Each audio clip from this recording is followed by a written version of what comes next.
On a desolate cliff, the shockwave from a titanic battle rips through the sky. The dust settles, revealing two figures locked in a final, desperate struggle. Our boy, the Phantom Swordsman, clashes blades with a mysterious old master, their energies colliding violently. He grits his teeth, barely holding on as the old man smirks, genuinely impressed. The elder acknowledges his opponent's grit, amazed he can even move with such grave injuries. He even gives him props, admitting the sword technique the Phantom Swordsman created is nothing short of brilliant. But playtime is over. With a swift parry, the elder effortlessly knocks our boy off balance. He explains that in his current state, it's a miracle he's even standing, let alone using internal energy. Channeling a sinister purple aura into his blade, the old master decides there's no need to drag this out. He declares it's time to put him to sleep, gathering energy for one final, decisive strike. The elder swordsman unleashes a devastating wave of purple energy, a technique meant to end it all. But our boy, the Phantom Swordsman, grits his teeth and somehow manages to face the attack head-on. Annoyed by his persistence, the old master follows up with a savage kick right to the gut. The impact sends our boy flying across the dirt, seemingly defeated for good this time. Standing over him, the elder raises his blade, ready to deliver the final, merciless blow. But just as he's about to strike, he sees something that makes his eyes go wide with disbelief. In a flash, the Phantom Swordsman punches the sword right out of the old man's hand. With a look of pure, unadulterated rage, he glares up, proving this fight is far from over. He explodes forward in a desperate lunge, seizing the one opening he's been given. The elder is left completely dumbfounded, feeling the cold steel of his opponent's blade against his neck. Not wasting a single moment, our boy lands a brutal right hook, sending the old man flying. The elder swordsman eats dirt, completely shocked that a trash tier nobody could actually knock him down. Seething with rage, he gathers a sinister purple energy in his hand, refusing to accept this humiliation. He unleashes a desperate energy / a last-ditch effort to take his opponent down. But as the attack rips through the air, the elder realizes, with a jolt, that his target has vanished. He looks up just in time to see the Phantom Swordsman has already blitzed past him in a flash. A look of pure, unadulterated terror dawns on the old man's face, as he understands his fate is sealed. In the distance, the sheer power of our boy's final attack splits a mountain clean in two. Sometime later, a new, calm-looking swordsman with a goatee arrives at the now silent battlefield. He sits beside our exhausted hero and asks if he's finally managed to kill the old demon head. With a heavy heart, our boy confirms that yes, the old demon is finally dead. His ally notes that this should finally bring an end to the historic bloodbath known as the Shaanxi Massacre. He recounts how it all started with a bunch of shitheads calling themselves the Black Knight Palace, who wiped out dozens of sects in just 3 days. This chaos forced an unprecedented alliance between the two great rival powers, the orthodox and unorthodox factions. Our boy remembers his fallen comrade, a man named Dako Hyun, who was a casualty of that war. In his final moments, Dako Hyun's only regret was that he couldn't fulfill their promise to duel after perfecting their sword styles. Our swordsman was dumbfounded, asking if a duel was seriously what he was thinking about while on death's door. But Dako Hyun just laughed, saying it was only natural for two men who had dedicated their entire lives to the sword. Back in the present, his ally says he's never seen anyone with such keen and difficult sword techniques as our hero. He explains that because of this unparalleled devotion, he has a very important favor to ask of him. The man's favor is insane. He wants our boy to look after his disciple, the entire Manhwa sect. Our swordsman is completely dumbfounded by the request. This triggers a flashback to his friend Dako Hyun, who asked him the exact same thing on his deathbed. Dako Hyun had pressed a beaded bracelet into his hand. He explained they were the Plum Blossom Spirit Beads, a Manhwa relic, and asked him to return them. Our boy was seething, unable to comprehend the sheer audacity of this dying wish. But his friend was fading fast, his breathing growing ragged and shallow. He stared down at his rival, his only friend, forced to make an impossible choice. Dako Hyun admitted it was a huge burden but confessed he was always grateful for their friendship. Our swordsman had sarcastically accepted, grumbling that he'd now be stuck babysitting Manhwa for the rest of his life. With his final breath, Dako Hyun's life force dissipates into a swirl of pink energy. His body crumbles into dust, leaving nothing behind on the blood-soaked battlefield. His hand falls limp, the promise now resting solely on our boy's shoulders. Snapping back to the present, the Phantom Swordsman's eyes are filled with a cold, hard resolve. He turns, and the purple energy he absorbed from the elder begins to glow ominously from his chest. In an instant, he unleashes that very same power back at its original owner. The devastating wave of purple ki rips through the air, aimed directly at the dumbfounded elder. The old man can't even process what's happening as the attack slams into him. He's utterly bewildered, wondering who in the hell this monster is that just turned his own technique against him. And just like that, the phantom swordsman stands alone, the last enemy turned to dust. But before he can even process his victory, a blinding sword slashed tears across the desolate landscape.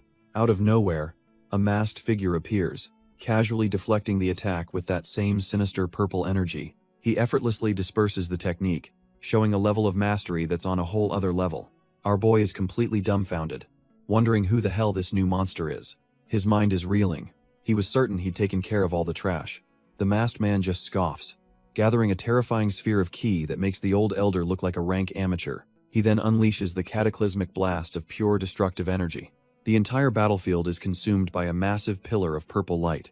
Its sheer power is so immense it carves a massive chunk out of the nearby cliff face. The phantom swordsman is caught in the shockwave, struggling to even stay on his feet.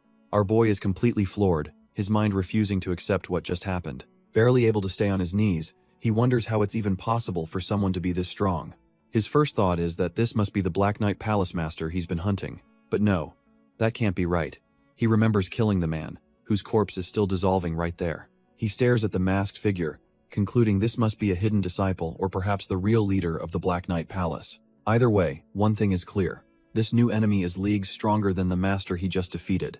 He admits that while he was weakened from the last fight, this guy took his entire arm with just a casual blast of demonic energy. Looking down at the remains of his comrade, he apologizes, filled with bitter regret. He couldn't even fulfill his promise to bring his friend's body back home. A grim determination sets in his eyes as the weight of his failure and the impossible odds crash down on him. But even in this trash-tier situation, our boy clenches his fist with a new resolve. He can't defeat this monster, but he decides that at the very least, he's going to keep his promise, turning on his heel and making a desperate run for it.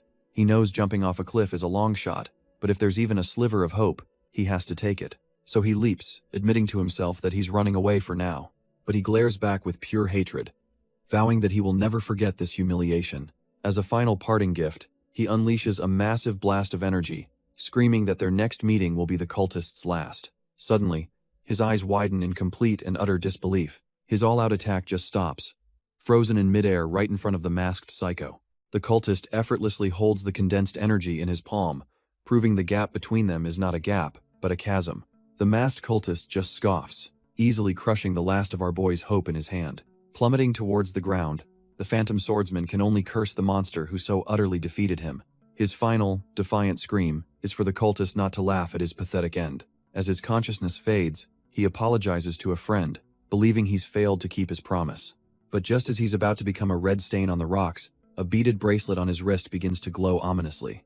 A massive pulse of red energy erupts, and from afar, someone is shocked to feel his pulse, thinking the heavens intervened. Drifting in the darkness, he wonders if he's still alive, faintly hearing voices calling for a senior disciple to wake up. His eyes flutter open, his mind completely hazy and confused by the unfamiliar title. Turns out he's in a new body, bandaged and covered in needles, as a young disciple shouts that senior disciple Baek Jin is awake. Before he can process anything, an older man grabs his face, calling him Mu Hui, leaving our boy utterly dumbfounded. The elder explains he thought it was too late, crediting the heavens for saving the life of Manhwa's elder, Baek Jin. But then he leans in and calls him Mu Hui, leaving our boy wondering if this old man is completely senile. His mind flashes to the real Mu Hui, a senior disciple of the Manhwa sect, trained by a man named Hyun Jo. He can't figure out why he's being called by that name, and then remembers the glowing red bracelet from his final moments. The young disciple who found him seems to understand, connecting the light he saw to our boy's survival. He gently tells his senior disciple not to speak, as his wounds are still fresh. Frustrated and trapped in this unfamiliar place, Dako Hyun realizes he's stuck in the prestigious Manhwa sect. He can't just lie there, so he gets up and prepares to head outside to get his bearings. When the elder asks where he's going, he almost snaps back before catching himself, remembering he needs to play the part. The elder seems to approve, telling Baek Jin that it's a good idea to move around a bit. The elder gives a final warning not to overdo it, reminding him he was bedridden for a week. Finally outside, our boy is dumbfounded by the sheer scale of the Manhwa sect's grounds. He finds a secluded, glowing pond to try and get his head straight. He splashes water on his face, trying to wash away the feeling that this is all just a bad dream. 7 days, he can't believe it's only been a week. To him, it felt like an entire year had passed. Staring into his reflection, he realizes that while he was unconscious, he wasn't just sleeping. He was dreaming of an entire life, starting from the moment the body's original owner was born. He watched the boy grow, from a toddler with a wooden sword to a dedicated young martial artist. He experienced the 2 decades of grueling training that Manhwa, the body's owner, lived through. And then he saw how it all ended in a blaze of glory during a chaotic, fiery battle. The memory floods in. A night of fire and steel as his sect was overrun by invaders. The body's original owner, Baek Jin, fought like a demon, his blade a whirlwind of death. He paused for a single, heartbreaking moment, watching his entire world burn to the ground. But there was no time for grief. With a roar, he charged back into the chaos to protect his brothers. The battle raged everywhere, a desperate struggle for survival on the blood-soaked rooftops. With every ounce of his strength, Baekjin brought his sword down on another enemy. He managed to cut one down, but the endless fight was clearly taking its toll on him.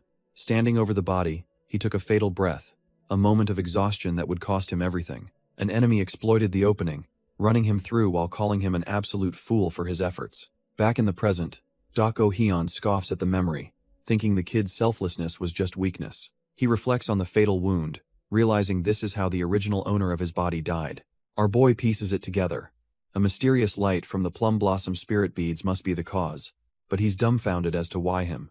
He wonders why he ended up in this body, questioning why it wasn't someone else, like his old ally Hyun-jo. A faint memory of his smiling friend surfaces, a man cut from the same cloth as him. Sitting alone, he can only wonder if this bizarre second chance is some kind of twisted fate. With a heavy sigh, he seems to come to a decision. He resolves that no matter how he feels, he can't just throw away this new life he's been given. A cold fire ignites in his eyes as he swears to find that masked bastard and cut him into pieces. He remembers the masked cultist's power, admitting the man was on a whole other level, strong enough to kill him even at his peak. The path forward is clear. To get revenge, he must surpass the legend he once was. With his resolve hardened, our boy gets to his feet, a new purpose burning within him. A memory suddenly surfaces, the last words of his friend, who begged him to look after the Manhwa sect. He remembers the sect's warriors fighting desperately, their leader telling them to have no fear and protect their home. Driven by this memory, he begins searching through a dusty bookshelf, looking for something important. He pulls out an old text, making a silent promise to his fallen brother, Hyun-jo. He swears he'll not only fulfill that promise to protect the sect but will also avenge his death, no matter the cost. Meanwhile, the current elders of the Manhwa sect are in a grim meeting, discussing the recent disaster. They're reeling from the damage, realizing they need to rebuild 8 pavilions but are completely broke after the last ambush. An elder named Baek San confirms their fears, explaining that their profits and visitor numbers will be trashed here for the foreseeable future. A heavy silence hangs in the air, as the leadership is left dumbfounded, facing a crisis with no easy solution. An elder named Baek Yu takes charge, deciding they must avoid big expenses and focus on rebuilding the most important pavilion first. The elders shift topics, asking about the disciples' recovery, and are relieved to hear that even the gravely injured are doing much better. Baek Yu then asks about Mu Shui, knowing the news of Hyunjo's death must have hit him the hardest. He's told that our boy is surprisingly resilient, already healed enough to be walking around, which gets a chuckle from another elder. But Baek Yu isn't so easily convinced, reminding them to keep a close eye on him because they all know what he used to be like. He's worried that Manhwa is just pretending to be okay, hoping the kid has the strength to truly overcome this tragedy. But while the elders worry, our boy is already making moves. Back in his room, Dako Hyun is surrounded by books, already deep into studying the sect's forgotten techniques. Hes not just grieving, Hes analyzing every stance and every move, preparing for the war to come. After a moment of intense focus, he looks up, his thoughts drifting to the others, wondering how they're holding up. The scene shifts to a memory, where a familiar face from the past asks what Dako Hyun thinks of the Manhwa disciples. Our boy, in his original body, doesn't mince words, calling them completely and utterly useless. His companion agrees, lamenting that the current Manhwa sect is not just stagnating, but actively regressing. They watch the disciples train, criticizing how they've deluded themselves into thinking their plum blossom technique is the pinnacle of swordsmanship. Dako Hyun grimly points out that any sect incapable of forging new paths is destined for only one thing: total downfall. His friend concedes the point, adding that you can't force change and asks if he has a better plan. As a lone petal falls from a plum blossom tree, his friend reveals his true intention. He says the only way is to show them a better path. He wants to prove that the plum blossom technique isn't the limit, and that a much higher realm of power exists. This hits home for Dako Hyun. As his friend asks if this was the reason he proposed, they each create their own sword styles, and one day face each other in a duel. Dako Hyun reflects on his friend's genius, realizing he had reached a new realm by reconstructing various martial arts. He initially thought the problem was Manhwa itself, a famous sect that hadn't produced a true master in 100 years. But he now sees that was a foolish assumption. After studying their basic techniques, he found them to be absolutely flawless. The bitter irony is that Manhwa stagnated not because it was weak, but because its foundation was too perfect to improve upon. He finally understands his friend's true goal: to loyally break through that wall and show the disciples a new realm. With a determined grin, our boy vows to complete the sword technique his friend started, fulfilling the promise they made. He knows this new art can't just mimic Manhwa's moves. Its very intention and spirit must be cut from the same cloth. To do that, he has to start from the very beginning, enlightening himself on the sect's core teachings first. Taking a deep breath, he prepares to dive into the grueling training ahead. A torrent of blue energy surrounds him as he begins his meditation, ready to master the soul of the Manhwa sect. To truly understand Manhwa, he realizes he must first erase everything he ever learned as the swordsman Mu Hui. He's shocked to find that even a basic technique like the autumn flower circulation is incredibly stable and fast. In his past life, he only chased unorthodox efficiency, but he smirks, thinking this new path might teach him something profound. With a sense of finality, he declares that the life of the phantom swordsman, Dako Heian, is now over. From this moment on, he resolves to live only as Mu Hui, the disciple of Manhwa. Sometime later, the morning tranquility is broken by the sound of approaching footsteps. A junior disciple is seen walking up the stairs toward our boy's residence. He seems a bit worried, looking around for the person he came to see. Suddenly, a voice echoes through the compound, calling out for the senior disciple. Still deep in meditation, Dako Heian's focus is shattered by the persistent calls from outside. Annoyed by the disturbance, our boy slides open the door to see who's making all the racket. He's met by a junior disciple, who seems a bit startled to see him. Dako Heian recognizes the kid as Mu Chiol and asks what he wants. Mu Chiol explains he was worried, since it's been 3 days since he left the infirmary and he's missed all the morning training sessions. Our boy is completely dumbfounded. He had no idea he'd been zoned out in meditation for 3 entire days. An awkward silence hangs between them as the weight of the lost time settles in. But Dako Heian just scoffs internally.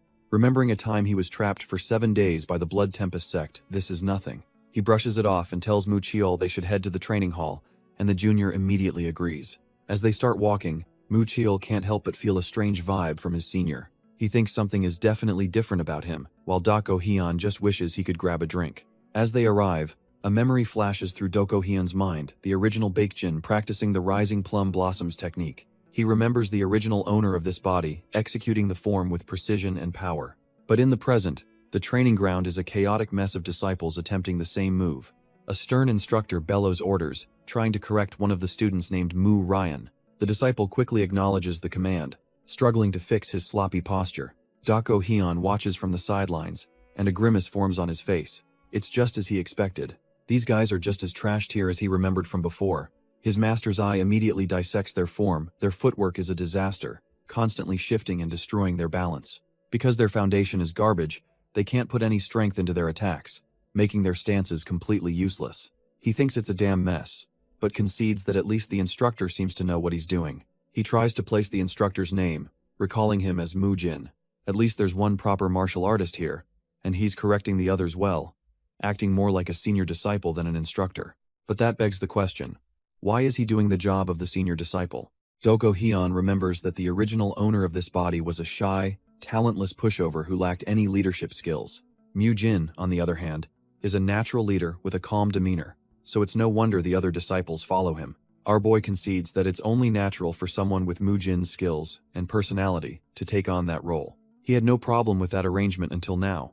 That is, with a sharp sound, Mu Jin sheathes his sword and declares that training is over for the day. The exhausted disciples immediately spot Dako Heian, respectfully calling out to their senior disciple. They rush over to check on his well-being, and he simply tells them he's fine. One of the disciples can't shake the feeling that something about their senior disciple is completely different. Just then, Mu Jin walks up the stairs to formally greet Dako Heian.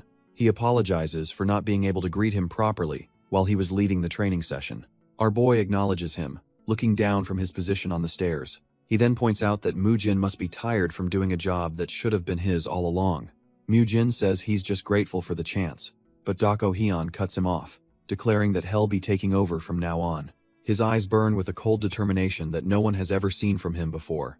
The other disciples are completely dumbfounded, whispering amongst themselves if they heard him correctly. They all agree that it wasn't just their imagination.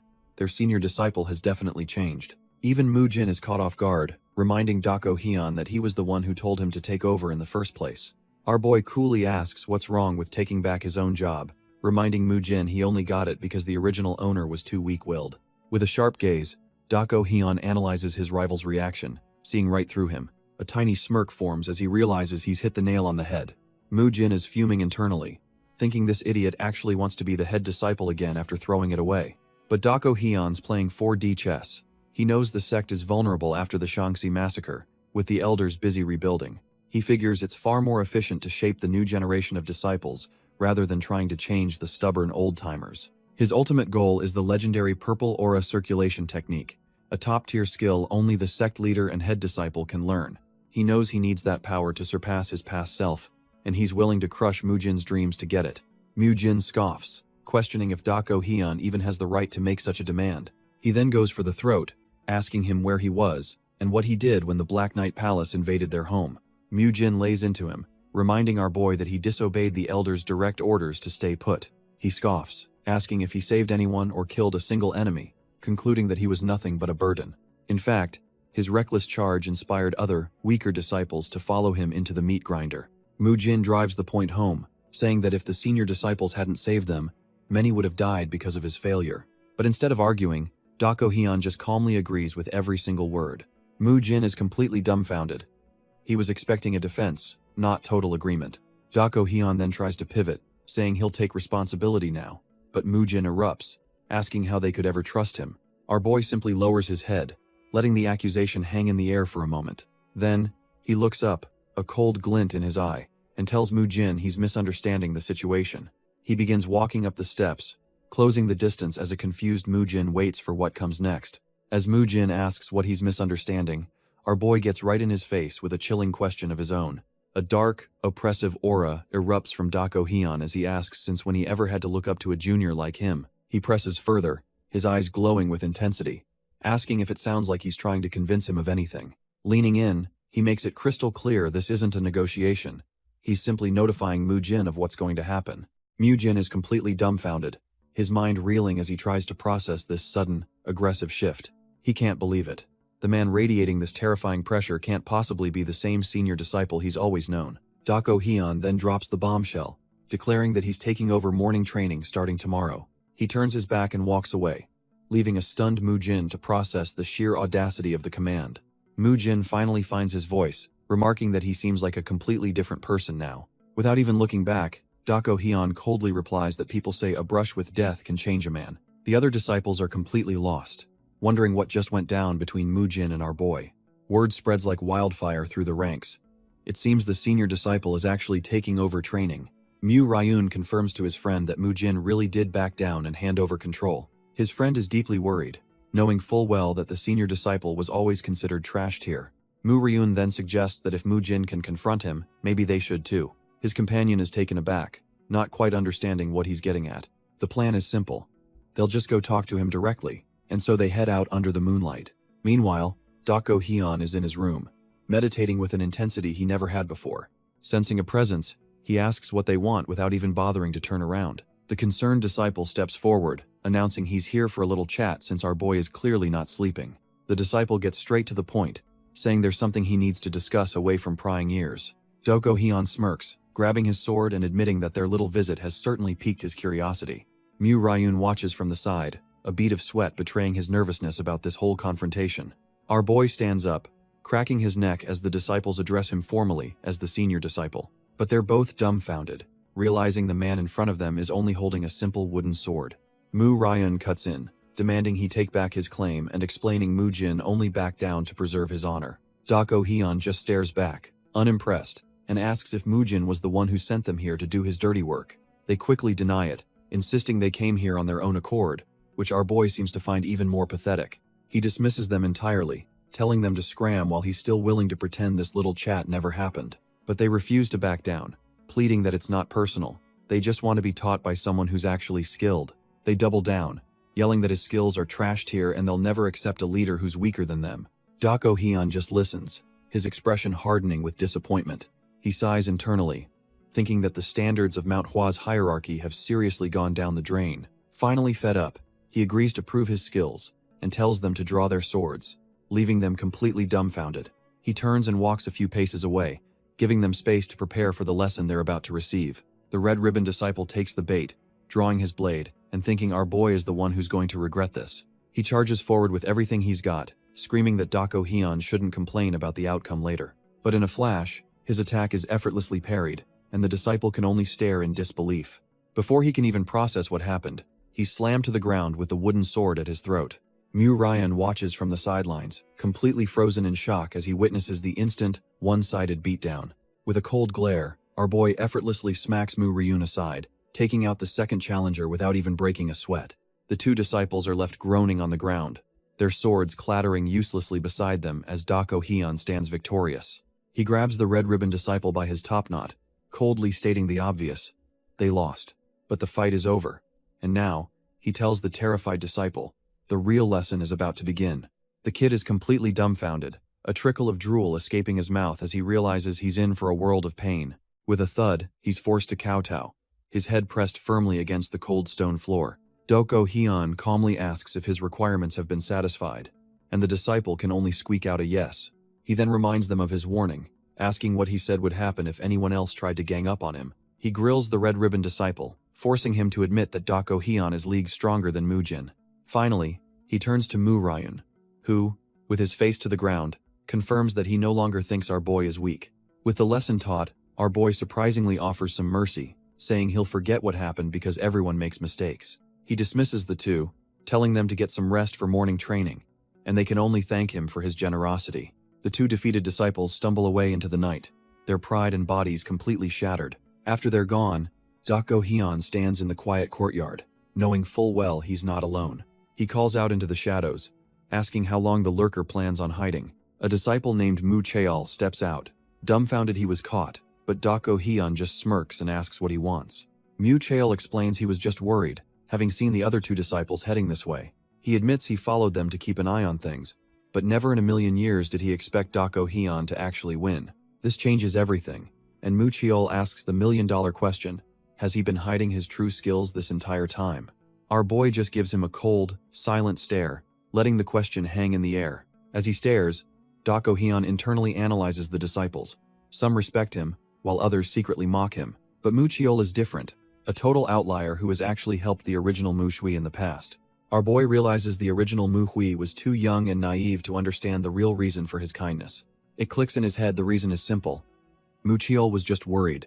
He helped because Mu Shui was so pathetically weak that he genuinely needed someone to look out for him. So all this time, Mu Cheol was just a silent protector, making sure the trash-tier disciple didn't get himself killed. Thinking fast, Dako Hyun decides he needs a believable excuse, claiming he didn't hide his skills but just reached a new realm of understanding. Mu Cheol is completely dumbfounded, questioning what a new realm of understanding even means. Dako Hyun cuts him off, saying they'll talk during morning training, and tells him to leave for the night.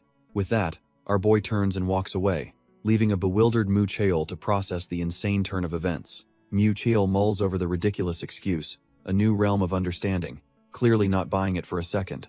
Hiding in the shadows, he recalls the fight, knowing it was just a beginner-level sword technique. Yet, he admits it was the most perfectly executed beginner move he'd ever witnessed, leaving him utterly baffled. Meanwhile, Dako Hyun curses himself for coming up with such a flimsy excuse, wondering how he'll explain it during training. Elsewhere, a furious Mu Ryan glares at his defeated lackeys, unable to believe what he's hearing. His cronies insist that the senior disciple they fought was a completely different person, a monster in human skin. They try to warn Mu Ryan that they almost died, but he just scoffs, calling it nonsense and telling them to get ready for training. As his beaten followers limp away, they realize their leader is too arrogant to listen and secretly hope he gets what's coming to him. Suddenly, Mujin appears in the hallway, his eyes narrowing as he sees the two injured disciples stumbling past. He asks what happened, noting how terrible they look, before spotting Mu Ryun and realizing something is definitely up. Mu Ryun plays it cool, telling Mujin that his goons just got a little rough because they didn't like the senior disciple taking over training. Mujin listens to the pathetic excuse, his expression unreadable. He then turns the tables, telling Mu Ryan he'll have to scold him later, leaving the guy utterly confused. Mu Ryun gets defensive, ranting about how the senior disciple is a nobody who will back down soon enough. But Mujin cuts him off, saying he's ashamed of his subordinates' petty actions. He tells Mu Ryun to stay out of it, insisting he knows exactly what's going on, and will handle the matter personally. Mu Ryan can only watch, stunned into silence as his superior takes control. Elsewhere, at the training grounds, a voice rings out, gathering all the disciples. It's our boy Dako Hyun, standing confidently before the crowd, ready to begin the morning session. As he prepares to speak, the other disciples can only stare, wondering how this trash-tier senior changed into a completely different person overnight. Meanwhile, Mujin watches from the side, wondering if Dako Hyun has been hiding his skills this whole time.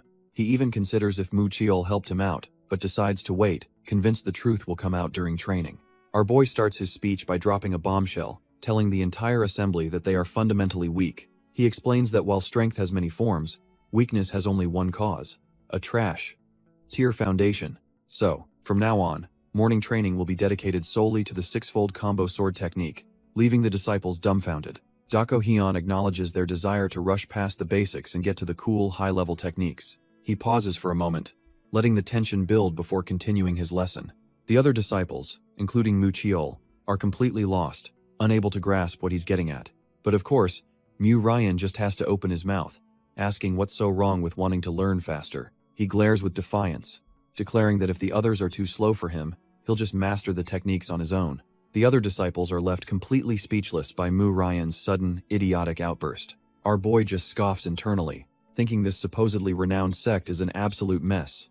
With a deadpan expression, Dako Hyun tells Mu Ryun that if he has a complaint, he should come up and say it to his face. The disciples murmur amongst themselves, a wave of panic washing over the training grounds. Mu Cheol watches with a grim look, wondering what in the world his fellow disciple is thinking. Dako Hyun looks down from the platform, patiently waiting for the fool to make his move. But Mu Ryan just smirks, completely confident that he's about to win this argument. He starts off by saying he understands the point about mastering the basics. However, he questions if it's a good idea to leave training to someone with questionable leadership. He then drops the ultimate insult, declaring that everyone knows Dako Hyun's own martial arts are terrible. Our boy calmly calls him out, saying he knows Mu Ryan thinks his skills are trash and wants to prove it. Getting everyone's attention, Dako Hyun announces he's about to make a bold proposition. He declares he won't take a single step and will only use the six-fold combo sword technique, leaving the disciples dumbfounded. The rules are simple. If Mu Ryan's wooden sword even touches him, or if he moves, he loses. And if he loses, he'll not only take back his teachings, but he'll also give up his position as the leader of the morning training. A wager that shocks Mu Jin. Mu Ryan smirks, asking if beating Mu-san made him arrogant, but Dako Hyun just plays it cool. The challenger gets in his face, telling him not to cry when he gets humiliated in front of everyone. But Dako Hyun just gives him a cold glare, warning him that he's the one who shouldn't cross the line. With a powerful stomp, Mu Ryun lunges forward, kicking off the duel instantly. Mu Ryan unleashes a vicious overhead strike, but our boy meets it head-on without even flinching. With a deadpan expression, Dako Hyun parries the blow, not giving an inch of ground. He continues to effortlessly deflect every attack, his movements precise and minimal. The other disciples, including Mu Jin, are completely dumbfounded by what they're seeing. Mu Ryun circles him like a vulture, throwing a storm of slashes, but Dako Hyun remains a statue. Getting desperate, Mu Ryun unleashes a flurry of high-speed strikes, his signature move. The red ribbon disciple recognizes the technique instantly. It's the concentrated wind sword. Mu Jin realizes this is Mu Ryan's best move, famous for its speed, and he's even faster now. But despite that incredible speed, Dako Hyun is blocking every single hit with such casual ease it's almost insulting. Dako Hyun even gives him a backhanded compliment, saying he's at least less terrible than the other disciples. Our boy looks completely bored out of his mind and asks if this trash-tier swordplay is really all he's got. Mu Ryan is absolutely fuming, realizing with dawning horror that this actually is his best move. The entire crowd watches in silence, as Mu Ryun just stands there, completely out of options and ideas. The other disciples can't believe their eyes, whispering that his feet haven't moved an inch this entire time. Even Mu Jin is just sweating bullets, completely baffled by this impossible display of skill. He's completely dumbfounded, unable to process how the senior disciple he knew could be this powerful. The fight comes to a dead stop, with Mu Ryun hunched over and gasping for air while Dako Hyun looks like he just woke up from a nap. In his mind, Mu Ryun admits defeat, realizing he only managed to prove how monstrously strong the senior disciple truly is. And to pour salt on the wound, Dako Hyun coolly tells him that it's not that he himself is strong, it's that Mu Ryan's technique is fundamentally flawed. explaining that a sword is useless if you don't use your entire body, starting with your feet. He drives the point home, stating that even while injured, he easily blocked every move, proving just how trash tier his technique is, and he's not just talking to him. He asks Mu Ryun if he finally understands why they need to scrap everything and return to the basics. The word basics just echoes in Mu Ryun's mind. He's completely broken and humiliated. Seeing that the lesson still hasn't sunk in, our boy sighs, realizing he'll have to spell it out for him. He decides a demonstration is in order, promising to show him what it truly means to swing a sword with your entire body. Mu Ryun panics, thinking he didn't say anything to provoke this, as a terrifying aura begins to emanate from the wooden sword.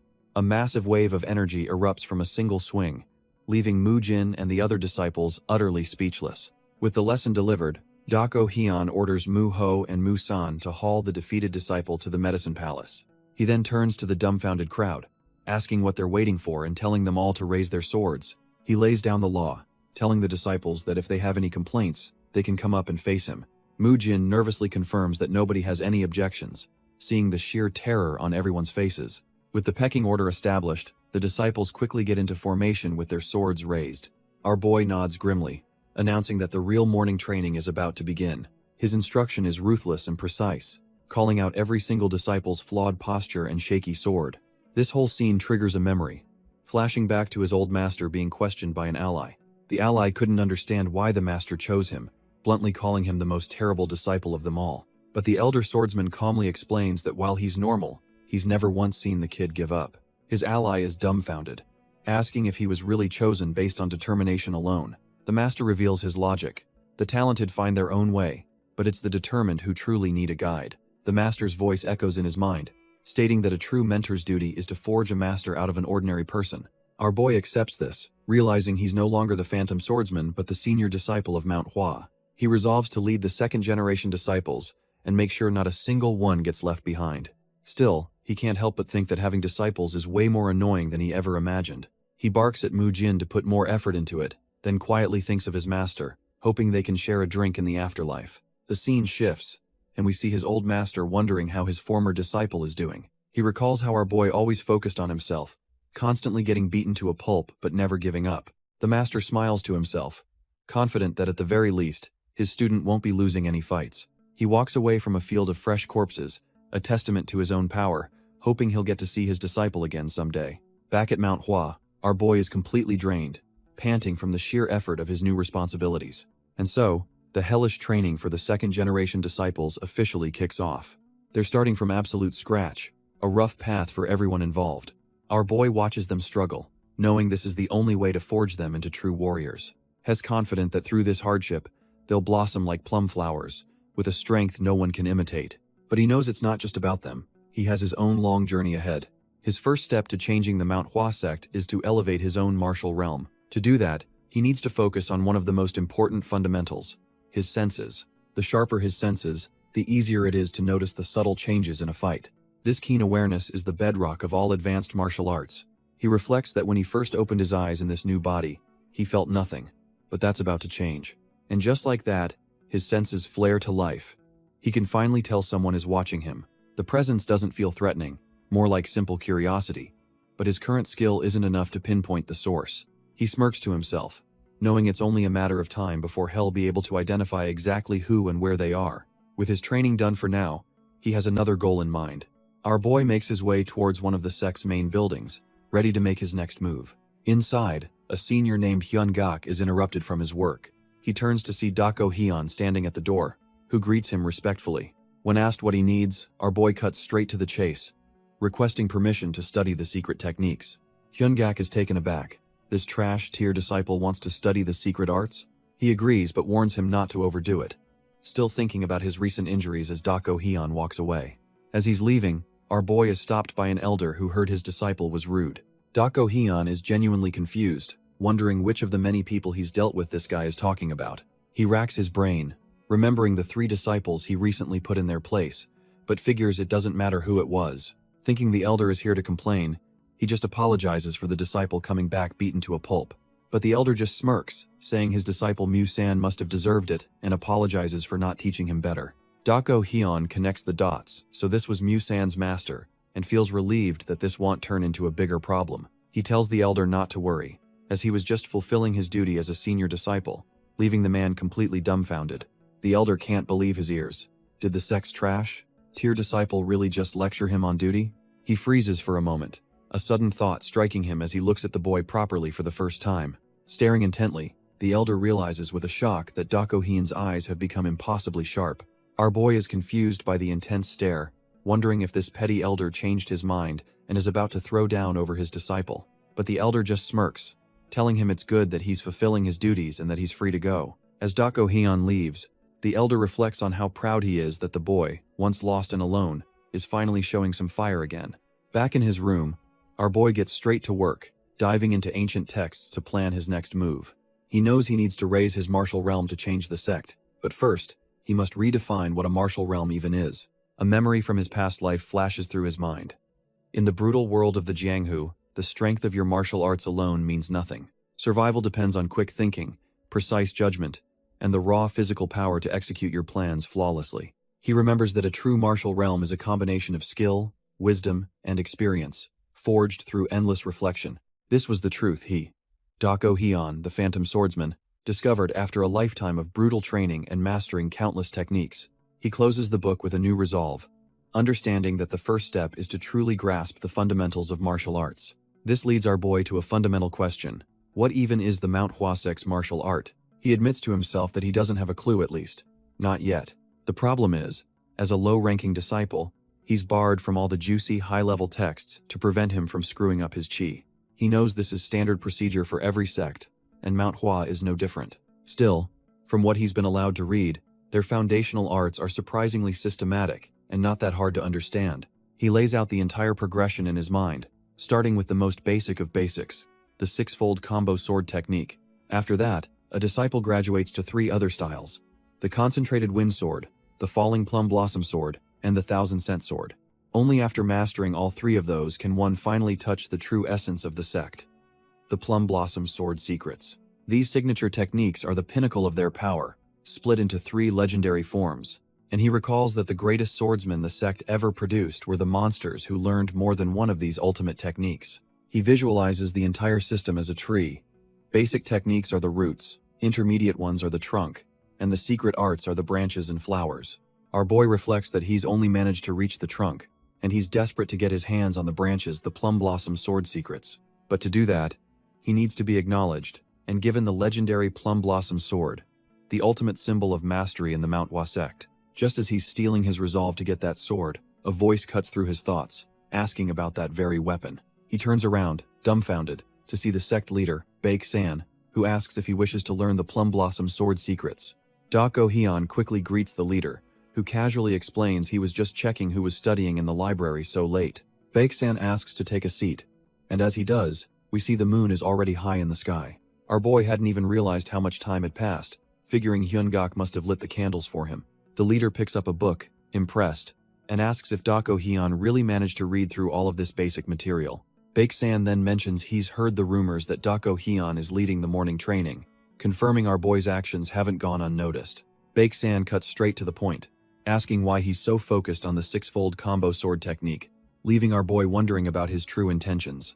Dako Hyun recalls that the original Mu Hui was always hesitant, even with simple questions. He realizes his current actions are completely out of character, which must be raising suspicion. It clicks for him. The sect leader is here to gauge his mental state and see if he's truly recovered from his master's death. Understanding this is a test, Dako Hyun knows he has to give the perfect answer to put the leader's mind at ease. He starts by stating a simple truth.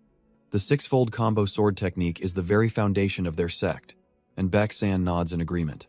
But then he drops a bomb, claiming the second-generation disciples have started off on the wrong foot, which catches the leader off guard. With a confident smirk, he corrects himself, saying it's worse, it's like they haven't even started, leaving Baek-san utterly dumbfounded. Internally, Dako Hyun is sure this is the right play. The sect leader must already be aware of how trash tier the new disciples are. He figures that by voicing the leader's own unspoken frustrations, he can prove they're cut from the same cloth and win his trust. Baek-san is floored, realizing the state of the new disciples is far worse than even he had imagined. Later that night, under a full moon, the two continue their serious discussion in private.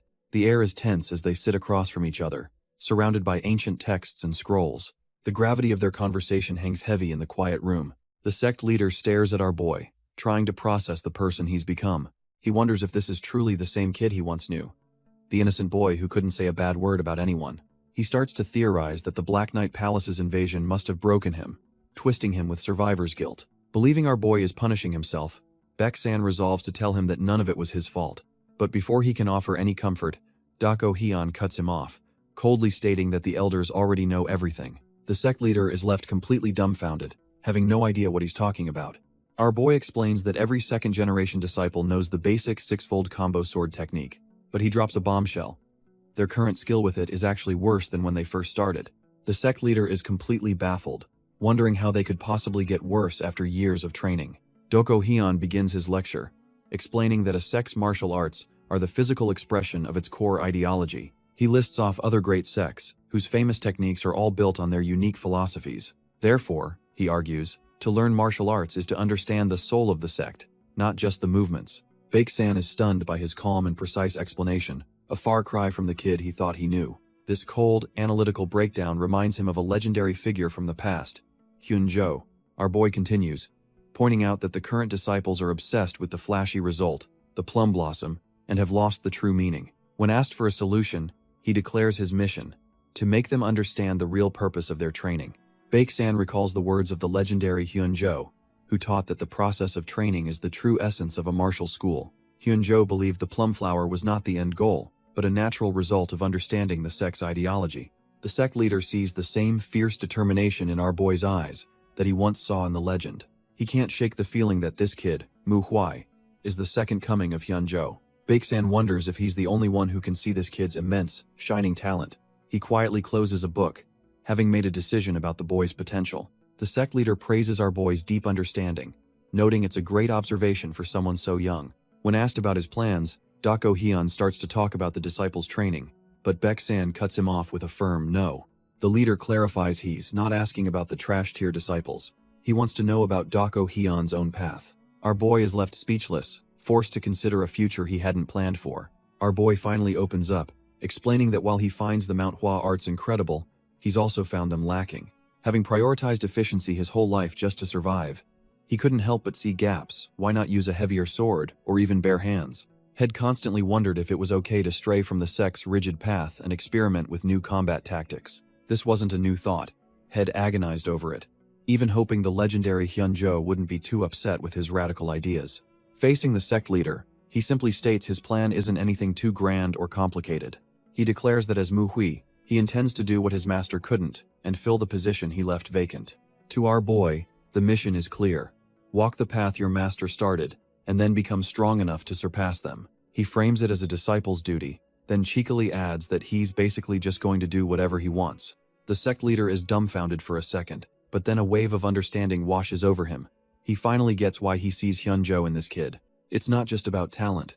It's because our boy has the sheer audacity and will to carry on the legend's ambition. The sect leader admits that creating a new martial technique will be an incredibly difficult path, but his serious demeanor completely shatters, as he breaks out into a hearty laugh, overflowing with genuine pride for our boy. He tells him that he's certain Hyun-jo would be overjoyed by this news. Internally, the leader reflects on how the disciple he worried about most has now become his greatest hope. He sees an unshakable fire and determination in the kid's eyes. His mind drifts to a metaphor. Plum blossoms that endure the harshest winter bloom with the most intense fragrance. It triggers a painful flashback to the fall of Manhwa, where he laments being unable to protect his comrades. But now, he sees a new flower bud has survived the tragedy, and he vows to nurture it. Our boy calmly replies that Manhwa is home to many flowers, not just the plum blossom, hinting at a new beginning. The sect leader then poses a question. Does he know why, of all things, they chose the plum flower as their symbol? With a knowing smile, he tells our boy to mull it over, hinting that the answer holds great meaning. Feeling he's taken up enough time, the old man prepares to take his leave. He turns and begins to walk away under the serene, moonlit night. But as he gazes at the plum blossoms, he suddenly stops in his tracks. He turns back, remembering there was one more thing he needed to say. But our boy speaks first, acknowledging that he too has lost a master. Yet he can't pretend to understand the leader's exact pain. He offers a new perspective. To see this not as an end, but as a chance to celebrate the life that was lived. The words hang in the air, as Dako Hyun himself reflects on the idea of celebrating a life. Dumbfounded by such wisdom from a young disciple, The sect leader simply thanks him and walks away, truly moved. As the sect leader walks away, he can't get the boy's words out of his head, pondering the meaning of the plum blossom sword. This triggers a memory for Dako Hyun, a flashback to when he first met the man Baek-san mourns, calling him his junior. Back then, had mocked Hyun-ja's fragile appearance, threatening him for his arrogance and rash nature. But Hyun-jo, with a grin, saw those qualities as perfect for muscle growth and offered to show him a new training method. Back in the present, our boy is using that exact, brutal training method, pushing his new body to its absolute limit. He muses that this connection to the crazy old man is perfect for forging his trash-tier body into something formidable. Just as he's getting into the zone, a female disciple runs up and calls out to him. She urgently tells him this is no time to be training, leaving our boy completely dumbfounded. With uncontained excitement, she declares that it's finally time, but he has no clue what she's talking about. She finally spills the beans. The sect leader has given him a mission to go down the mountain. Turns out, while our boy was training, the Manhwa elders were having a serious meeting about the third-generation disciples. The sect leader, Baek-san, explains they're behind schedule on recruitment because of the devastating Shaanxi massacre. One elder suggests they should recruit from the outer sects to project an image of strength and recovery. This gives Baek-san an idea. He thinks they should send a disciple to check on the Shaanxi outer sect. He knows the unorthodox alliance is just waiting to fill the power vacuum left in the region, so they can't afford to wait. After all, the outer sect's power is a direct reflection of the main sect, and right now, they're looking weak. Baek-san grimly notes that the Shaanxi branch took the biggest hit and is likely feeling the most anxious. Sending a disciple would reassure them, but the big question is who they can possibly spare for the task. Everyone is swamped with work, but Baek-san insists this is a matter they can no longer ignore. He finally proposes a solution. Send a second-generation disciple to get some real-world experience in the Jianghu. One of the elders agrees with the plan but worries that the outside world is still too chaotic for a young disciple. Another suggests they just send a few of their most talented disciples, perhaps the famed Three Flowers. But then Hyun-gak chimes in with a smirk, proposing they send Mu-hwai instead, confident he'd have no problem. The sect leader, Baek-san, is caught completely off guard by the out-of-left-field suggestion. In fact, the entire room is dumbfounded. Why on earth would they send their most infamous trash-tier disciple? An elder voices everyone's concern, noting that Mu Shui has changed so much in the past month he's almost a different person. Baek-san, however, seems to consider the idea, brushing off the concerns with a calm expression. The decision is made, and the focus shifts to the Manhwa sect's signature technique, the plum blossom sword. A new journey is about to begin under the clear blue sky. The destination is set. The disciple is headed to Posung City. Our boy and his fellow disciples finally arrive in Posung City, and he's feeling pretty good about it. He figures the small town must at least have some decent drinks, but one of his companions, Mu-hwa, spots something far more interesting. She's absolutely floored by a steaming plate of chicken, having never seen food look so delicious. Another disciple reminds her to maintain the dignity of the Manhwa sect, but she's already distracted by other heavenly smells. As they walk, Mu-hwa completely loses it, now smelling lamb meat and embarrassing the whole group. Dako Hyun just watches the chaos unfold, a little exasperated by his team's lack of discipline. Mu-hwa gets right in his face, trying to convince him to appreciate the amazing food around them. But just as she's getting worked up, someone grabs her arm, stopping her in her tracks. She's completely stunned, her food-crazed excitement instantly vanishing. Turning around, she finds herself face to face with a mysterious, stern-looking man. The entire group comes to a halt as the man and his crew block their path, creating a tense standoff. The top-knot disciple panics, telling Mu-hwa to apologize immediately for causing trouble. But the stranger just scoffs, mocking the plum flowers, and asking if the Manhwa sect teaches its disciples any manners.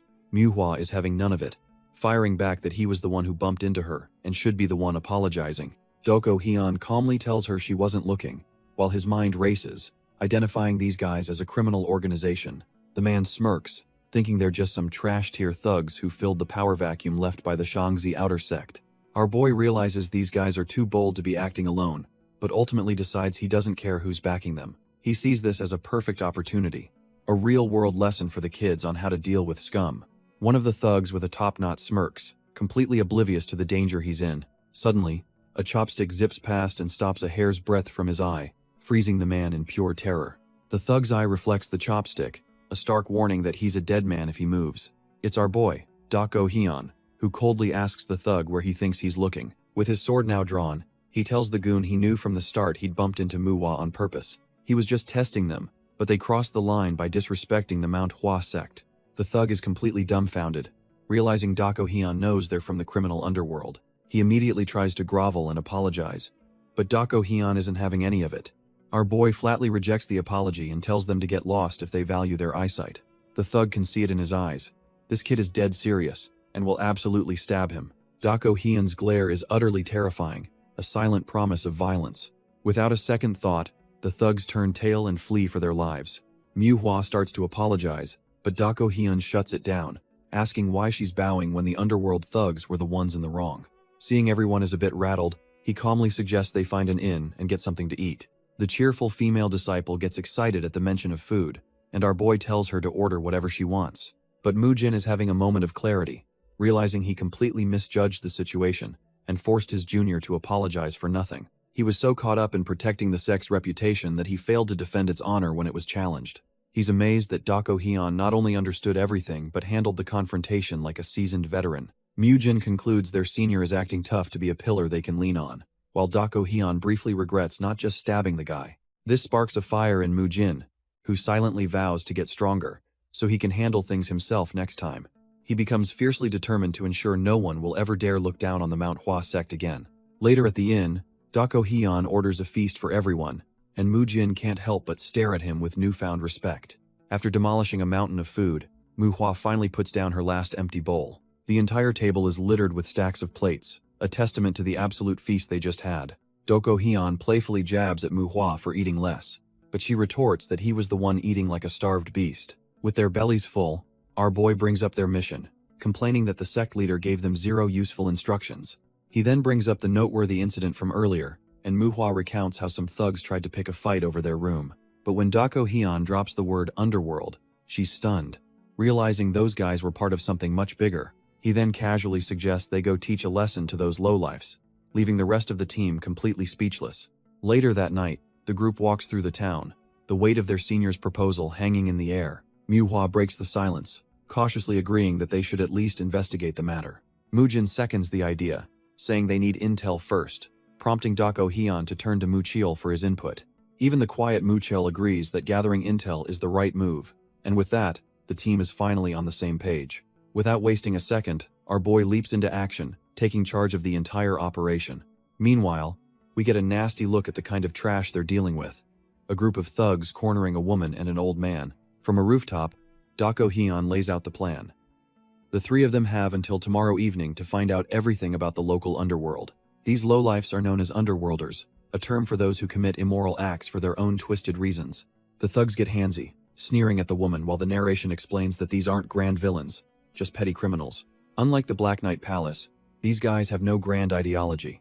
The woman looks on in horror, a sudden realization dawning on her. She tries to outsmart them, claiming they miscalculated the interest on a debt, but the thugs are just confused by her words. The bald thug gets a disgusting look in his eye, suggesting she can pay with something other than money, proving he's just driven by greed and pleasure. The narration clarifies that even paid killers can be considered underworlders, though they're more commonly known simply as assassins. Essentially, underworlders are just trash-tier thugs who will never amount to anything more. Suddenly, our boy Dako Hyun appears, wondering aloud if these idiots are arrogant or just plain stupid to pick a fight with a Manhwa disciple. The thugs are completely dumbfounded, having no idea who this cloaked stranger is. One of them demands to know who he is, asking where their lookout, a guy named Youngbong, has gone. Turns out, Youngbong got a little too impatient and is now taking a nap on the ground, courtesy of our boy. Dako Hyun cuts to the chase, asking them who they're working for and who has their back. The thugs are just confused by his questions, thinking this guy is just looking for a beatdown.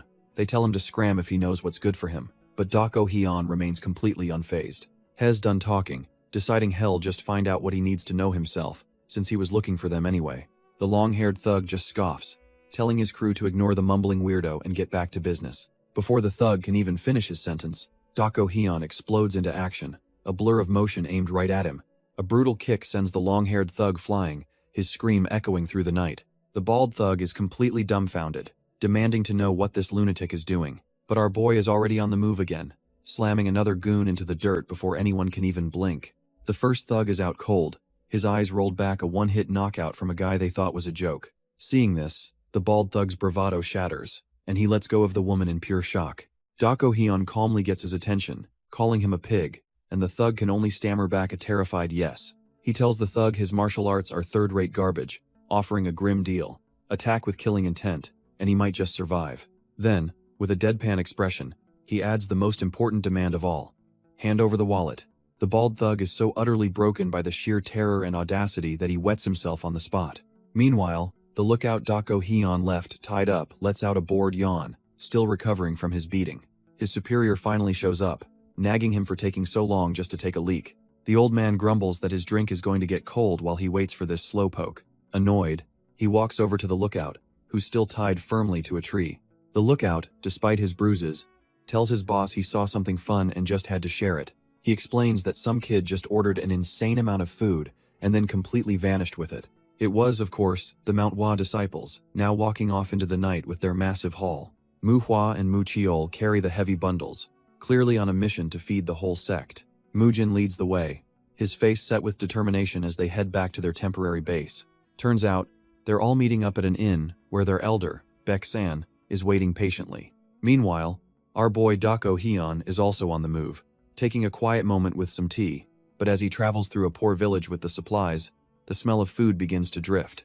A group of local beggars catch the scent, wondering where the smell of pork belly is coming from. Seeing the bundles, they figure some out-of-touch rich kid is just asking to be robbed. Convinced they can't hold back, they swarm the cloaked figure, ready to check the bundles. Before their hands can even get close, a blindingly fast sword strike flashes between them. Dako Hyun stands there, his blade drawn, having carved a warning line into the very ground they stand on. He gives them a cold, simple warning: lay a hand on the food, and he'll cut their heads off. The beggars are left completely stunned, realizing this young master is far from an easy target. Their leader, So Jingge of the beggar sect, quickly steps forward to apologize for his men's insolence. With the point made, our boy calmly sheathes his sword. He introduces himself simply as Mu Huai from the Manhwa sect, his new identity. So Jingge explains the beggar sect regretted not being able to help during the Shaanxi massacre, but Dako Hyun waves it off, showing he understands the political pressure they were under. The beggar leader then asks what business a Manhwa disciple has with them, and Dako Hyun cuts to the chase. He needs intel on the local underworld. But first, he suggests they talk over the food he brought before it gets cold. So Jingge is amused by this strange young master, and they quickly find a place to settle down. As he tears into the food, the beggar leader starts spilling the details he knows. He explains these thugs are from the brutal blood faction, who moved in after Manhwa's outer sect was annihilated in the massacre. Dako Hyun confirms he's already dealt with a few, noting their third-rate martial arts. Just as So Jingge gets comfortable, our boy interrupts, telling him they haven't even gotten to the important part yet. Our boy gets straight to the point, asking about the puppet master pulling the brutal blood faction's strings. So Jingge is taken aback, wondering how this kid could possibly suspect a mastermind is involved. Dako Hyun lays out his logic. Posung is way too big for a single, third-rate gang to monopolize so easily. With Manhwa gone, a power vacuum was created, and it makes no sense for just one group to take over uncontested. Normally, dozens of factions would be tearing each other apart for a piece of the pie, leaving So Jingge dumbfounded by his insight. The beggar leader is genuinely impressed, realizing this kid is far more discerning than any rookie has a right to be. So Jingge admits he was hesitant to mention it because he wasn't certain, but Dako Hyun just tells him to spit it out. After a moment, he warns our boy not to be surprised, and reveals there's a powerful martial artist connected to the faction. He drops the bomb. The backer is from the Guyu sword sect, and Dako Hyun's eyes widen in shock. Turns out, the Guyu sword sect isn't just some random group. They're one of the 3 biggest sects in all of Shaanxi. So Jingge explains that the Guyu sword sect is a whole different beast, even bigger than Manhwa, and they've never given a damn about their neighbors. But Dako Hyun isn't buying it. Something feels off, as a sect that powerful wouldn't be so subtle, nor would they waste time on a backwater town. The beggar leader agrees, certain the mastermind is from the sect, but their methods are just too crude and blatant for a major power. Our boy acknowledges the beggar's intel, but doubles down, stating he just doesn't believe the sect itself is making a direct move here. He then asks the million-dollar question. If it's not the sect, then who is the specific martial artist pulling the strings? So Jingge finally drops the name he's been holding back, suspecting it's the infamous Red Wolf sword from the Guyu sword sect. Seeing our boy's shocked reaction, So Jingge nervously confirms the name, figuring it would be stranger if he hadn't heard of such a notorious figure. He grabs Dako Hyun's cloak, warning him to be extremely careful, while our boy just mutters the name Red Wolf sword to himself. Dako Hyun's mind is racing, processing this new, dangerous piece of the puzzle. But in a brilliant twist, he glances at the other beggars and thinks to himself that he's actually never heard of the guy. His entire reaction was a bluff. Back at his quarters, the morning light breaks as our boy mulls over his next move. He stares out the window, replaying the conversation in his head. In the end, he had to admit to himself that his bluff got him nowhere. He flashes back to the night before, recalling how he told the beggars he had no intel on the Red Wolf sword and needed their help. So Jingay had offered him a drink, and our boy, trying to play it cool, just asked if it was only tea. The beggar leader poured him a cup, and Dako Hyun's plan was simple. Humor the man and get him to spill everything. He figured he'd just have a small taste to get the information flowing, but he hadn't considered one critical factor. The moment the wine hits his tongue, he's absolutely dumbfounded. The flavor is unlike anything he's ever tasted. So Jingay just smirks, knowing full well he served up some legendary stuff. The beggar reminisces about how long it's been, but then eyes Dako Hyun with suspicion, wondering why a supposed martial artist seems so new to the world. Back in the present, Dako Hyun admits to himself that he just kept drinking because the wine was just that good. He failed to get any intel, but he's not sweating it, figuring he's already got a solid idea of what's going on. As he opens the door to his room, he wonders what choices the beggars will make now that he's stirred the pot. With some time to kill, our boy decides he might as well enjoy the legendary wine he managed to snag. Later that night, under a full moon, his quiet evening is about to be interrupted. Suddenly, Mu Jin and Mu Hua appear outside his room, catching the unmistakable scent of alcohol in the air. Dako Hyun turns to face them, his relaxed mood instantly vanishing as he gets down to business. He sits down and coldly demands to know what they've learned during their investigation. But Mu Hua isn't having it. She immediately calls him out, asking if he was just sitting here drinking while they were working. He flatly denies it, refusing to repeat himself and once again demanding they give him their report, his tone leaving no room for argument. Mu Jin begins his report, explaining that a group of underworlders has filled the power vacuum and taken control of Posung.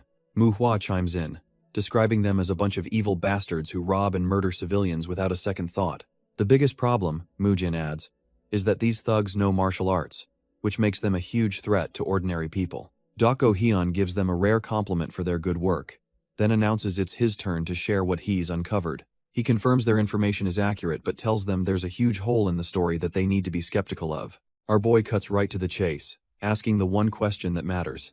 How did these lowlifes learn martial arts? He acknowledges that getting your hands on a book for some third-rate techniques is laughably easy. But he scoffs at the idea that these particular thugs, who'd sooner burn a book for warmth, would ever bother to study one. It's just too unlikely, he concludes. Someone must have actively helped them, teaching them how to fight. He then drops the bomb. He already knows who did it, but the reason why is still a mystery, leaving them all dumbfounded. Mu Jin can't take the suspense and asks who this mysterious backer is. Dako Hyun just sits there calmly, letting the tension build for a moment. He then drops the name of their target, the infamous Red Wolf sword. And the real kicker? He's from the Nine Hells sword sect, leaving the disciples utterly speechless. Mu Jin is completely floored. This means they're not just dealing with some trash-tier criminals anymore. Our boy then casually suggests they just ambush the whole group and wipe them out, asking what they think. The disciples are dumbfounded, wondering if he's seriously proposing a war with a major sect. Mu Cheol, ever the cautious one, insists they must report this to the elders before doing anything rash, and Mu Jin quickly agrees. Dako Hyun just gives them a sly look, clearly unimpressed with their by-the-book thinking. Mu Hua chimes in too, agreeing with her senior disciples that reporting is the only logical choice. But Mu Hua, filled with a sense of justice, declares that they need to stand up to them. Mu Jin, however, immediately shuts that down with a hard no. He reminds them of their reality. Manhwa is still reeling from a massacre and can't afford a war with a major sect. Our boy Dako Hyun just sits there, arms crossed, completely unfazed by the warning that it's too dangerous. Mu Jin presses on, explaining that if the Nine Hells sword sect is really involved, it could trigger a full-blown war. Dako Hyun finally stands, telling him not to worry because something like that is never going to happen. Mu Jin is dumbfounded, asking how he can be so sure, but Dako Hyun simply says this isn't their style. He then lays out the facts. The Nine Hells sword sect is tyrannical and would attack head-on, not with sneaky schemes. Besides, he adds, Manhwa is so weak right now they could be wiped out easily, and the sect has bigger problems to deal with. His final conclusion is simple. It's not the Nine Hells sword sect, and even if it is, they won't start a war over this. With the explanation over, our boy tells them it's time to go, but Mu Jin is still reeling, asking where they're even headed. Mu Jin demands to know where he got such specific information and if he's sure it's trustworthy. Doko Hyun calmly reveals his source, the beggar sect. Mu Jin is utterly dumbfounded. He can't believe his ears. Turns out, the beggar sect is an orthodox organization, not just a bunch of random vagrants. They're the largest organization in all of Murim, using their vast numbers to gather and sell intelligence. And you can't underestimate them. They have their own martial arts and a strict code of ethics. With that said, Doko Hyun makes his move, ready to act on the intel. He states that any information from this organization is absolutely trustworthy, as he leads the group out into the night. Doko Hyun tells Mu Jin to stop worrying, clarifying that while he wants them dead, he'll try the peaceful route first. Mu Jin decides to calm down and trust his senior, but just as he does, Doko Hyun announces they've arrived at their destination. As Mu Jin resolves not to be a burden, the entire front gate of the enemy compound is violently obliterated right before their eyes. Both Manhwa and Mu Jin are left completely dumbfounded, wondering what on earth happened to the peaceful plan. The enemy guards are thrown into chaos, shouting in panic that someone has just smashed through their main gate. As the dust settles, a guard demands to know who they are, but our boy simply remarks how convenient it is that everyone's gathered. He then issues a chilling demand.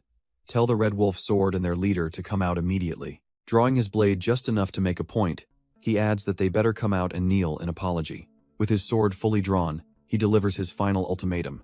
If they beg for forgiveness, he'll at least spare their pathetic lives. The stage is set for a bloody confrontation at the Red Wolf clan's headquarters. One of the guards suddenly recognizes the plum blossom symbol on their uniforms, realizing they're from the Manhwa sect. Manhwa whispers that this isn't peaceful at all, but our boy just lectures her that this is how you ambush people in Jianghu. The commotion finally draws out their leader, who stomps out demanding to know what all the ruckus is about. A subordinate stammers that the intruders are from Manhwa, leaving the leader utterly baffled. He can't believe it, wondering if these kids are really from that legendary sect. Doko Hyun and his crew just stand there, their silence more intimidating than any threat. The leader scoffs, calling them a bunch of overconfident kids and asking if they're tired of living. He tries to dismiss them, saying he has an important guest, but Doko Hyun simply replies that he's not leaving. In fact, he tells the leader that they're the ones who are going to die, and had better watch his tone. The Red Wolf leader is completely dumbfounded, asking if they're insane and warning them they have no idea who they're messing with. He loses his temper and orders his men to teach these trash-tier newbies a lesson, but tells them to stop short of killing them. His goons eagerly draw their swords, ready to put the hurt on the Manhwa disciples. But our boy and his crew just stand there, completely unfazed by the pathetic show of force. Manhwa, however, looks absolutely stunned, her eyes wide with shock at something she sees behind them. Turns out, the important guest the leader mentioned was just a poor soul getting beaten to a pulp by his men. The victim is a bloody mess on the ground, barely clinging to life. This raw brutality is a bit more than Manhwa was expecting, and she's completely frozen in horror. One of the other disciples notices her state and calls out her name, trying to snap her out of it. The sight of the brutalized man is a grim reminder of just what kind of scum they're dealing with. It's not just one victim. The man was desperately trying to shield a woman from the brutal beating. Even while unconscious and bleeding, his body is still covering hers in a final, protective gesture. The man's eyes flicker open for a moment, a silent plea for help before he fades out again. The woman is just as battered, lying unconscious and covered in blood beneath him. Seeing this, Manhwa snaps and charges forward, completely losing her cool. The two goons in front of her raise their swords, ready to cut down the reckless disciple. But before they can even blink, Mu Jin intercepts, unleashing the bamboo leaf hand technique. The guards are dumbfounded, as their wrists are struck with pinpoint precision. Their swords fly from their grasp as they're sent tumbling backward by the force of the blow. The other disciples immediately surround Manhwa, scolding her for running off on her own like that. Mu Jin checks on the victims and realizes they're in critical condition. They need a physician, now. But one of the goons staggers back up, sneering at who gave them permission to take anyone. The bald thug gets cocky, thinking these Manhwa disciples are trash tier, and his crew can easily overwhelm them. Their leader, a stern-looking man with gray hair, watches his men regroup for another assault. Our boy Doko Hyun just observes, thinking Mu Jin went easy on them and scoffs at her soft-heartedness. The gray-haired leader then calls out Manhwa for hesitating to kill, before his eyes lock onto Doko Hyun, who's just been standing there. He sees Doko Hyun's bored expression not as arrogance, but as pure confidence, and decides a one-on-one fight is a bad idea. The leader's new plan is simple: help his men crush the other disciples. Then they'll all jump Doko Hyun together. Suddenly, he charges forward, yelling encouragement to his men, but completely ignores Doko Hyun, leaving him dumbfounded. Doko Hyun is confused for a second, but then a slight smirk appears as he realizes this is the exact chaotic situation he wanted. Doko Hyun smirks, realizing these disciples are total rookies to the Jianghu, knowing absolutely nothing about real fights. Manhwa is completely caught off guard by the underhanded tactics these thugs are using. They're used to honorable duels, not street brawls where people throw dirt and spit to gain an edge. Unlike the Black Knight Palace incident, there are no seniors to bail them out this time. They're completely on their own. It's a simple, brutal equation. If they don't kill these guys, they're the ones who are going to die. Manhwa finds herself on the ground with a blade to her neck, a harsh lesson that skill level means nothing in a fight for your life. Our boy watches from a distance, thinking this is exactly the kind of wake-up call they all needed. But just as he's about to write them all off, he notices something an exception to the rule. His gaze lands on one disciple who isn't struggling in the slightest. Turns out Muchael is cut from a different cloth, effortlessly handling the thugs like they're nothing. A bald thug charges in screaming, but Muchael just gives him a look of utter boredom. With a simple, clean move, he sends the attacker face-planting into the dirt. Another one of these goons thinks he can get the drop on him, reaching for his sword, but Muchael's reflexes are just on another level, stopping the blade before it's even drawn. He twists the thug's arm and slams him into the ground, neutralizing him instantly. A nearby guard is left completely dumbfounded, realizing he's picked a fight with a monster. Just as he clears his area, a new, masked enemy with a chilling aura steps out of the shadows. The sudden appearance of a real killer finally wipes the calm expression off Muchael's face. Meanwhile, Doko Hyun's attention is drawn to the guard's actual leader, who's finally making a move. The gray-haired veteran grins sadistically, revealing his scummy tactic. He's going to hunt down the weakest disciple first. The gray-haired leader makes his move, slamming poor Manhwa into the ground with overwhelming force. The other Red Wolf goons are completely stunned, shouting that their leader has been taken down. So Jingge starts to panic, asking his comrades what they should do now that they're facing a monster. From a balcony above, their true boss calmly tells them to pick another target. He declares that whoever kills the Manhwa kids will be promoted to the new leader, trying to incite a bloodthirsty frenzy. The disciples are horrified as they finally recognize the man's infamous title, the Red Wolf Sword. But our boy Doko Hyun is completely unfazed, remarking that he was wondering when the real boss would finally crawl out. The Red Wolf Sword smirks, surprised and a little flattered that a young disciple from Manhwa knows who he is. He calls it an honor, but Doko Hyun immediately shuts him down with a simple no. He then clarifies that he only learned about him yesterday, a casual dismissal that leaves the legendary mercenary utterly dumbfounded. Our boy just smirks, telling the mercenary he doesn't bother learning the names of weaklings. The Red Wolf Sword is furious, scolding him for speaking like a demonic artist instead of a proper disciple. He crushes his cup, a clear sign that he's done talking and is ready to fight. Leaping down, he warns Doko Hyun that he's going to have to give this fight his all. Doko Hyun just stares back, questioning if he really needs to go all out for someone like him. He then casually states that he's not so sure about that. He asks the mercenary if he's even strong enough to be worthy of his full strength. But before the Red Wolf Sword can even react, Doko Hyun is already behind him, grabbing his head in a vice grip. In a flash, he slams the legendary mercenary's face straight into the unforgiving stone ground. The fight is over in an instant as the Red Wolf Sword's weapon clatters uselessly beside him. The Red Wolf Sword tries to counterattack, but our boy is already moving, dodging with impossible speed. The mercenary is completely dumbfounded, wondering how he's moving so fast. He realizes with horror that he didn't just miss the attack. He didn't even see his feet move. The old man is sweating bullets, trying to process the massive gap in their power. Hes confused why Doko Hyun hasn't even bothered to draw his sword yet. He tries to rationalize it, refusing to believe some young punk could be on a higher level than him. But Doko Hyun isn't thinking about any of that. He's just glad he found a decent opponent. He finally draws his blade, admitting to himself that he just wants to test his new swordsmanship. Turns out, he's been training non-stop for a month, trying to fuse his old style with Manhwa's techniques. But he never had a chance to test it because everyone at the sect was either too weak or too busy. Our boy thinks to himself that this old swordsman is a precious find for a sparring partner. Hes not exactly a top-tier warrior, but he'll do for a warm-up. Spurred on by the disrespect, the Red Wolf Sword leaps in for a furious attack. Doko Hyun just stands there, completely unfazed by the incoming blade. He dodges the slash with a minimal, almost insulting, lean back. With the opening created, he prepares a counterattack with his bare hand. He unleashes the Manhwa sect's bamboo leaf hand, striking the old man square in the chest. The Red Wolf Sword stumbles back, dumbfounded that he was hit with a non-sword technique. Doko Hyun's eyes begin to glow, signaling that the real fight is about to start. He blitzes forward with inhuman speed, landing a clean, powerful strike on his opponent. The Red Wolf Sword is completely stunned, his mind reeling from the speed and precision of the last blow. He stumbles back, wondering how this kid could have possibly read his steps after seeing only 2 attacks. The horrifying realization dawns on him. The only reason he couldn't follow our boy's movements was the massive, undeniable gap in their levels. He grips his sword, refusing to accept that a young disciple could be so far beyond a seasoned mercenary like him. Finally composing himself, he admits he was a fool for looking down on Dako Hyun and readies his stance. With a grimace, he declares that the time for games is over. He's about to go all out. He puts every ounce of his strength into a final, desperate lunge. Dako Hyun just watches the incoming attack with a look of utter boredom, as if swatting a fly. The Red Wolf Sword unleashes his ultimate technique, a ferocious golden wolf made of pure energy that barrels towards our boy. The other Manhwa disciples can only watch in horror, screaming for their senior brother to be careful, but our boy simply meets the attack with his own, unleashing the Falling Plum Blossom Sword. The so-called ultimate technique shatters into nothing more than harmless, glowing petals. Dako Hyun casually remarks that the Redbud Sword technique is fierce, but riddled with openings. To make matters worse, he points out that the old man hasn't even learned the second half of it, leaving the mercenary dumbfounded.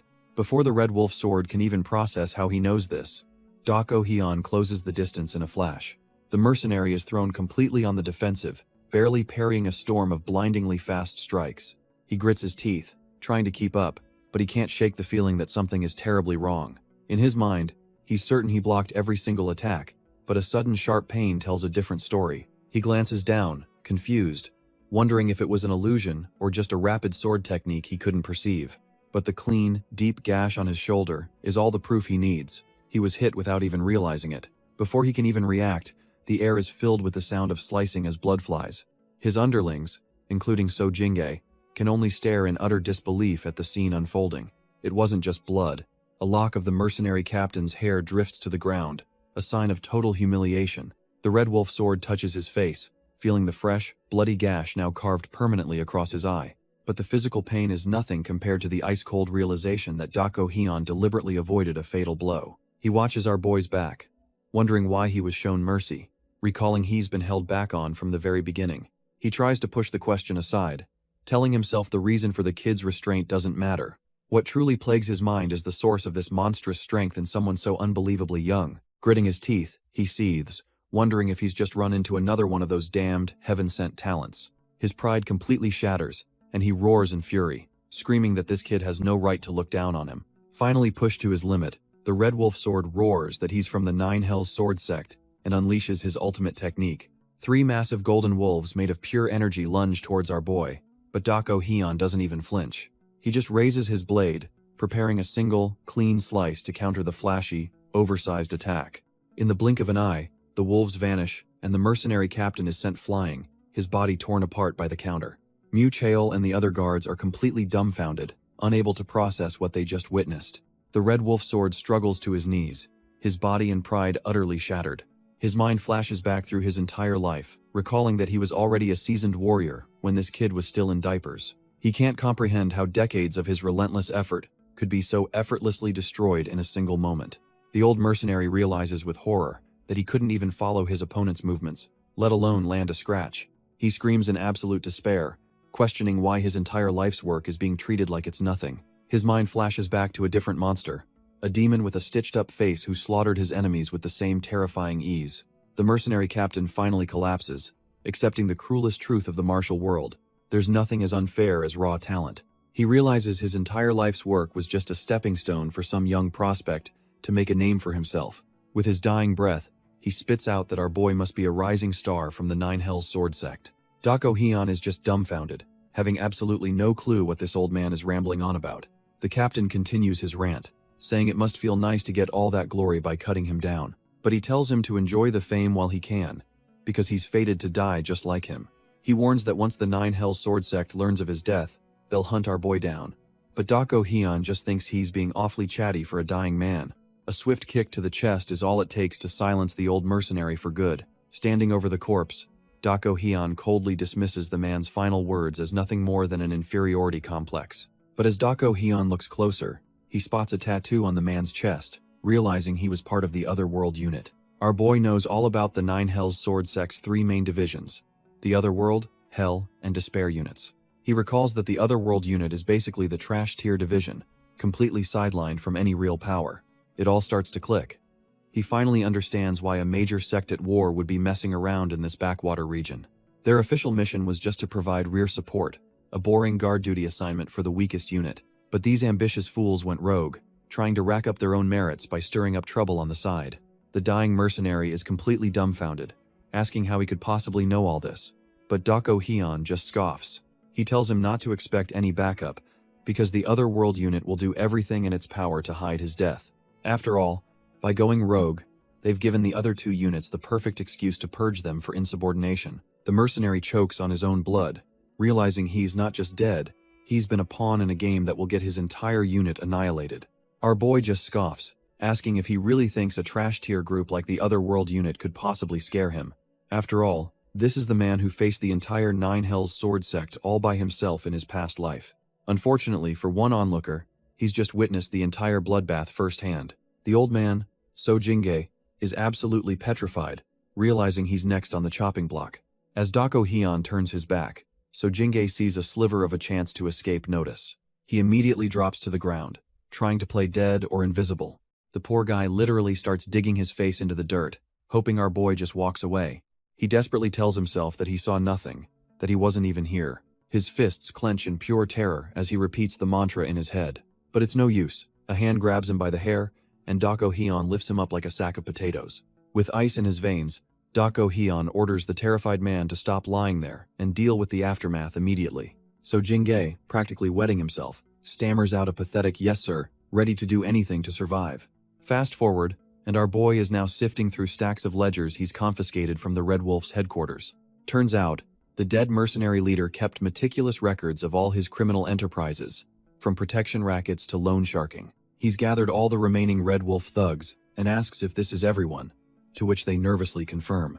Dako Hyun then drops the bomb.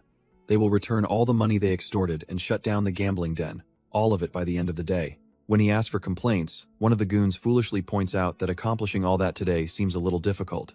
Dako Hyun's gaze turns absolutely lethal as he leans in and just says, "So?" The man immediately backpedals, but it's too late. Our boy tells the room they're fundamentally mistaken about his intentions. He clarifies that he isn't sparing them out of mercy. They're just trash who need to stay alive so their victims have someone to direct their anger at. He tells them not to even think about atoning through death, because their sins are far heavier than that. The only right way forward is for them to live and spend their entire lives making up for what they've done, a reality the terrified thugs quickly accept. With the grunts dismissed, he tells the former leader, So Jingae, to stay behind and orders his fellow disciples to supervise the cleanup. Manhwa pulls him aside, asking what he's up to now, to which he replies that he has something else to do. She's not buying it for a second, bluntly asking if he's just going to get wasted again like last time. He just tells her to keep an eye on them, and she agrees before heading out with the others. Now alone with the trembling leader, our boy smirks to himself, impressed that Manhwa caught on so quickly. He assures the man that this time, it's not about alcohol, which only confuses the former gang leader more. Dako Hyun's expression turns sharp as he tells the man to stop hiding it, claiming his nose can't be fooled. Turns out, our boy knows he has a stash of tuber fleece flower, and he's here to collect. Our boy flashes back to his past life, recalling how he had to hunt for rare opportunities to get stronger. Without a sect or any money, he had to search for elixirs all on his own. But he knew these things were rare for a reason. You don't find them, you stumble upon them by sheer luck. It took him 7 long years before he finally chanced upon a tuber fleece flower while resting after training. Back in the present, he follows the former gang leader, remembering the bitter, earthy scent he could never forget. So Jingae is dumbfounded, explaining they accidentally found a 200-year-old fleece flower and can't believe our boy sniffed it out. He adds that the Red Wolf sword was meant to have it, but now it belongs to a more worthy master before being dismissed. With the man gone, Dako Hyun secures the heavy iron door, ensuring he won't be disturbed. He notes the thick stone walls make this a perfect spot to practice energy circulation, just like any proper martial arts hideout. Opening the box, he recalls eating a 300-year-old flower in his past life. This 200-year-old one might be weaker, but it'll do the trick. Our boy smirks, knowing that no matter the age, this fleece flower is a precious treasure. He gets ready to enjoy what he believes is a simple 200-year-old elixir. But the moment he opens the box, his eyes widen in pure disbelief. He's completely dumbfounded by its size, wondering how a 200-year-old root could possibly be this massive. His mind races as he realizes it's even bigger than the 300-year-old one from his past. This thing has to be at least 400 years old. He can't believe his luck, remembering how hard he struggled to find a weaker one in his past life. After a split second of feeling guilty, he decides to eat the whole thing, promising to share the next treasure he finds. As night settles over the Manhwa sect, a powerful energy begins to stir.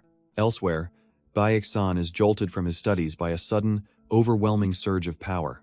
He's left completely baffled, trying to figure out where that immense energy spike just came from. From her room, Manhwa is also drawn to the disturbance, her eyes fixed on the source of the energy. Meanwhile, our boy Dako Hyun lets out a deep breath, the excess energy from the root dissipating around him. He steps out into the courtyard, feeling the newfound power coursing through his veins. The transformation is complete, leaving him feeling incredibly refreshed and stronger than ever. Suddenly, Manhwa rushes over, asking about the loud noise she just heard from his quarters. Dako Hyun plays it cool, casually dismissing her concerns and telling her it was nothing important. He flips the script, questioning why she's slacking off instead of checking the ledger like she's supposed to. With a final warning that he'll be checking her work, he turns and walks away, leaving her stunned. Manhwa can only grumble under her breath, annoyed at the sheer audacity of this young bastard. But her irritation gives way to suspicion as she realizes something about him has definitely changed. Meanwhile, Mu Ryun looks at the demolished building, thinking that for nothing important, it sure is a mess. He shrugs it off, figuring the old building was going to be torn down soon anyway, so it doesn't matter. Still, he's left wondering what could have possibly caused this level of destruction. The scene pans over the piles of broken roof tiles, a testament to the night's chaos. Turns out, Dako Hyun has put all the lazy disciples, including Mu Ryan, on demolition duty with sledgehammers. Our boy appears behind the exhausted Mu Ryan, who jumps in surprise at his sudden presence. Dako Hyun coolly reminds him the sun is rising, questioning if he really has time to be taking a break. Spurred by fear, the disciples frantically get back to work, not wanting to get on his bad side. Later, Dako Hyun presents a local merchant with a chest overflowing with silver, leaving the man utterly speechless. He explains it's the money his disciples extorted, forcing the guilty party to bow his head in a deep, humiliating apology. Watching from the shadows is none other than the information broker, So Jingae. He's absolutely dumbfounded, realizing our boy actually took down the Red Wolf sword and his entire faction. So Jingae knew the kid was no ordinary martial artist, but this level of power is beyond anything he could have imagined. He comes to a terrifying conclusion. Manhwa wasn't a joke, they were hiding a dragon. Just as he's processing this, Dako Hyun appears right behind him, having known he was there the whole time. Our boy casually says he was feeling a bit hungry and figured it would be no fun to drink alone. He offers So Jingae alcohol and refreshments, even though it's the crack of dawn, and So Jingae has no choice but to accept. They sit down to a full meal, and Dako Hyun cuts right to the chase, asking what he's so curious about. As So Jingae digs in, Dako Hyun explains that while the Red Wolf sword is dead, the real problem is what to do with his men. He reveals his plan, to rehabilitate the underworld thugs by giving them honest work, and asks if So Jingae knows anyone who can help. Our boy lays down the law, casually mentioning his backup plan. He'll just sever the dantians of any thugs who step out of line. So Jingae is dumbfounded, realizing this kid talks about crippling martial artists for life like it's a walk in the park. Completely outmaneuvered, he quickly agrees to the deal, promising to find merchants and personally oversee the thugs' rehabilitation. He even pours a drink, insisting that they should be the ones thanking Dako Hyun for giving them a chance to help the common folk. With the deal sealed, So Jingae asks how long he's staying, and Dako Hyun reveals he's on a tight 3-day schedule to visit other sect divisions. Hearing this, So Jingae brings up other local strongholds, wondering if our boy plans on cleaning up the entire region while he's here. The scene then transitions to a peaceful night, the moon hanging high in the sky. Back at the Manhwa sect's lodgings, the atmosphere is bustling and lively. Dako Hyun enters carrying a large jug of alcohol, telling his fellow disciples they did a good job. The others are confused until he explains he brought special bamboo leaf liquor to celebrate them handling their first real mission so well. Mujin pushes back, reminding him that in their sect, they only drink for official events or major celebrations. But Dako Hyun drops a cold, hard truth. Most newcomers to the Jianghu die during their very first real incident. He points out that while the thug's skills were flimsy, their killing intent was real, and the disciples weren't prepared to kill in return. This, he explains, is the reality of the Jianghu, where the line between life and death isn't just decided by martial arts level. Most rookies overlook this fact and die, yet all 3 of them manage to come out completely unscathed.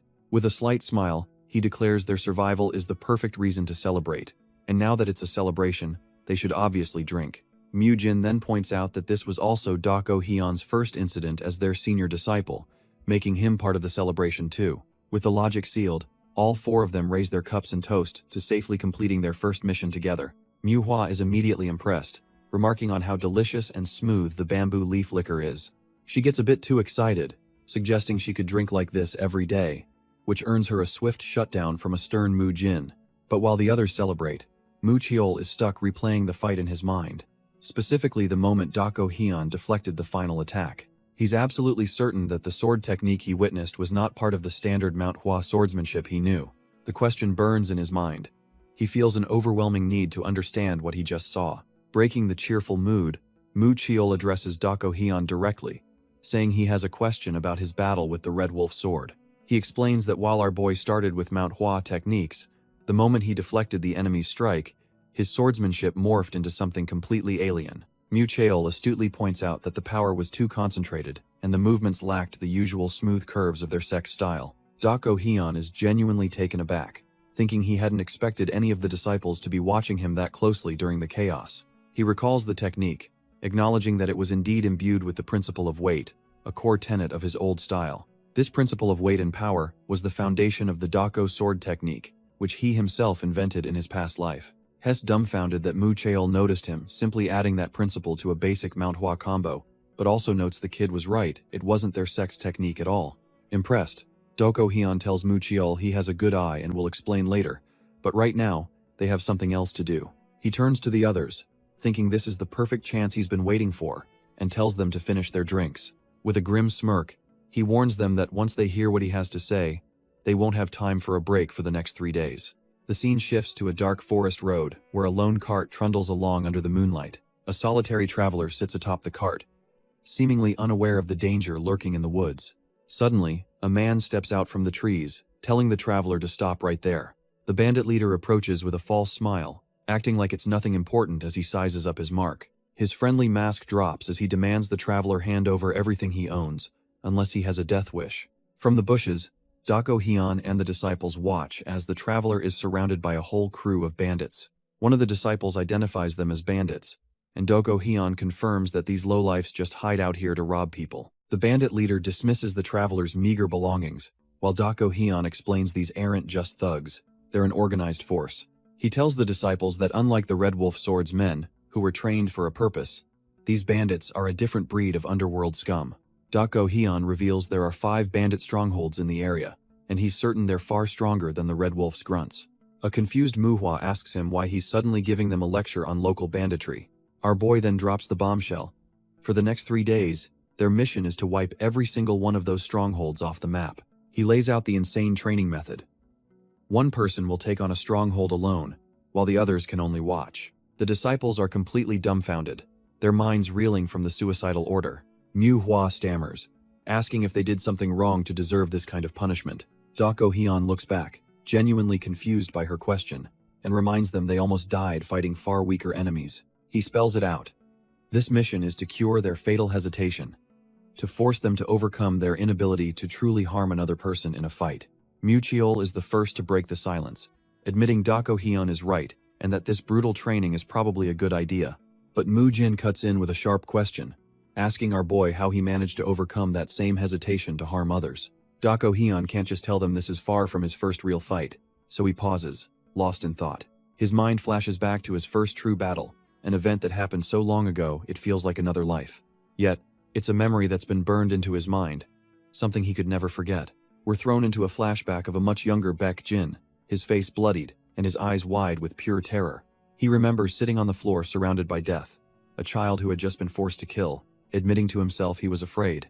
It was the primal fear that if he didn't kill, he would be the one to die. Back in the present, he looks them dead in the eyes and confesses he was afraid of dying, but even more afraid of seeing them get hurt. He explains that to stop those fears from coming true, he just killed the enemy in front of him. It was as simple and brutal as that. He finishes his story with a cold, hard stare, the memory of his past self, Baek Jin, flashing in his mind. He clarifies that his method is just a reference. Every warrior must ultimately forge their own path. Turning to Mu Cheol, he makes a huge offer. He'll teach him that insane sword technique, but only if he proves his worth. Since it's their first night on the job, our boy decides a live demonstration is in order, telling them all to watch and learn. The scene shifts to a roadside ambush already shut down, with one bandit out cold, and the traveler he saved bowing in thanks. Doko Hyun effortlessly lifts the bandit leader, who's barely conscious after getting his block knocked off. After a bit of persuasion, the terrified thug immediately points him toward the rest of his crew. And just like that, Doko Hyun strolls right into the heart of the bandit's den, ready to clean house. The head honcho steps up, looking more annoyed than threatened, clearly having no idea who he's messing with.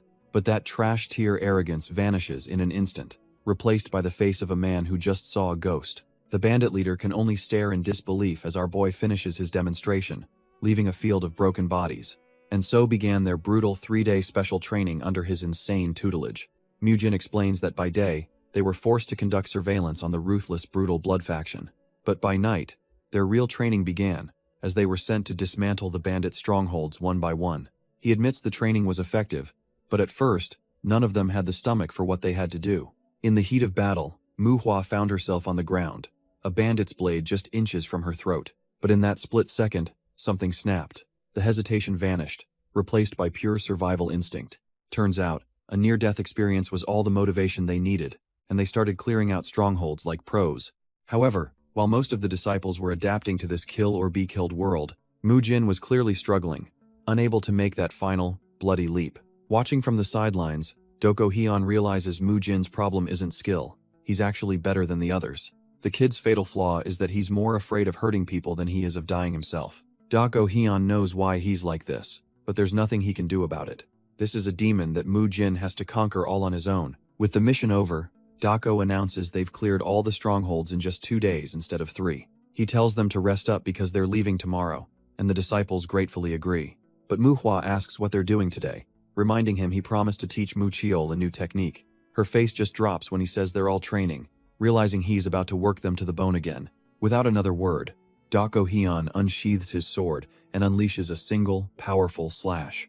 The strike carves a massive gash in the earth, leaving the disciples completely dumbfounded. Muchiol and the others are completely speechless, their minds reeling from the display of raw power.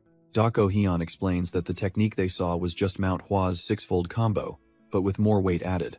Muchiol is fixated on that one word, wondering what on earth he could possibly mean by weight. Our boy elaborates that their sex swordplay is all about flow, since there's no real difference between offense and defense. This means the 6-fold combo is a master key, capable of linking seamlessly into any other technique. He then poses a mind-bending question. What would happen if he mixed in illusions and changes? As the disciples try to process this, Doko confirms he's talking about the very foundation of their martial arts. He brings up the legendary Manhwa sword saint, Hyunjo, revealing he wasn't the first to modify the technique. However, Doko states that Master Hyunjo was undoubtedly the best at it, a testament to his profound understanding. The final bombshell drops. Even their most famous techniques are just different branches of that same core combo. Doko reveals that Hyunjo was secretly creating a new technique, one that uses the very concept of weight he just showed them.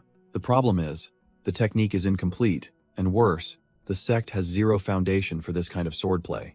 He warns them that chasing an unfinished art when they already have solid basics could be a foolish, even catastrophic mistake. There's a reason the sword saint kept it under wraps. He knew an incomplete art would only sow chaos and confusion.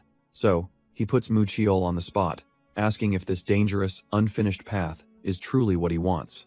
Muchiol's resolve is unshakable. He stares back with dead certainty and confirms his choice. With no hesitation, he formally asks Doko to teach him the forbidden technique, ready for whatever comes next.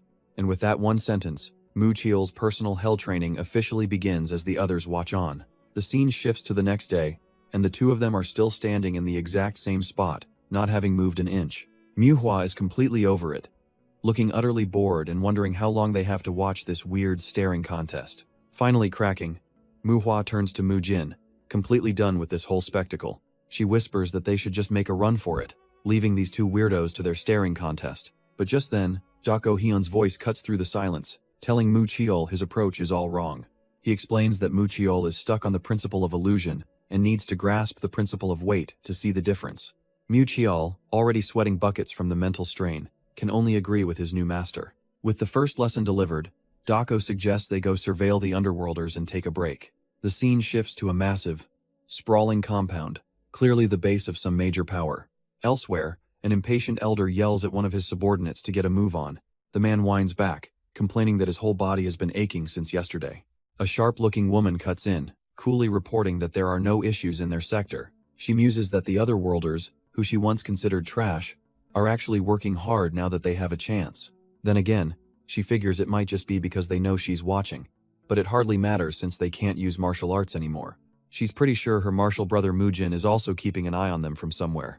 With her job done, she decides to wrap things up for the day and get some well-deserved rest. She turns to leave, feeling satisfied after working hard for the past few days. But just as she takes a step, her instincts scream and she freezes in her tracks. In a flash, she spins around with a blade drawn, demanding to know who's there. She's left completely dumbfounded by what she sees. It's a woman she recognizes from the old days of the brutal blood faction, who quickly apologizes for startling her, and standing right beside the woman is a small child, holding tightly onto his mother's hand. The woman introduces her young son, Young, as our girl awkwardly apologizes for scaring the kid, but the woman just looks at her with wide eyes, thanking her for saving her sister. Our girl is completely floored, wondering if this feeling of gratitude is the whole reason chivalrous fighters exist. The mother explains that thanks to her, they were able to properly hold their father's funeral. Hearing the word father makes our girl's heart drop as she tries to hold back her emotions. A grim memory of two blood-soaked figures flashes through her mind, a stark reminder of her own past. Shaking off the dark thoughts, she offers her condolences, saying she wishes she could have done more. The mother dismisses the apology, grateful that because of her, Young wasn't left all alone in the world. Suddenly, the little boy looks up at our hero with a blush and a fire in his eyes. He declares that when he gets older, he wants to become an impressive chivalrous fighter, just like her. The boy's innocent declaration completely shatters our girl's composure, and she just breaks down crying. His mother is utterly dumbfounded by the sudden tears, as the warrior manages to ask the boy his name. Young's eyes light up, asking with pure hope if he can really become a great fighter like her. Fighting back her sobs, she tells him that of course he can, he'll become an even greater hero than she is. The mother asks if she's hurt, but the warrior just waves it off, trying to pull herself together. As day turns to night, the city buzzes with life, but that emotional moment hangs in the air. Elsewhere, in a quiet room under the moonlight, a different mood has settled in. We see a familiar face from the past, Dako Hyun, in his original body as Baek Jin, looking out into the darkness. He sits alone, slumping against the wall, clearly weighed down by some heavy thoughts. It seems the story of the boy and the warrior has struck a nerve, dredging up memories he'd rather forget. The next morning, Dako Hyun and the disciples are already on the road, cutting through a dense forest. But not everyone is keeping up. Manhwa is already sweating buckets and looks completely gassed. She yells ahead at their senior disciple, asking what the big rush is, convinced they'll die of exhaustion before they even reach Winan. Our boy just turns back with a deadpan look, telling her he's not rushing, they're just trash tier slow. Manhwa grumbles that they should have just left early instead of resting. But Dako Hyun says he needs to check on their slacking training. He glances back, a flicker of some other thought crossing his mind for a moment. The sheer coldness of his words leaves Manhwa absolutely dumbfounded. Seeing the tense mood, Mujin tries to change the subject, wondering aloud if the folks back in Posung are doing okay. Dako Hyun shuts that down instantly, saying the beggar sect has it covered and that their weak mentalities are the real problem. Time to ramp up the training. Manhwa is filled with instant regret, realizing their lives are over and she already misses the peaceful time with the kid, Young. Mujin finally asks who Young is, and our boy explains she's the sister of a girl he saved from the blood faction. He met her by chance, and the kid was so inspired she vowed to become a chivalrous fighter just like him. For the first time in his life, Dako Hyun finds himself genuinely worried about a child's future, which is a bizarre feeling for him. Manhwa tries to call out to him, but he just coldly tells her to shut her mouth, leaving Mujin speechless. Suddenly, Manhwa's mood does a complete 180 as she excitedly points out they've finally reached Winan. The group looks down upon the sprawling city, relieved to have made it just as the sun begins to set. Dako Hyun informs them that Winan hosts a Manhwa outer sect, the Fresh Flower sect, and that's where they'll be having dinner. As Manhwa cheers, he can't resist a final jab, dryly asking if she still thinks he was moving too fast now. Their destination is in sight, the grand entrance to the Fresh Flower sect, a supposed place of refuge. But inside its walls, a brutal scene unfolds as one kid viciously punches another, hinting that this place is anything but peaceful. The young bully orders his goons to hold the gray-haired kid still, a sadistic grin plastered on his face. He clenches his fist, ready to deliver another trash-tier beating. A brutal punch lands right in the kid's stomach, forcing a pained gasp from his lips. But one punch isn't enough for this little psycho. He rears back to deliver another one. Suddenly, a hand intercepts his fist, stopping the attack dead in its tracks. The bully is utterly dumbfounded. He can't believe someone just blocked his punch, which was even infused with internal energy. He looks up, startled, to see who dared to get in his way. Turns out, our boy Dako Hyun and the entire Manhwa crew have just walked in on this disgusting scene. The beaten kid looks up, his eyes widening as he recognizes the distinct robes of his saviors. With Dako Hyun standing protectively before him, the boy realizes these aren't just any martial artists. They're disciples from the original Manhwa sect. Dako Hyun calmly informs the little psycho that a punch with that much force could have easily killed a normal kid. He presses the issue, asking if the bully even realizes he was using what amounted to a killing blow. But the kid just glares back, completely silent and showing zero remorse. Our boy sizes him up, noting the sheer arrogance in his eyes and figuring the problem must lie with his parents. He concludes that the kid himself isn't really at fault. He's just a product of some trash-tier upbringing. Suddenly, the little brat tries to wrench his fist free, still looking like he wants to throw down. Dako Hyun is genuinely surprised by the kid's absolute lack of fear. He warns the punk that glaring at someone when you're clearly in the wrong is a good way to get smacked. But instead of backing down, the kid grabs Dako Hyun's robes, questioning if this is how an orthodox sect is supposed to act. Dako Hyun is momentarily dumbfounded, only to look down and see the kid he just saved staring up at him. The gray-haired kid he just rescued looks up at him, a silent plea in his eyes. Our boy just stares back, processing this whole ridiculous turn of events. He finally turns to the bullies and tells them to get lost before he personally kicks them out. The little punks finally take the hint and retreat, leaving Dako Hyun's group with the victim. Without warning, the kid snaps into a formal martial arts salute, showing some serious discipline. He introduces himself as Lim Sanha of the Fresh Flower sect, and formally thanks them for their help. Dako Hyun, playing his part perfectly, introduces himself as Muhui of the Manhwa sect. Muhwa steps forward, asking the young boy if he's hurt, but he quietly says he's fine. She then asks just who those brats were, and he reveals they were from the Great Truth sect. When she presses for why they were bullying him, he admits their two sects have never been on good terms. Lim Sanha explains that once the Great Truth sect realized they were stronger, their young leader started throwing his weight around. Mujin cuts in, asking the obvious question, does his sect leader even know this is happening? Turns out, he does. Lim Sanha used to fight back and win, which prompted his sect leader to try and resolve things diplomatically. But the meeting was a disaster.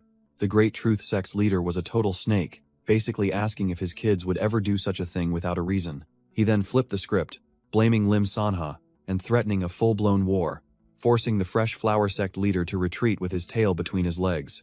Our boy immediately grasps the situation. The Fresh Flower sect is so weak, their only option is to endure the humiliation to avoid giving the enemy an excuse to invade.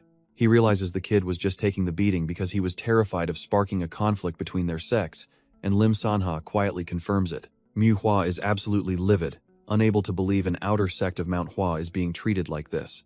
But Dako Hyun cuts her off, reminding her there's a reason they were sent here, and that they'll get the full story from the sect leader himself. With a new objective in mind, the group finally arrives at the gates of the Fresh Flower sect. As they enter, the local disciples are completely dumbfounded, recognizing the prestigious visitors from the main sect. The sight of our boy and his crew, led by the little Lim Sanha, is enough to make everyone stop and stare. But Dako Hyun immediately clocks something strange. Main sect disciples wear red plum blossoms, but these guys all have white ones, marking them as an outer sect. An older man with long gray hair steps forward, confirming he's been waiting for them. Dako Hyun, introducing himself as Muhui, offers a formal greeting on behalf of the Manhwa sect. The man returns the gesture, introducing himself as Lim Muguk, the leader of the Fresh Flower sect. Lim Muguk is quick to praise our boy's reputation for crushing the brutal blood faction, though Dako Hyun dryly corrects the rumor that it happened overnight. The sect leader then turns to his son, Lim Sanha, asking if he was the one who brought them here. After getting a quiet confirmation, Lim Muguk gives his son a look of approval, clearly proud of the boy's work. With the pleasantries out of the way, he invites the group inside to finally get down to business. Inside the Fresh Flower sect's main hall, the group settles in for a serious discussion.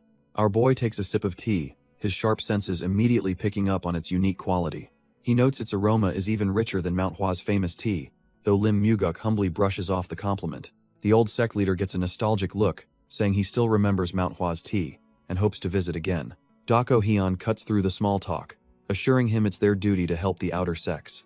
He then gets straight to the point, asking Lim Muguk to lay out the current state of the Fresh Flower sect. The atmosphere shifts as the old man sighs, admitting that their situation is, frankly, pretty dire. Dako Hyun correctly guesses the Great Truth Sect is involved, and Lim Muguk explains that things were fine when they were equals. Our boy presses further, asking if everything changed after the Shangzi massacre, and the leader grimly confirms his suspicion. Ever since their rivals learned how much damage the Fresh Flower Sect suffered, they've been getting bolder, provoking them at every turn. Lim Muguk confesses that even his own son is being bullied by their rivals, and Dako Hyun realizes he knew all along. The old leader admits his son tried to hide it, but he's trapped, knowing that retaliation is exactly what the Great Truth Sect wants. He grips his teacup, explaining that his rivals are just looking for any excuse to absorb his sect. Feeling utterly powerless, he laments that he has failed as both a father and a sect leader. Mujin cuts through the despair, asking why he never reached out to the Manhwa sect for help. The old man explains he was waiting for Manhwa to recover, but now feels immense relief that they've finally arrived. He believes that just the presence of Manhwa's disciples will be enough to deter their enemies. But Mujin sees right through him, bluntly stating that the old man doesn't truly believe in their strength. Dako Hyun is momentarily taken aback by his companion's sharp accusation. Our boy then drives the point home, asking if he really trusted them. Why did he let his son's face get beaten to a pulp? Manhwa is completely dumbfounded, wondering what face Dako Hyun is even talking about. Lim Muguk tries to play it off with a nervous laugh, insisting that to distrust them would be to distrust Manhwa itself. He puts on a fake smile, asking how a lowly outer sect leader like him could ever dare to not trust them. He quickly tries to change the subject to dinner, but Dako Hyun is internally seething that their offer of help is being brushed aside. Our boy gets it though. The old man probably got his hopes up hearing about Manhwa's exploits, only to see just 4 kids arrive. Turns out, that's exactly what happened. Lim Muguk's first thought upon seeing them was that they were far too young to be useful. He decided his only option was to treat them well and send them packing before they got themselves killed trying to help his sect. But he then recalls patting his son's head, remembering the kid brought them here for everyone who had suffered. He praised his son for a job well done, all while feeling a pang of guilt for the young disciples he was about to use. Back in the present, Lim Muguk realizes he was the one acting like a child, unable to even mask his bitter disappointment.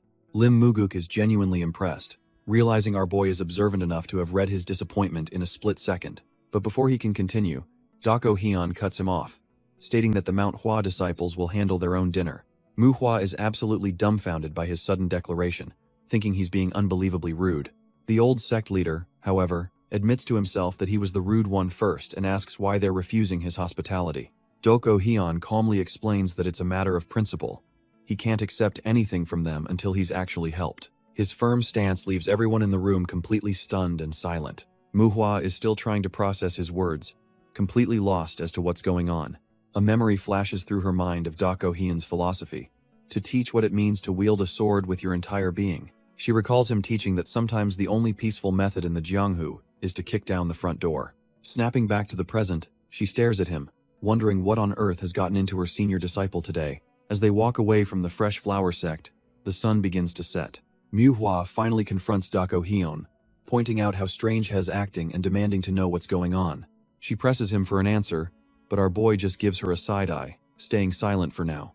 The group is left completely baffled, following him away from the sect's main building. Once he's sure they're out of earshot, Dako Hyun stops and finally agrees to tell them everything. He drops a bombshell. The Fresh Flower Sect's leader doesn't trust them one bit. Manhwa is dumbfounded, reminding him the leader said the Great Truth Sect would back off. But Dako Hyun asks her if that didn't feel a little too convenient. He explains that a successor, even a child, is trained to be careful with their words and actions. For that kid to act so arrogantly meant something was seriously wrong. It felt like the Great Truth Sect backing down was just a performance. Dako Hyun lays out the cold, hard truth. If 4 low-ranking disciples fought and lost, Manhwa's already shaky reputation would be shattered. He continues, explaining that if they fail, the Fresh Flower Sect will be absorbed, and Manhwa will be branded as incompetent. Manhwa asks what they should do, but our boy simply says the solution is to not fail in the first place. She's still confused by his vague answer, but trusts that he must have some kind of plan cooking. And his plan, apparently, starts with a plate of dumplings at a local restaurant.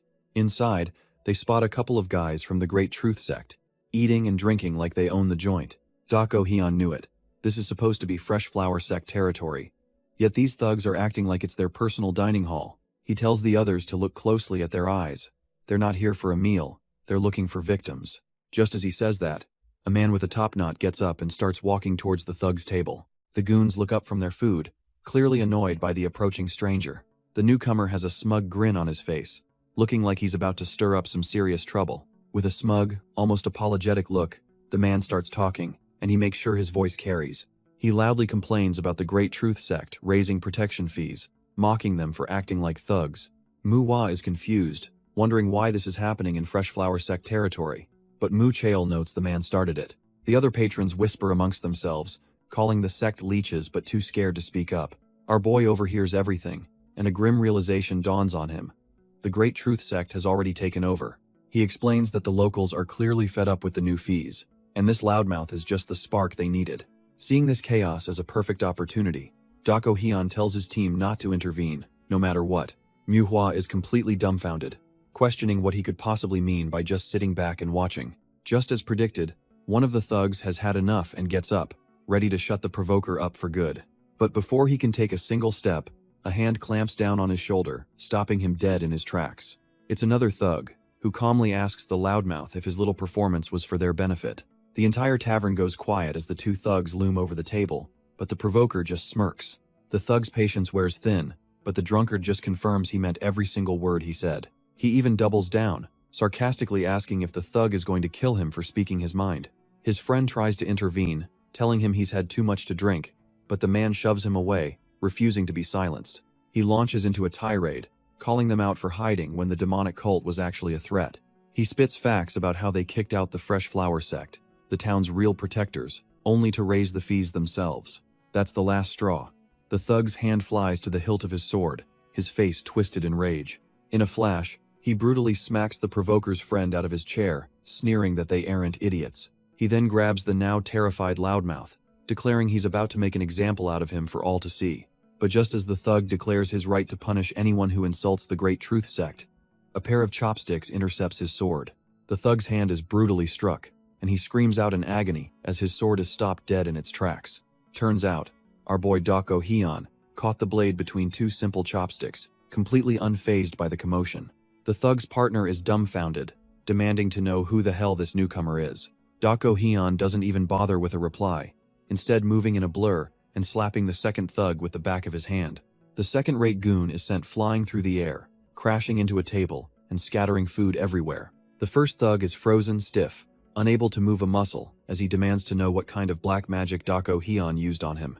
Our boy calmly rests his hand on his own sword, retorting that he's the one who should be asking questions here. He coldly asks the thug what kind of warrior pulls a blade on a civilian who knows nothing of martial arts. Dako Hyun thinks to himself that he always knew the line between orthodox and unorthodox was blurry, but this is just pathetic. The thug is taken aback, realizing from our boy's aura that he might be from the legendary Manhwa sect. Dako Hyun presses him, demanding to know what he was planning to do to a defenseless old man with that sword. The goon stammers that he was just trying to scare him, but Dako Hyun sees right through the pathetic excuse. With a simple flick of his wrist, he effortlessly disarms the thug, sending the blade spinning into the air. He catches the sword, coldly remarking that someone who uses a weapon to bully the weak doesn't deserve to have one. Dako Hyun then tells the thug he can retrieve his sword from the Fresh Flower Sect if he's got the guts. Finally able to move, the thug puffs up his chest, shouting that Dako Hyun dares to interfere with the Great Truth Sect. But that one word, dare, makes our boy's expression turn absolutely ice cold. He schools the fool, stating that even the Great Truth Sect's leader wouldn't dare use that tone with Manhwa. Turning away, Dako Hyun sighs, saying he was going to let this slide, but now the thug has asked for a beating. Instead of a beating, Dako Hyun offers one path to forgiveness. The Great Truth Sect's leader must personally visit the Fresh Flower Sect and beg. He then drops a chilling ultimatum. If the leader isn't there by sunrise, the entire Great Truth Sect will become history. The thug, absolutely terrified, can only stammer out a yes sir as our boy demands an answer. Back at the table, the other Manhwa disciples are just watching this whole power play, completely dumbfounded. Manhwa mutters that he's getting bolder by the day, and Mujin agrees, thinking a direct ambush might have been simpler. As night falls, the question hangs in the air. Was this just a bluff, or did he really mean it? The night passes, and the sun begins to rise, marking the deadline for the ultimatum. A group of figures appears on the horizon, walking with grim determination. It's none other than Baek San, the leader of the Great Truth Sect himself, looking less than thrilled to be there. He's brought his disciples along, marching forward as if heading to his own execution. Baek San reflects on his life as he and his disciples approach the inn. He recalls 3 times where he felt a crushing weight on his chest, making it impossible to breathe. The first was watching his Manhwa comrades fall in the bloody battle against the Black Knight Palace. The second was the death of his oldest son, and the third was learning his younger son, Lim Sanha, was being bullied. He clenches his fist, realizing a fourth, equally suffocating moment has just been added to that list. The Great Truth Sect arrives, their faces grim as they march into the inn's courtyard. They finally stand before our boy, who's waiting calmly with Lim Muguk at his side. Dako Hyun looks Baek-san dead in the eye, and notes that his expression shows zero intention of apologizing. Baek-san scoffs, calling him a junior from Manhwa who clearly never learned any etiquette. But our boy just smirks, retorting that his actions must have really bothered the senior for him to be so worked up. He admits his etiquette was lacking, but questions if it's worse than the Great Truth Sect acting like a demonic cult with all their killing intent. Baek-san is about to explode, but our boy calmly suggests they take the discussion inside. He points out that the elder is standing there with his hand on his sword, looking like he's about to start a bloodbath. With a swift move, Doko Hyun's hand clamps down on Baek-san's, stopping him from drawing his blade. The elder is completely dumbfounded by the sheer audacity of this trash-tier junior. Baek-san just scoffs internally, thinking the kid is just buying time and decides to play along for now. He finally agrees, and Dako Hyun thinks to himself that he was fully prepared to break the man's wrist if he hadn't complied. Our boy coolly invites them in, with Lim Muguk following closely behind. Lim Muguk breathes a sigh of relief, thinking to himself that for now, everything is going exactly as Dako Hyun planned. But the moment they're inside, Lim Muguk confronts him, asking how he could do this when he was supposed to avoid conflict, to which Dako calmly replies that he knows.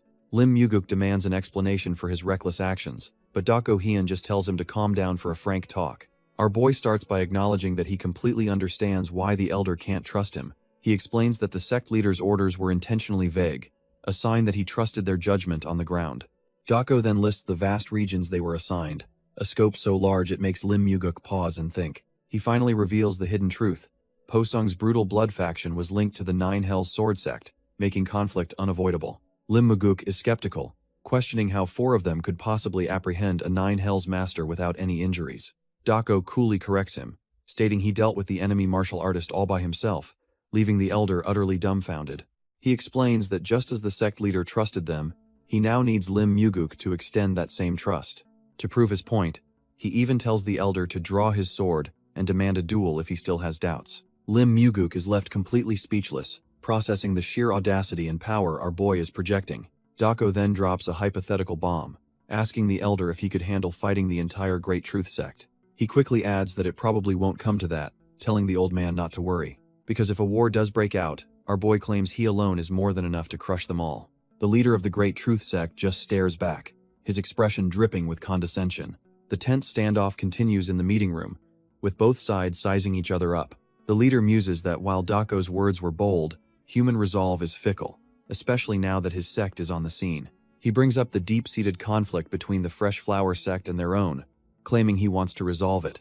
Since both sides are clearly not backing down, he gets straight to the point and proposes a duel between representatives. Lim Muguk is completely blindsided by the suggestion of a formal duel.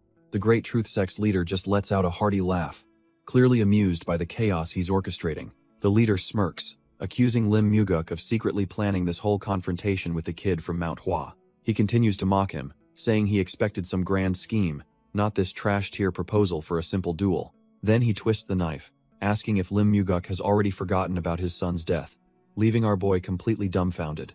The leader claims that trusting the Manhwa kid just ended up hitting Lim Muguk where it hurts the most. Realizing he's missing critical info, Dako uses sound transmission to privately ask if his son died dueling someone from their sect. Lim Muguk is stunned by the technique but replies, apologizing for not telling him about this painful history sooner. He tells Dako he trusts him completely and to keep going, which our boy accepts, now understanding the deeper stakes.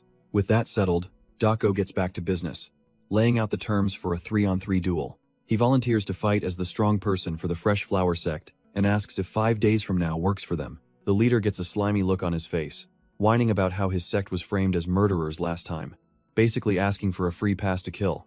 Dako hits back, telling the leader he doesn't need to worry, since the local farmers already call his sect a demonic sect. The leader's face twists in anger, warning our boy to watch his tongue, claiming they're only holding back because the duel offer was interesting. Our boy just smirks, asking if he struck a nerve, and says he was just passing on what he'd heard. One of the disciples can't take it anymore, puffing his chest out and asking if Dako thinks they're pushovers.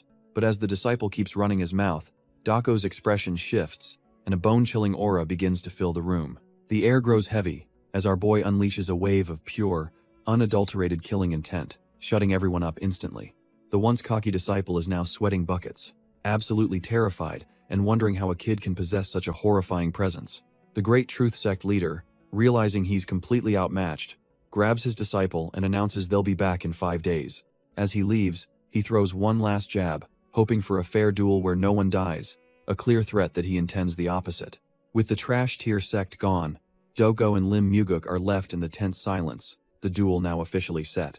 Lim Muguk finally breaks the silence with a heavy sigh, the weight of the situation settling in. He lays out the facts, admitting the great truth sect's leader has likely surpassed him and their young leader is a nobody. He warns Dako that they'll almost certainly hire a professional assassin to pose as a guest for the duel. Our boy doesn't even flinch, simply acknowledging that he understands the dirty tactics they're up against. Even with his faith in Dako, Lim Muguk has to ask if he's truly okay with facing a hired killer. Dako just smirks, telling him the duels will be so easy they'll be relaxing, which is all the reassurance Lim Muguk needs.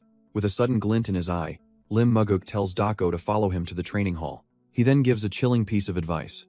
For the next 4 days, Dako should consider himself a dead man. Elsewhere, a few Manhwa disciples, including Mujin and Muhua, are watching something with looks of absolute horror. Muhua can't believe what she's seeing, but a terrified Mujin just tells her to shut up and not even ask. Turns out, the horrifying sight was Lim Muguk being put through absolute hell, groaning that he doesn't know how much more he can take. He's been hung upside down from a tree, forced to do sit-ups while our boy Dako watches with a sword at the ready. Dako coldly tells him it's too early to be tired, reminding him to use the potential ruin of his sect as fuel. The disciples are dumbfounded, whispering that calling Dako a demonic disciple would be a compliment at this point. They can only conclude that what they're seeing isn't human training. Dako is simply a demon. The day wears on at the Manhwa sect, but the brutal training regimen doesn't stop for a second. As the sun begins to set, casting a golden glow over the mountains, the ordeal continues. Lim Muguk is still there, hanging on by a thread, his endurance pushed far beyond any normal limit. Dako warns the sect leader that he'll get stabbed if he dares to lower himself any further. Internally, he notes the training is almost over, but can't help but wonder where the senior disciple who roped him into this even went. As evening falls over the Manhwa sect, the hellish training finally seems to have concluded. Elsewhere, the kid at the center of all this, Lim Sanha, watches on with a heavy heart. He can't stop thinking about the duel, which is now just 5 agonizing days away. Even though Dako promised to train him, he knows it's a fool's hope to become strong in just 4 days. Lost in his thoughts, he doesn't notice the figure approaching him. Suddenly, a shadow looms over him, and he looks up with a start. It's Dako, standing there with an unreadable expression. Our boy smirks, confirming that Lim Sanha is absolutely right to be worried. He explains that becoming a powerhouse in a few days is impossible without some miracle drug or a twist of fate. However, he clarifies that while martial arts take time, gaining experience is a completely different story. Dako gets straight to the point, explaining it's not about what you have, but how you use it. He asks Lim Sanha if he's truly utilizing his martial arts properly, and the kid confidently says yes. With a simple "follow me," Dako leads him into an open courtyard, picking up a branch along the way. Lim Sanha is still confused, asking what he's supposed to copy as Dako readies his stance. In a flash, Dako strikes the ground, unleashing a wave of force that shatters the earth itself. Our boy is left completely dumbfounded, unable to process the insane power he just witnessed. Dako reveals he used less internal energy than a normal kid, calling out Lim Sanha's bluff about knowing his own body. He stares him down, ready to see if the kid has what it takes to understand true efficiency. The challenge is simple. Replicate the move and training is done for the day. Otherwise, he'll be here all night.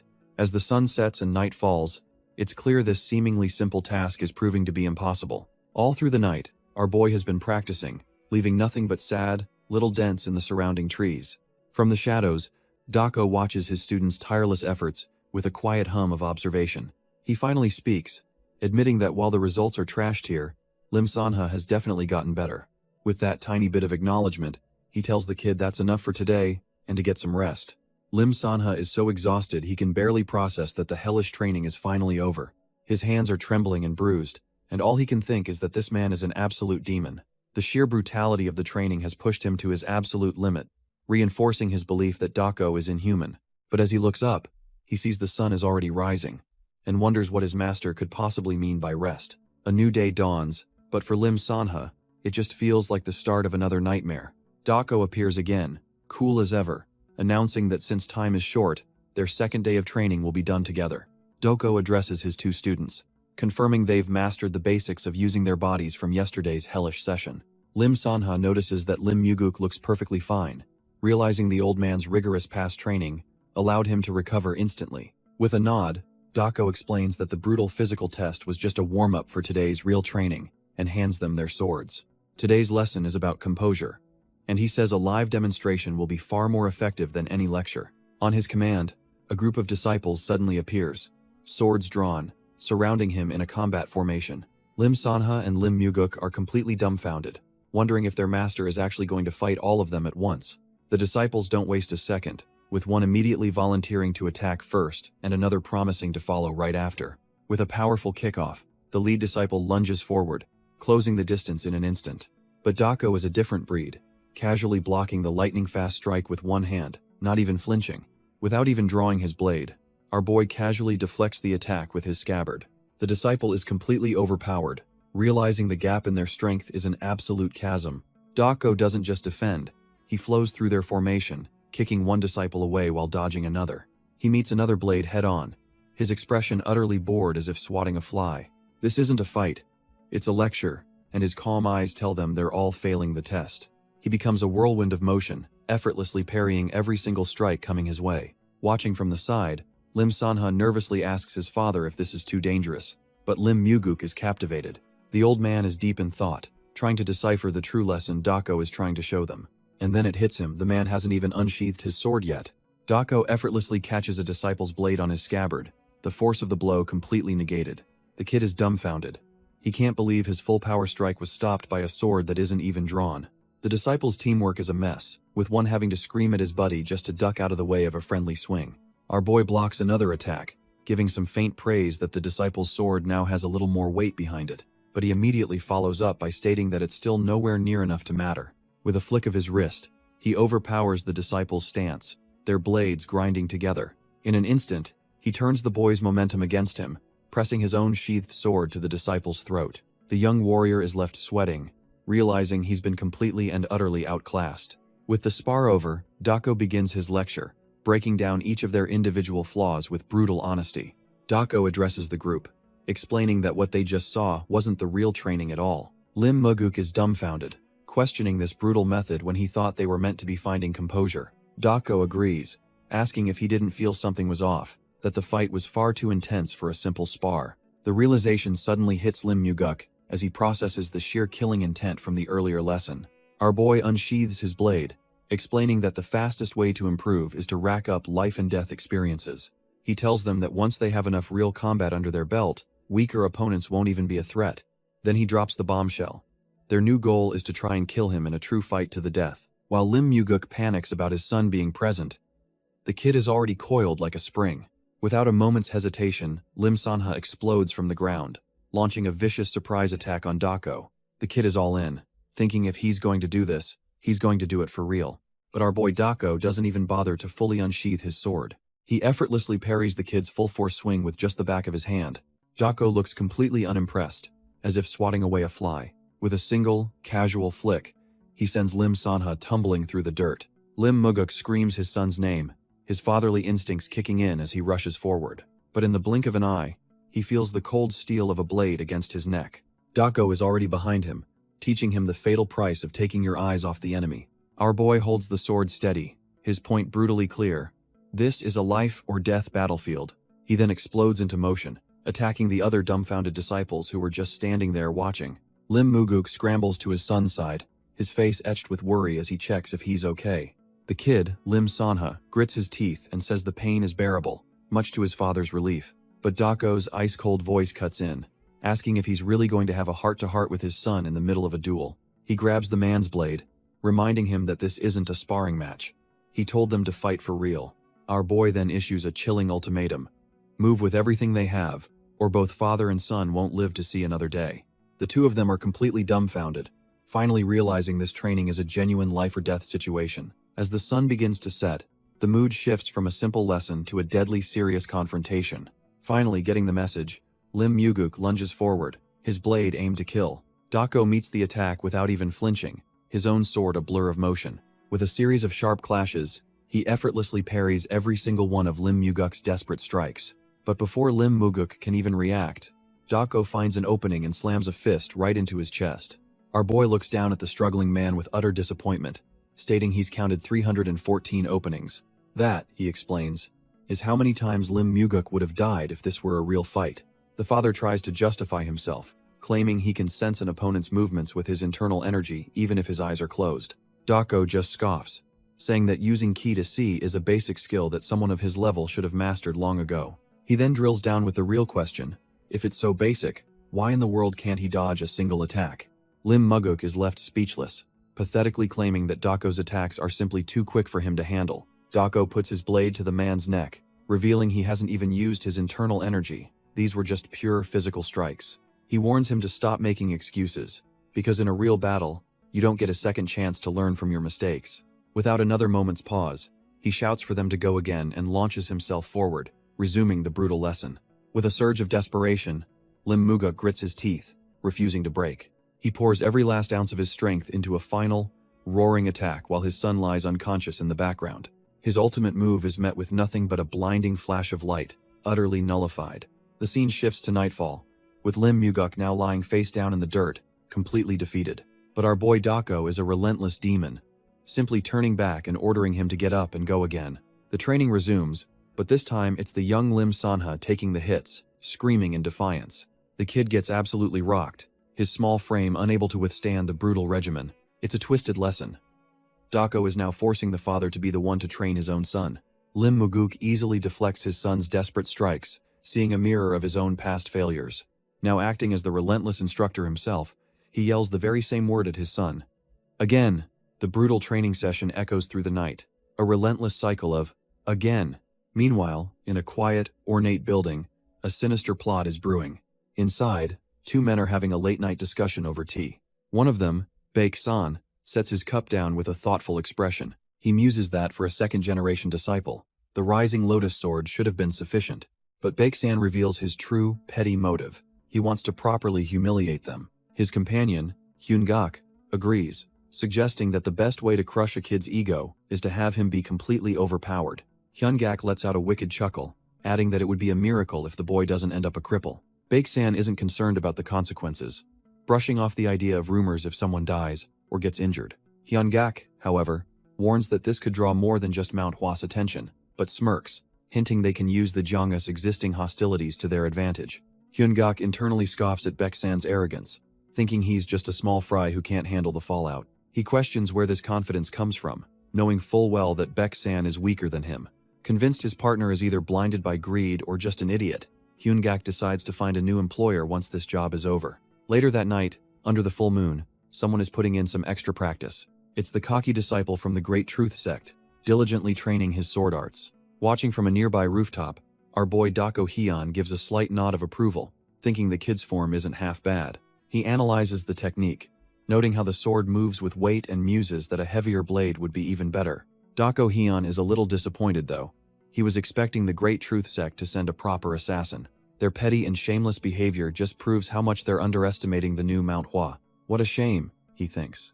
If they'd sent a killer, he would have had the perfect excuse to eradicate their entire sect. Suddenly, our boy's train of thought is broken by the sound of footsteps. He glances down from his perch, curious about who else is awake at this hour. To his surprise, it's none other than the Manhwa sect leader himself. The old man, Mudion, stops in the middle of the empty courtyard. He just stares up at the moon, a silent and somber look on his face. After a moment of quiet contemplation, he turns to leave. Dako Hyun watches him walk away, noting that he just looked at the moon and went back inside. Then, a crucial piece of information clicks in his mind. The sect leader's first son died fighting the Great Truth sect. He realizes this whole conflict isn't just business. For the old man, this is revenge. Sitting alone on the roof, Dako Hyun can't help but wonder what it must feel like to finally get your payback. A new dawn breaks, bringing with it an air of anticipation. The day of the duel has finally arrived, and the Manhwa members look on with concern. One of the spectators can't help but wonder what's wrong with their guy's expression before the fight even starts. In the center of the training ground, Lim Sanha stands opposite the cocky top-knot provoker from the Great Truth Sect. Lim Sanha seems completely unfazed, almost lost in thought. His opponent immediately starts running his mouth, saying Lim Sanha looks so pathetic he almost feels bad about fighting him. But our boy isn't listening. He's just confused about why they're using wooden swords instead of real blades. The provoker scoffs, telling him he should be glad, because with a real sword he might accidentally end up dead. This trash talk gets zero reaction, which throws the provoker off.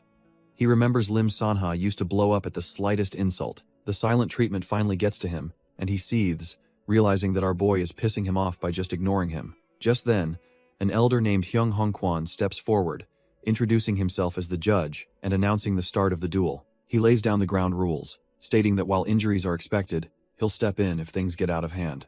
Hyung Hongkwan adds a strange condition.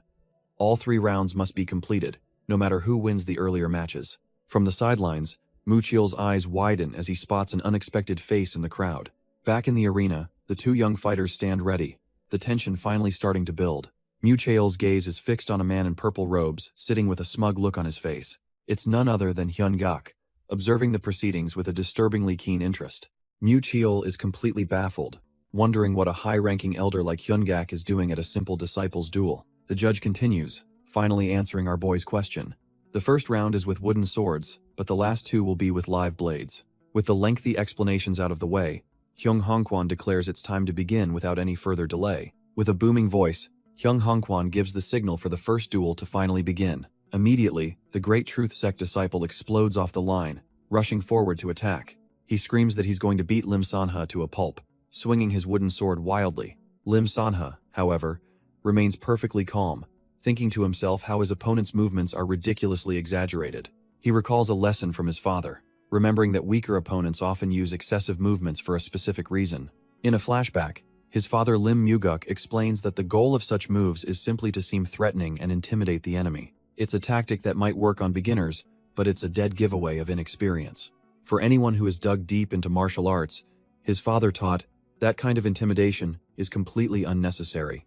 With that lesson fresh in his mind, Lim Sanha's eyes narrow as he spots the perfect opening. In a flash, he closes the distance, moving in to show the loudmouth what a real, efficient strike looks like. The provoker is completely dumbfounded, as a sharp blow lands right on his jaw. Lim Sanha's fist had moved like a blur, a single, precise strike with no wasted motion. The bully is sent sprawling to the ground, utterly defeated by the one clean hit. He tumbles across the courtyard, his wooden sword clattering uselessly beside him. From the sidelines, the Manhwa spectators are impressed, with one smugly saying he knew the kid could do it. The provoker struggles to get up, his body screaming in protest from the single, devastating attack. Hez completely floored by the pain, realizing this is a level of power he's never faced before. Looking up, he thinks to himself that this isn't the same weak Lim Sanha he used to bully. He desperately wonders what changed, even guessing that Lim Sanha must have found some miracle medicine. But our boy knows the truth. It was the hellish training with Mu Shui that finally opened his eyes. Looking down at his fallen foe, Lim Sanha finally understands just how weak his bully, Ga Si-in, truly is. Ga Se-in struggles to his feet, demanding to know what the hell Lim Sanha did to get this strong. But before he can even finish his sentence, our boy lands a brutal kick right into his gut. The provoker goes down hard, his face smashing into the stone courtyard once again. Lim Sanha coldly tells him the duel isn't over, yet he's still wasting time talking on the ground. He thinks to himself that if this were a real fight, Ga Se-in would already be a corpse. The bully's face drains of all color as he desperately begs him to wait, but Lim Sanha shows no mercy, bringing his wooden sword down with killing intent. Ga Se-in can only stare in abject horror, completely frozen by fear. The sword smashes into the ground, stopping just an inch from his face, a clear and final warning. Lim Sanha scoffs at the title Winan's Rising Star, his face twisted in utter disgust. He points to the ground where Ga Se-in literally wet himself, suggesting a more fitting title would be Winan's Pisser. With the bully utterly broken, the duel is declared over, a decisive victory for the Fresh Flower Sect. Elsewhere, a furious fist slams down on a table, the sound echoing the owner's rage. Turns out, it's Hyung Hongkwan, who can't believe that trash-tier kid actually came prepared to win. He seethes, remembering he even gave his son special medicine, but quickly dismisses the loss, certain of victory in the next 2 duels. An elder smugly tells them to enjoy their little victory while it lasts, then calls for the participants of the second duel. 2 figures step into the arena. Lim Muguk for the Fresh Flower Sect, and the formidable Baek San for the Great Truth Sect. Lim Muguk sizes up his opponent, recalling rumors that the Great Truth Sect leader had consumed a rare miracle medicine. Seeing him up close, he realizes the rumors were true. Baek-san is radiating an aura of immense power, but Lim Yu-guk isn't intimidated in the slightest. Thinking to himself that he's also prepared his best for this fight, he steels his resolve, deciding to clear his mind and fight as if he were facing the legendary Manhwa himself. Baek-san is taken aback. He knows his opponent must sense the power from the miracle medicine, yet the man seems even calmer than before. With a smug grin, he wonders just how long that poker face is going to last. The signal is given, and the second duel officially begins. Baek-san lunges forward with a powerful strike, but Lim Yu-guk ducks under it with surprising agility. Before Baek-san can recover, Lim Yu-guk closes the distance and grabs his sword hand, completely neutralizing the attack. He shoves the blade aside, creating the perfect opening for a swift counter. A clean punch connects right across Baek-san's face, a move no one saw coming. But Baek-san is no pushover. He immediately fires back with a brutal fist to Lim Yu-guk's chest. Lim Yu-guk smirks, revealing he was holding back just in case this fight was a repeat of last time. But now, seeing his opponent's true level, he realizes he won't need to play it safe anymore. Baek-san, feeling the disrespect, grits his teeth and decides to finally go all out. He grips his sword with both hands, channeling his full power into the next exchange. Their blades meet in a furious clash, the sound of steel ringing through the courtyard. The two become a blur of motion, trading blows at a speed that's hard to follow. From the sidelines, the fight is a whirlwind of sparks as their swords dance in a deadly ballet. But in Lim Yu-guk's eyes, the fight is crystal clear. He sees every opening, every flaw in Baek-san's form. He thinks to himself that even Manhwa would have pointed out these sloppy, predictable habits. Suddenly, it all clicks. He thought he'd need a miracle to win, but now he sees his opponent is nothing special. With newfound clarity, Lim Yu-guk gathers his energy for a decisive counter. He realizes our boy Manhwa taught him something far more valuable than just raw power as he lands a critical blow. Baek-san is sent skidding across the courtyard, blood splattering on the pristine stone floor. He digs his heel in, desperately trying to stop himself from being completely overpowered. The sheer force of the impact grinds his boot against the ground as he finally halts. Absolutely furious, Baek-san abandons all form and swings wildly, hoping to land a lucky hit. But Lim Yu-guk calmly meets the desperate attack, his defense now flawless. The two clash again, but it's clear the tide has completely turned in Lim Yu-guk's favor. His eyes lock onto the final, glaring weakness in Baek-san's stance. With a swift downward strike, he ends the fight, leaving Baek-san to stare up in utter disbelief. Baek-san slams his hand on the ground, refusing to stay down after such a humiliating loss. But as he lunges, Lim Yu-guk effortlessly tosses him aside like a rag doll, a show of pure, overwhelming skill. The old master watches calmly as his opponent tumbles away, wondering if he's finally had enough. Gritting his teeth in fury, Baek-san proves he's far from finished, his pride burning hotter than his wounds. He gathers himself for one last desperate charge, convinced his power should have been enough to win. Lim Yu-guk sighs internally, realizing his opponent just doesn't get it. Everyone has internal energy flowing from their dantian, but simply having a lot of it is trashed here. True masters refine and condense that energy until it becomes something far more potent. This is the foundation of all martial arts, the very principle of internal arts that separates the brutes from the legends. Baek-san is a classic example of someone who confuses raw internal force with the profound discipline of internal arts. As their blades meet again, the question hangs in the air: are they different? Lim Yu-guk is about to provide a very painful answer. Lim Yu-guk continues his lesson mid-combat, explaining that true internal arts is about refinement and enlightenment. In other words, he's about to show this brute the difference between a big engine and a skilled driver. Their blades clash, but it's clear that simply having more force means nothing against true mastery.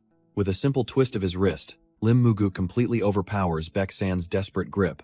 A flash of steel follows, and blood erupts as Lim Yu-guk carves a brutal lesson into his opponent's chest. Baek-san is left dumbfounded, spitting blood as the reality of his defeat sinks in. But it wasn't a completely clean victory. Baek-san's raw power managed to bloody Lim Yu-guk's hand. The old master barely flinches, tightening his grip on the hilt, as if the wound doesn't even exist. With one final, decisive movement, he sends the arrogant elder flying backwards. Baek-san tumbles through the air, utterly broken and defeated by a master cut from a different cloth. The crowd is in a state of utter shock, unable to process the one-sided beatdown they just witnessed. Even the Manhwa spectators are just staring, their jaws practically on the floor. While the Great Truth Sect disciples sweat bullets, our boy Dako Hyun just watches with a knowing look.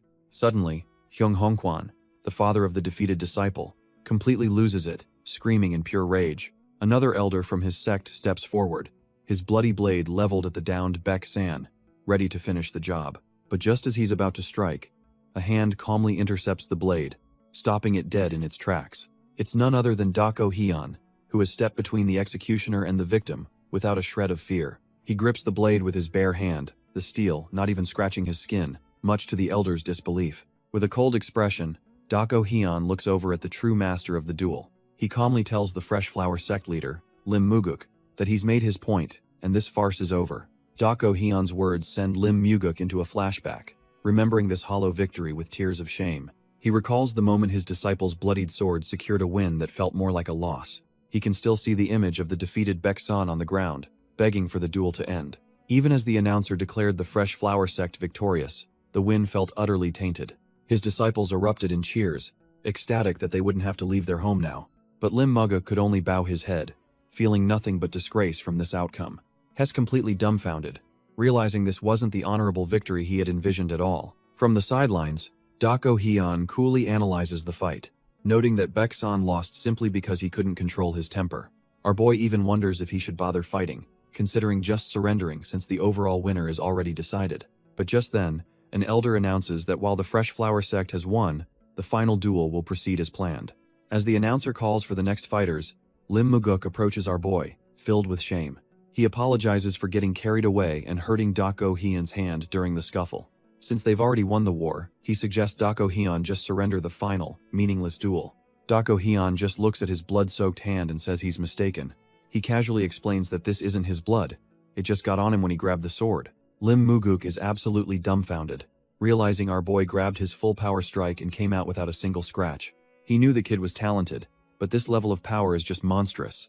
Just as Lim Muguk's mind is reeling, Dako Hyun tells him to wait a moment. The focus shifts to the defeated Baek San, who acknowledges his loss but starts begging for a favor. He grovels, promising to hand over all the rights, but pleads for some kind of understanding. Lim Muguk is absolutely disgusted by this pathetic display, about to declare that there will be no mercy. But before he can finish, Dako Hyun steps in, calmly asking to handle the situation himself.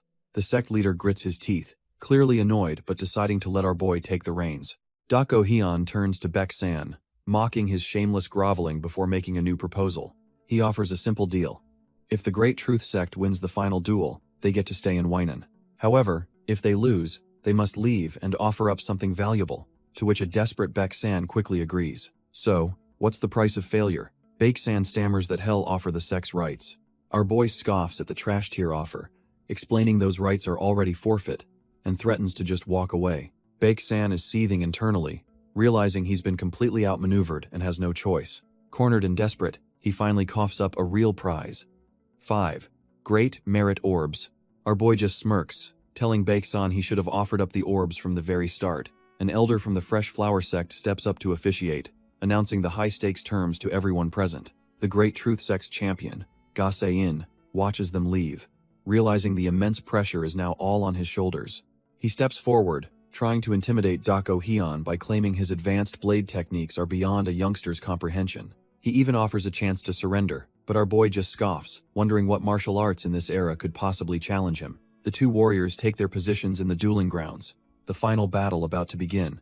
Turns out, Ga Se-in is known as the Misty Tiger Blade, a title meant to imply he's a beast who hunts tigers for sport. But Dako Hyun's memory kicks in. He's fought this guy before in his past life, and remembers him as a decent swordsman from Shaanxi. Back then, the Misty Tiger Blade actually put up a better fight than expected, managing to hold on for a bit. He lasted a whole 3 moves before Dako Hyun, as Baek Jin, slit his throat without breaking a sweat. Dako Hyun muses that if Ga Se-in's sword hadn't broken in their past life, he might have lasted 10 more moves. The announcer, seeing both fighters are ready, prepares to kick things off.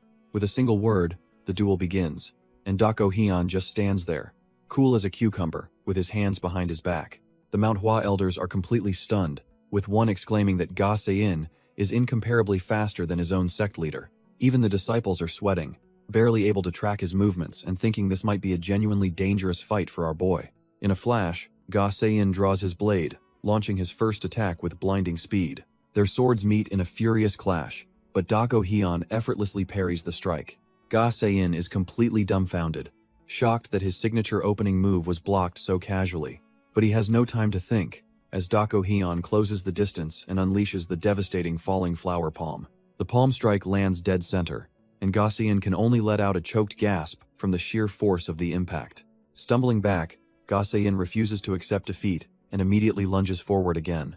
He unleashes a furious sword technique, swinging with everything he's got. His face is a mask of pure determination, thinking he can overwhelm our boy with sheer speed. But Dako Hyun effortlessly weaves through the storm of steel, parrying every single strike without even breaking a sweat. The spectators are dumbfounded, with one disciple remarking it looks more like rays of light than a sword fight. Hyung Hongkwon corrects him, explaining those aren't light rays but sparks flying from their blades clashing at inhuman speeds. The old man grimly admits that Dako Hyun is far from an easy opponent.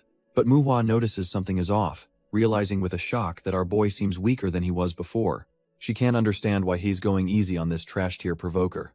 In that split second of confusion, Dako Hyun's blade flashes out, and blood erupts from Ga Seon's eye. Despite the gash across his face, Ga Seon just smirks, finally taking this fight seriously. He admits to himself that our boy is no normal kid, and that underestimating him was a mistake. Still, his arrogance hasn't faded one bit. He's convinced that Dako Hyun still can't win against him. With a roar, he unleashes his ultimate technique, the fourfold deadly fangs. A massive wave of blade energy, shaped like vicious fangs, hurtles straight for our boy. But Dako Hyun doesn't even flinch, simply gliding forward to meet the attack head-on. His own blade begins to glow, ready to intercept the incoming storm of ki. A flicker of recognition crosses his face. He remembers this exact skill from his past life. Back then, he simply shattered it with his own sword, but he thinks this time will be different. A strange, ominous purple energy begins to swirl around his blade, ready for a whole new kind of counter. Instead of a direct clash, our boy begins to weave a mesmerizing vortex of pink and blue energy. The swirling energy forms a defensive ring, effortlessly catching Gaussian's entire attack. The other disciples are stunned.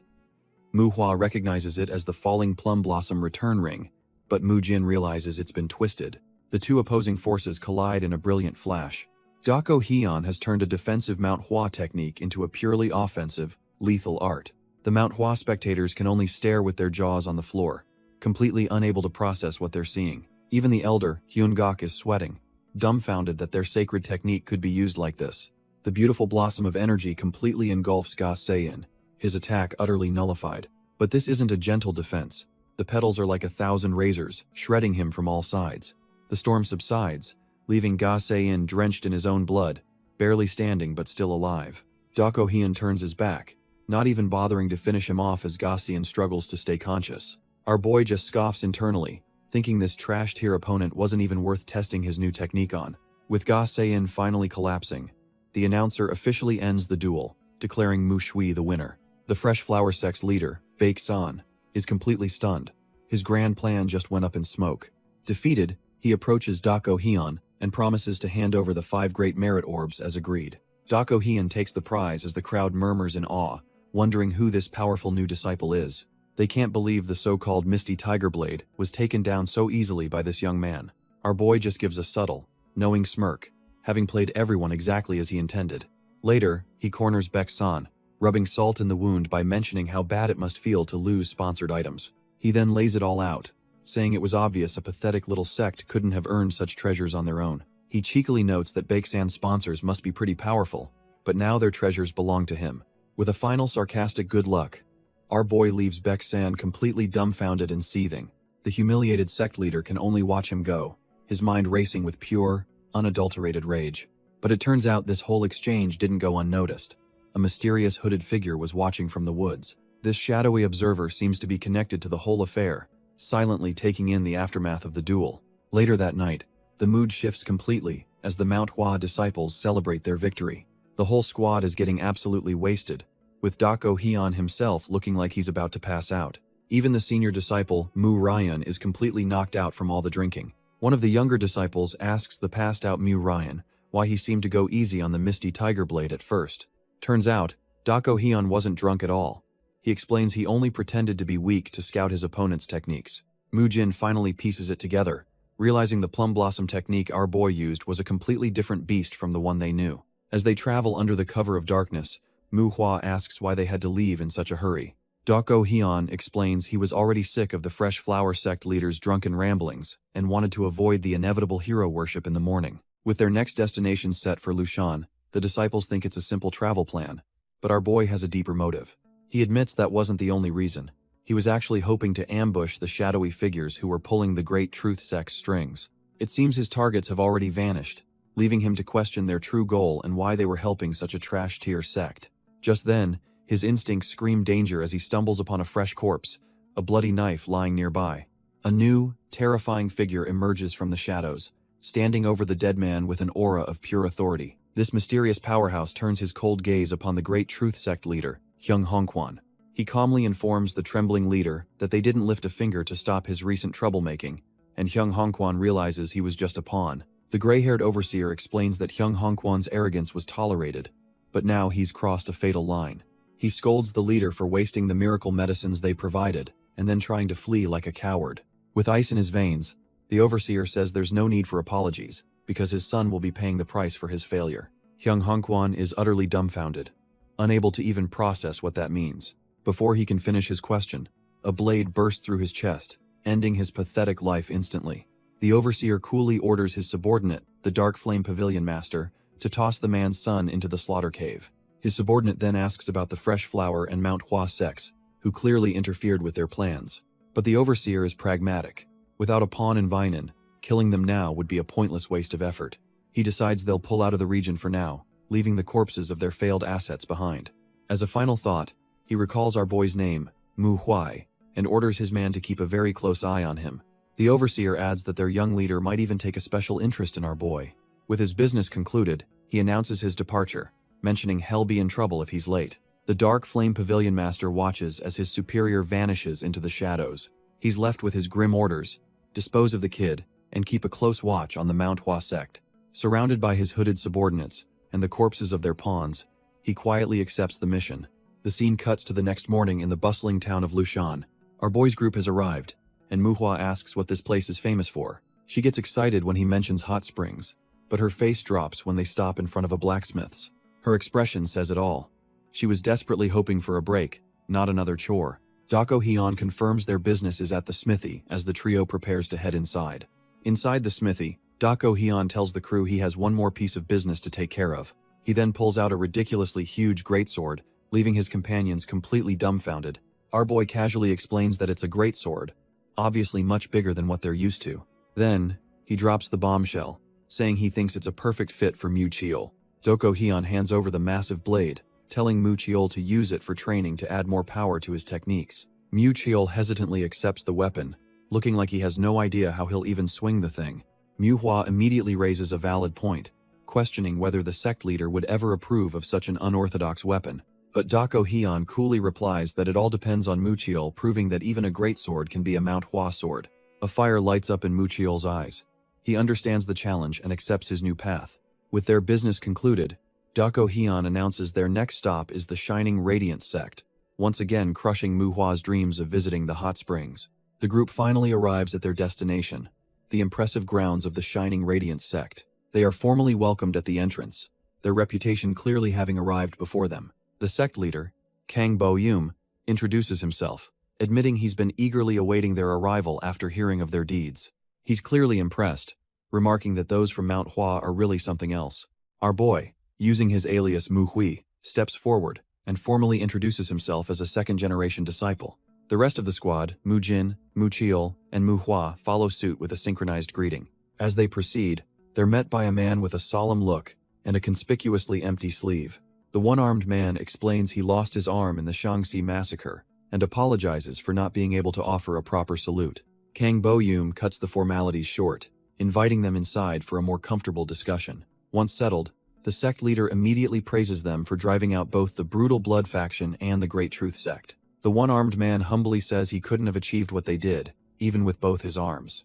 But Dako Hyun and Mu Jin insist that the man's sacrifice in the Shaanxi massacre paved the way for their success.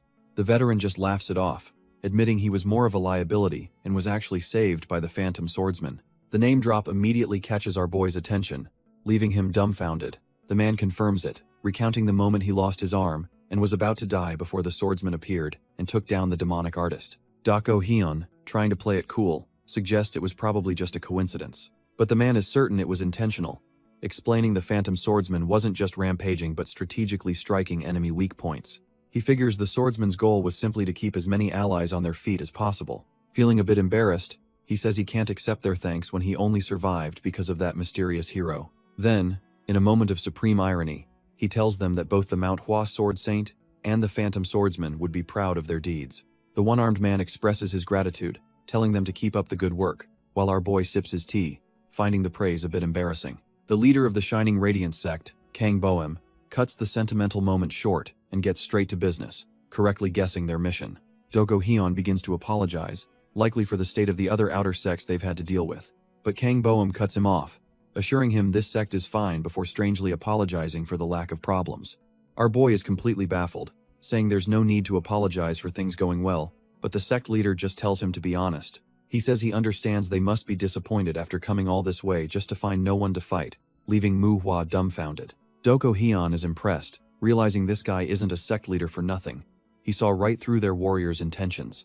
Manhwa tries to play it cool, suggesting they can just relax in the local hot springs, but the leader immediately shuts that idea down. Now our boy is really confused. Why on earth can't they even do that? The leader reveals the grim reason.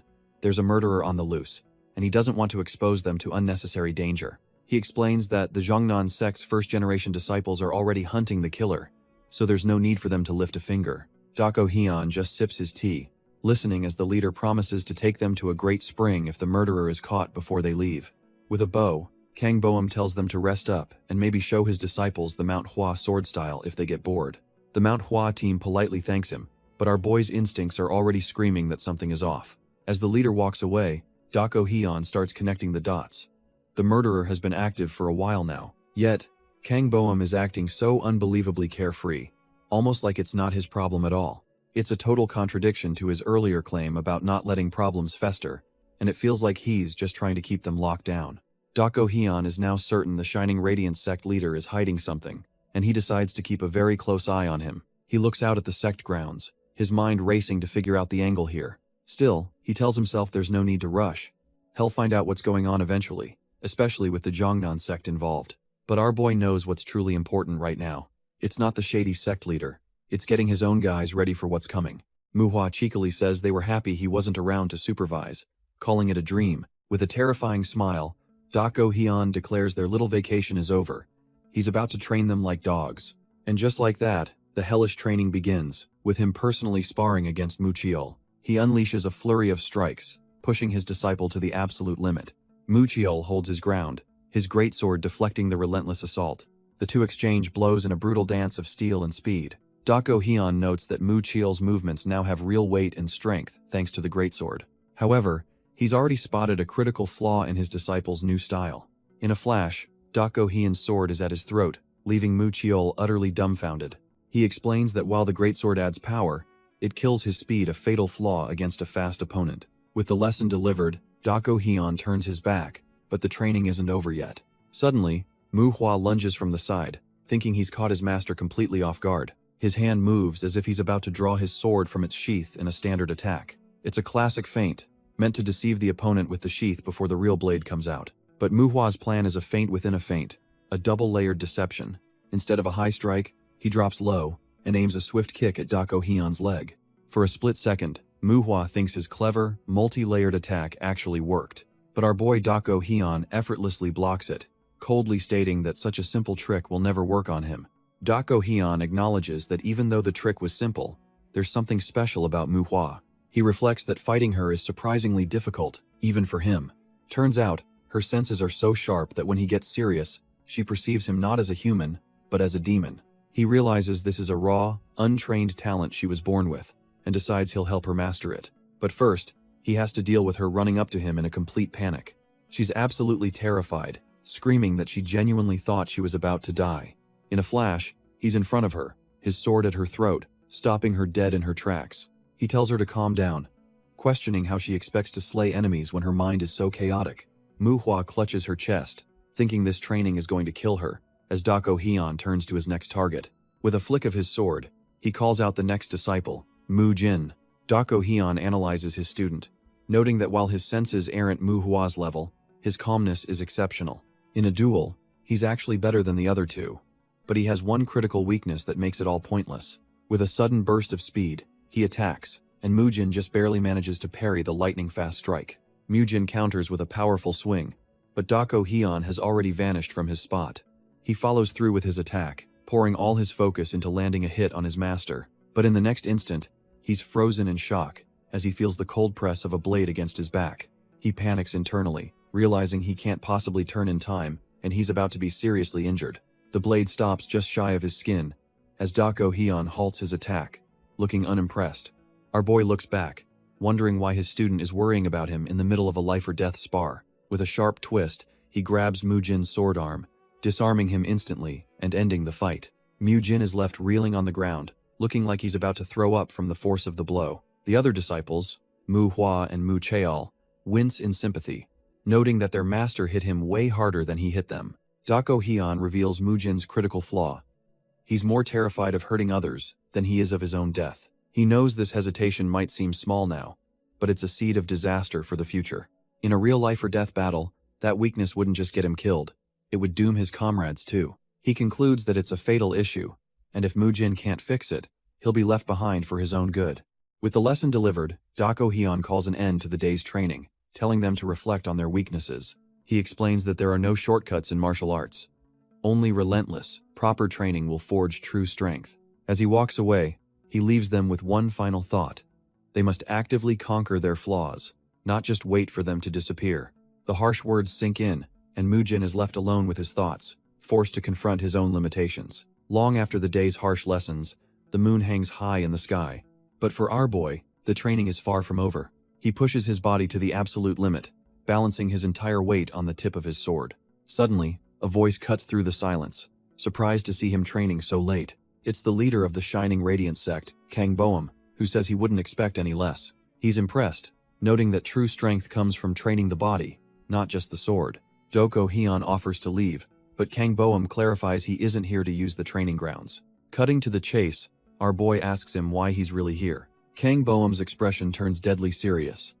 He says he's come to ask for a favor, and then, completely dumbfounded, Dako Hyun hears the man ask him to kill him, right here and now. Our boy just stares, completely unfazed by the insane request. Without a word, he gets into a fighting stance, ready to grant the man's death wish, which catches Kang Boeum off guard. Dako Hyun asks if that wasn't what he wanted, and the sect leader just laughs, admitting he didn't expect him to be so direct. Turns out, it was all a test. What he really wants is a proper duel. Dako Hyun agrees instantly, thinking this is the perfect chance to see what this guy is hiding, but he has one condition. He demands they fight with genuine killing intent, or there's no point. Suddenly, a thought flashes through our boy's mind as he connects the dots. Kang Boeum unsheathes his sword, agreeing that training is pointless without the pressure of a real life-or-death situation. He declares that if Dako Hyun is fighting to kill, then he'll gladly return the favor. And just like that, he explodes forward, closing the distance in an instant. Kang Boeum doesn't waste a single second, leaping into the air to bring his blade down on our boy. With pure killing intent etched on his face, he unleashes the first strike of their deathmatch. His sword cuts through the night air with blinding speed, aimed to cleave Dako Hyun in two. But our boy is unfazed, calmly raising his own blade to meet the attack head-on. He effortlessly parries the blow, the force of the impact sending a shockwave through the clearing. Dako Hyun holds his ground, analyzing the sect leader's technique with every move. The exchange is a blur of steel as Kang Boeum presses his relentless assault. Their blades dance in the moonlight, a deadly ballet of offense and defense. Kang Boeum prepares another vicious slash, putting all his weight behind the swing. But Dako Hyun sees his opening, sidestepping the blade and landing a solid palm strike right into his chest. The sect leader hits the ground hard, coughing and completely dumbfounded by the power behind that strike. But Dako Hyun gives him no time to recover, immediately bringing his sword down for the finishing blow. He puts all his weight into the slash, aiming to cleave the man in two right then and there. The ground erupts from the sheer force of the impact, kicking up a cloud of dust and debris. Miraculously, Kang Boeum rolls away at the last second, swinging his own blade in a desperate counter. Their swords clash with a deafening roar, the impact lighting up the clearing in a flash of white light. The two warriors are locked in a furious exchange, a whirlwind of steel and killing intent. Their blades grind against each other, neither man willing to give an inch in this brutal power struggle. They finally break apart, creating distance as they stare each other down, the tension thicker than ever. Kang Boeum tightens his grip on his hilt, realizing he's facing a monster far beyond his expectations. But our boy isn't one to waste time, and he explodes forward in a blur of motion. He tightens his grip on the hilt, but this time, it's not for a swing. Kang Boum's eyes widen, completely caught off guard by the sudden, unorthodox approach. In an instant, Dako Hyun closes the distance, grabbing the man's face while his blade hovers inches from his neck. Instead of panicking, Kang Boum just smirks, genuinely impressed by the move. He admits that Dako Hyun not only exploited his left-handed fighting but also saw right through his combat habits. He asks how he knew, and our boy explains that for all his power, he never once used a stabbing technique. Dako Hyun sensed he was hiding an unfamiliarity with his left hand and went straight for that weakness, a deduction that makes Kang Boum laugh in agreement. The sect leader confesses he's only half as strong as he used to be, and is still struggling to master fighting with his left hand. Dako Hyun acknowledges the immense difficulty, saying it's a miracle he can fight this well when everything from perspective to technique has been flipped on its head. But then Kang Boum offers some advice, telling our boy he's putting way too much unbalanced force into his sword. He thinks Dako Hyun isn't lacking in strength but is just too rushed, suggesting he practice precision and stabbing instead. A sly grin spreads across the sect leader's face as he decides to drop a bombshell. He calls him out, saying he knows for a fact Dako Hyun was holding back and not showing his true power. Our boy tries to deflect, but Kang Boum just flatly admits that if Head used more of his own power, Dako would have gotten hurt. The sect leader just laughs, saying he gets it now because he felt the sheer potential in our boy's strikes. With a mutual understanding, Dako Hyun thanks him for the feedback, and Kang Boum prepares to leave. As the sect leader walks away, Dako Hyun watches him, his mind racing. He thinks to himself that the man's left-handed weakness wasn't the only reason he initiated this duel. Turns out, our boy was certain from the start that this whole fight was a test to assess something specific. He realizes Kang Boum was testing to see if he was strong enough to be an ally when the real murderer showed up. But our boy is still puzzled. Why is the Jongnan sect so obsessed with hunting this killer down?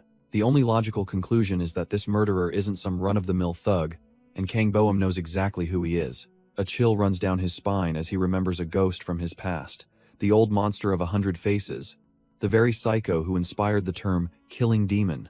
This monster was so good at disguise that almost no one in the world knew what he actually looked like. His signature move was to kill the leaders of smaller sects and then perfectly impersonate them, taking over from the inside. He'd then use his position to sow discord, pitting sects against each other and watching the chaos unfold.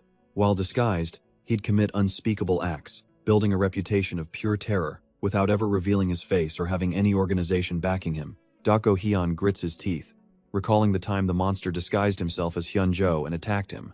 He managed to wound the freak, but he still got away.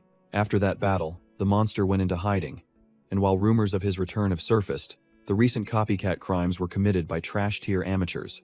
Our boy recalls that in his past life, the old monster was never caught and simply vanished without a trace. But something about this new killer feels different, and he can't shake the feeling that there's more to this story. He wonders why Kang Boum would be so rattled by mere rumors, concluding he must have intel that no one else knows. Still, he dismisses the idea of the original monster returning. A master that old can't live forever, so it's more likely his disciple. The real issue is this new killer's strength. But our boy thinks he can make a rough guess based on who's hunting him. Since the Jongnan sect is on the case, all he needs to do is find out which of their members is leading the chase. He's confident that as long as it's not one of their top-tier elders, he can handle whatever comes his way. Of course, the best-case scenario is for the Jongnan sect to clean up their own mess without him needing to intervene. With his mind made up, he starts moving out, his footsteps echoing in the quiet night.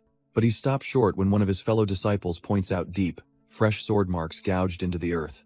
The leader of the Jongnan sect's hunting party confirms the killer is definitely here, telling her men to stay sharp. She warns them that serial killers are unpredictable and could strike from anywhere, at any moment.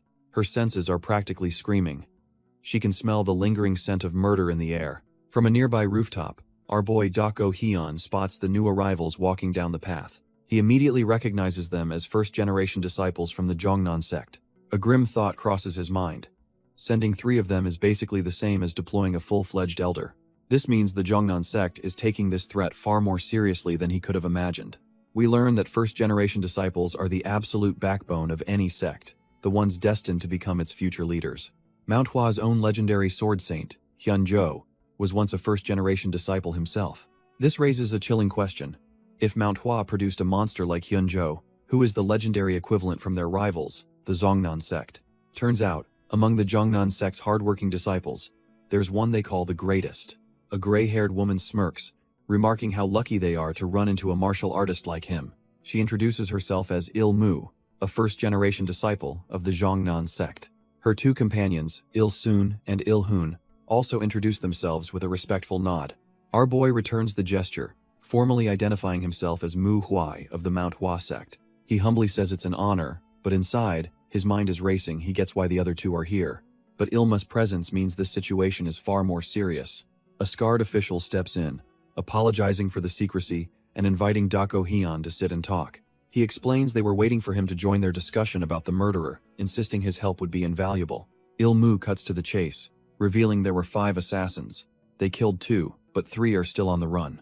Dako Hyun confirms their worst fears, stating the killers are experts at disguise, so tracking them by appearance is a fool's errand. Il-sun explains their sect leader cooked up a miracle medicine, giving them the ability to literally smell the murderers. Il-mu cuts in, clarifying it's not the killer's scent, but the lingering smell of blood, and admits it's not precise enough to pinpoint an exact location. The scarred host, Kang Boeum, immediately grasps the terrifying implication of her words. She drops the bombshell. Their enhanced senses confirm that at least one of the murderers is right here, inside the Shining Radiance sect. Since she can't tell who it is, she says this is exactly why they desperately needed to bring our boy into the loop. Kang Boeum, unfazed by his missing arm, agrees to help, and asks what the first step is to unmask this killer. Il-hun steps up, revealing that at one murder scene, all the alcohol was missing, profiling their target as a drinker and a total show-off. Il-sun nods in agreement, adding that the killer is so arrogant they didn't even bother to erase their tracks. With a sly grin, Il-hun lays out their trap. They're going to throw a massive party, overflowing with booze. The logic is simple: an arrogant bastard like their target won't be able to resist showing up for such a provocation. Il-mu points out the obvious flaw: a big crowd is dangerous, but says they have a special tool to handle it. She coolly reaches into her sleeve, ready to reveal their trump card for this whole operation. It's a small, unassuming pellet that releases a potent sleeping gas when shattered. The plan is brutal and simple. Once they identify the killer, they'll knock out everyone else to isolate their target. Kang Boeum immediately agrees, seeing the logic and declaring there's no reason to hesitate. With grim determination, he announces that the party, and their trap, will be set for that very night. As the moon rises, the stage is set for a deadly banquet under the quiet night sky. The preparations are lavish, with huge vats of high-quality alcohol being brought in to lure their thirsty killer. An entire feast is laid out, creating the perfect atmosphere for a cocky murderer to let their guard down. Kang Boeum raises a cup, kicking things off with a toast to the heroes of Manhwa and Jongnan. With a resounding cheer, the banquet hall erupts as everyone raises their cups. The Jongnan disciple, Il-sun, downs his drink, savoring the high-quality alcohol. The party quickly gets into full swing, with warriors shouting for more booze left and right. Our boy, Dako Hyun, sits before the lavish spread, a thoughtful look on his face. He muses that with a feast this grand, there's no way their target wouldn't show up. Still, he reminds himself to act natural, lest he accidentally draw suspicion onto himself. Il-sun, however, is getting a little too into the party, loudly proclaiming how good the drink is. Dako Hyun can only sweat drop at his ally's lack of subtlety. He scans the room, his eyes landing on the 2 Jongnan sect members, who are supposed to be his backup. Il-sun and Il-mu stand together, their sharp gazes betraying the tension hidden beneath the festivities. Il-mu flashes a sly grin, signaling that everything is going according to plan. Dako Hyun feels a wave of relief, thinking their cover is solid and no one suspects a thing. But his calm is shattered when he notices one of his allies nervously touching his nose, a dead giveaway he was warned against. Suddenly, Il-hun, the acting leader of their little group, stands up from his table. He leans over and announces that he's heading out to prepare for tomorrow's training. With a final word for them to enjoy themselves, he turns and walks away from the feast. The other Jongnan disciples watch him go, whispering that their sect leader is leaving early. Il-mu's eyes narrow. She knows this is their real cue to start hunting for the murderer. As the party rages on and more drinks are poured, the atmosphere grows thick with anticipation. Just then, a mysterious figure with long, flowing hair begins to make their move. A special sleeping potion is discreetly added to the drinks, the key to their entire plan. Il-sun finishes pouring, setting the trap for everyone in the hall. In an instant, the potent drug takes effect, and an entire table of warriors is out cold. The Jongnan disciples stand together, surveying the room full of unconscious bodies. Il-hun observes that not a single person is left standing, which is a problem. Il soon realizes this means the killer either isn't here, or he's smart enough to play along and pretend to be asleep. His eyes then drift over to a lone figure still sitting at a table, and the horrifying truth dawns on him. They've found their man. The murderer is the one disguised as the Shining Radiance sect leader. Il-mu quickly adapts, telling Il-sun and Il-hoon to handle the fake leader while she stays behind as backup.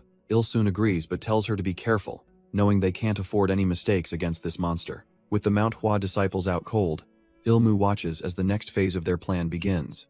The fake sect leader, the old monster of 100 faces, walks into the room with a confident smirk. He coolly asks if they've finally caught on to his little act. The man's eyes are completely devoid of fear. He knew they were coming for him. The Jongnan disciples waste no time, surrounding him with their blades drawn. Il soon tells the killer his disguise was impressive, but the game is over and he needs to surrender. The old monster just stares back, completely unfazed by the swords pointed at his throat. Il-hoon demands he drop the act, questioning if he's still going to hide his true colors. Sensing the immense danger, Il-soon tries to warn his comrades to be careful and let him handle it, but it's too late. In a horrifying blur of motion, the old monster impales one of the disciples before anyone can even react. Il-soon is completely dumbfounded. His comrade's blood splattered across his face as he processes the slaughter. The old monster mocks him for spacing out, then immediately launches a vicious kick at a stunned Il-hoon. With a sickening crash, Il-hoon is sent flying straight through the building's paper wall. But just as the killer moves in on Il-sun, our boy Dako-hyeon arrives, deflecting the blade with a perfectly timed kick. The old monster lands outside, now facing both Dako-hyeon and Il-mu, who stand grimly over their fallen brother. He scoffs at the idea of being tracked by scent, sneering that if it were that easy, he would have been caught long ago. Dako-hyeon glances back at his own unconscious sect members, a grim reminder of what's at stake. A dark memory surfaces of two sinister figures admitting their prey was surprisingly quick to catch on. Back in the present, a single step forward breaks the tense standoff. The lines are drawn. The old monster on one side, Dako-hyeon on the other, with his vulnerable friends caught in the middle. Dako-hyeon asks if he's okay, but the old monster just smirks, brushing off the bloody wound on his chest as if it's nothing. His eyes suddenly glow with a demonic red light. This guy is absolutely relishing the bloodshed. In fact, he's thrilled he didn't kill his last victim, because now he's finally met someone he can truly test his martial arts on. Meanwhile, Il-mu confirms to Dako-hyeon that he was right about the culprits, but her sharp senses tell her one is still missing. The scene shifts to Il-mu standing over the unconscious Manhwa disciples, cryptically saying not to worry about the missing person. She looks down at one of her fallen sect brothers, a chillingly calm expression on her face, and then a wicked, bone-chilling smile spreads across her lips, revealing a terrifying truth. Turns out, she was the missing culprit all along, her eyes glowing red as she unleashes a wave of pure killing intent. Just as she moves in for the kill, the disciples' eyes snap open in pure, unadulterated terror. With a swift motion, Il-mu brings her sword down, ready to silence him for good. But her blade never connects, as a body is suddenly sent flying out of the building with a crash. Il-mu spins around to see another disciple, not only awake but actively deflecting her attack. She's completely dumbfounded, wondering how in the world he wasn't knocked out by the sleeping gas. Turns out, he wasn't alone. 3 disciples stand ready, explaining a senior disciple had warned them ahead of time. Manhwa scoffs at the trash-tier tactic, calling the use of sleeping gas a cowardly and sickening move. She then blows a small, wet piece of cloth out of her nose, leaving everyone a little confused. Il-mu immediately puts it together. They used soaked cloth to filter the air and just pretended to be asleep. A smart trick she admits she fell for. But her surprise quickly turns to amusement, as she asks if the 3 of them seriously think they stand a chance against her. She scoffs that the big guy's greatsword attack already told her everything she needs to know. They're not even strong enough to be entertaining. So, she makes them an offer. Leave the girl, Manhwa, behind for her to deal with, and the rest of them can just walk away. With her eyes glowing a demonic red, Il-mu sneers, offering to let the other 2 live if they abandon their friend. But Mujin isn't about to abandon anyone. He explodes forward without a single word. He brings his sword down in a powerful arc, clearly not in the mood for her trash-tier negotiations. Il-mu just scoffs, thinking his telegraphed attack is just too obvious. She easily deflects his blade with a swift kick to his wrist, disarming him in a flash. But the raw power behind the blow sends a jolt through her body, forcing her to cough up blood. Before she can even recover from the shock, Mujin is already a blur of motion. He uses his sect signature footwork to instantly close the distance between them. His blade flashes, carving a deep, bloody line across Il-mu's shoulder. Blood erupts as the overconfident huntress is completely caught off guard by his ferocious counterattack. But Il-mu is far from finished. Bleeding only seems to fuel her rage as she prepares to counter. Her eyes ignite with a demonic red light, channeling all her fury into one last-ditch attack. She unleashes a vicious swing, putting every ounce of her remaining strength behind the blade. Mujin, however, stands his ground and meets her desperate strike head-on with his own sword. The raw power of his block travels right up her blade, completely overwhelming her defense. She coughs up blood, absolutely stunned that he could so easily match her full-power assault. The shock is written all over her face. She's finally realizing she's messed with a true monster. With a single, decisive push, Mujin completely shatters her stance and sends her flying. He gives her no room to recover, immediately pressing his advantage as she stumbles backward. Her feet carve deep grooves into the stone as she's violently shoved back, utterly dominated. The so-called huntress is left kneeling and broken, coughing up blood after that last exchange. Mujin looks down, completely unimpressed, musing that her skills are far more pathetic than he'd anticipated. He deduces that her disguise arts require a living template, meaning she had to have encountered real Zhongnan disciples. He wonders how someone so weak survived, asking if she has a powerful backer, and she just smirks, admitting he knows too much. She confesses they ran into some first-generation Zhongnan disciples, a fight that cost them 2 of their own. But then she claims they didn't run. They actually killed the disciples, a lie so absurd Mujin almost laughs. With her eyes glowing a demonic red, she calls him arrogant for underestimating her group's capabilities. As proof, she pulls out a sword hilt, asking him if he recognizes the craftsmanship. Mujin's calm expression finally cracks as he realizes it's the distinct style of a Zhongnan sect sword. A closer look confirms his fear it's not a copy, but an authentic blade, meaning her insane story might actually be true. The Zhongnan huntress smirks, explaining that a sword of this quality isn't something you can just fake overnight. Mujin's mind reels. If the blade is authentic, then her unbelievable story about killing Zhongnan disciples might actually be true. But he just can't wrap his head around it. How could a bunch of unknowns possibly take down elites from a major sect? She laughs at his disbelief and decides to drop some knowledge on him about how power really works. She poses a simple question. Is he on the same martial level as the other disciples of Manhwa? Before he can answer, she explains that just like him, her group isn't full of fighters cut from the same cloth. They have their own monsters. In fact, she boasts about a senior disciple in their ranks, a prodigy their own master admitted was a generational talent. She reveals it was this very person who wiped out the Zhongnan disciples, but her sentence is cut short as her head suddenly flies from her shoulders. Out of nowhere, a mysterious assassin appears behind her, having just silenced her in a single, lightning-fast strike. Mujin is left completely dumbfounded, watching as his only lead is executed right before his eyes. Mujin can only stare as the headless corpse finally collapses, the assassin's job brutally finished by someone else. The assassin himself is dumbfounded, wondering what kind of monster has a technique so fast the victim couldn't even blink. He whips his head around the empty courtyard, calling out the only name he can think of, Mu Hui. But our boy is already a ghost in the wind, dashing away from the scene at top speed. Leaping across the rooftops, he curses himself for wasting time testing his martial arts when he should have been on guard. A chilling realization dawns on him: if assassins are here, then the other disciples are in grave danger. His worst fears come to life as the scene cuts to a blood-splattered sword plunged into the ground. The Manhwa sect's training grounds have become a graveyard, littered with the bodies of his comrades. From the shadows, a pair of terrifying, blood-red eyes glow with murderous intent, and the camera reveals the killer's face. It's Ilmu, the girl who was just decapitated, now resurrected, and looking like a demon. The reanimated girl looms over Dako Hyun, her demonic eyes promising a gruesome end. Our boy is completely paralyzed by fear, a cold sweat breaking out as he stares at the impossible. His mind flashes back, forced to replay the horrific events that just unfolded. It all started with a lone shadow moving through the darkness, swift and silent. This mysterious assassin began the slaughter, a whirlwind of death cutting down his friends. He remembers seeing the figure bring its blade down on one of his sworn brothers, Mu Jin. The life drained from Mu Jin's eyes, his expression frozen in shock and betrayal. And behind the slaughter was a terrifying, smiling shadow with glowing white eyes, enjoying the chaos. Elsewhere, Mu Chael could only hide and watch, trembling as his comrades were butchered one by one. The absolute terror in his eyes reflected the grim reality they were being hunted. From his hiding spot, Mu Chael can only watch the unfolding nightmare, paralyzed by fear. The undead huntress, Ilmu, suddenly crashes the party, dropping from above to execute our boy. Dako Hyun narrowly evades the strike, which shatters the ground where he just stood.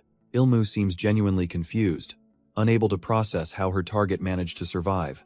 Our boy is breathless, the sheer killing intent from his opponent leaving him completely shaken. But he's not one to go down easy. so he grits his teeth and launches a desperate counterattack. He pours all his focus into his blade, knowing one mistake means instant death. He swings with everything he has, a clean arc meant to decapitate his foe. In a shocking twist, she just catches the blade with her bare hand, leaving him utterly dumbfounded. With terrifying ease, she uses his own momentum to send him flying like a ragdoll. Our boy is left coughing up blood, the impact from that throw rattling his entire body. Ilmu stands over him, sword raised for the killing blow. It seems like this is the end of the line. Suddenly, another Zhongnan disciple, Il-sun, appears behind her and grabs her shoulder, furious at what he's seeing. He doesn't waste a second, landing a haymaker that sends the reanimated girl flying. Believing he's saving a fellow martial artist, Il-sun draws his own sword, ready to put down the monster. He brings his blade down with lethal intent, aiming to cleave her in two.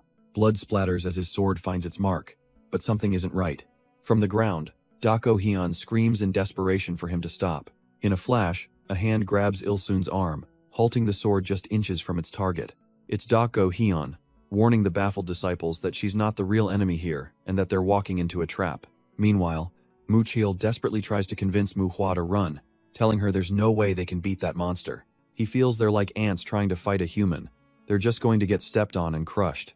But a voice cuts through Manhwa's fear, asking if this is why she's turned a blind eye her entire life. She's thrown into a memory, recalling that her hesitation has always stemmed from a lack of training. It's a painful reminder of a past massacre where her only option was to survive and vow to train harder. She accepts it. Her cowardice isn't a choice. It's a consequence of her own weakness. But as she's frozen by her past, a sudden spray of blood erupts right in front of her. Dumbfounded, she can only stare in disbelief and whisper Muchail's name. The very same guy who was just begging to run has thrown himself in front of her, taking the hit. Looking past her, Muchail realizes the true monster on this battlefield is Dako Hyun, who he thinks is stronger than any senior disciple. Bleeding out, Muchail tells Manhwa she has to be the one to escape and warn Manhwa. The Zhongnan huntress, Il-mu, just scoffs from a distance, calling their last-ditch effort stubborn. Manhwa's mind latches onto his words. Even he is telling her to run, making it the logical choice. She collapses to the ground, finally given the permission she craved to flee the slaughter. But as she sits there, a strange thought cuts through her fear. She wonders how everyone else can keep fighting after losing so much blood. Is the only thing separating her from them just a lack of training? Then, a horrifying realization hits her like a physical blow. She felt relief, not rage, when Muchail gave her an excuse to be a coward.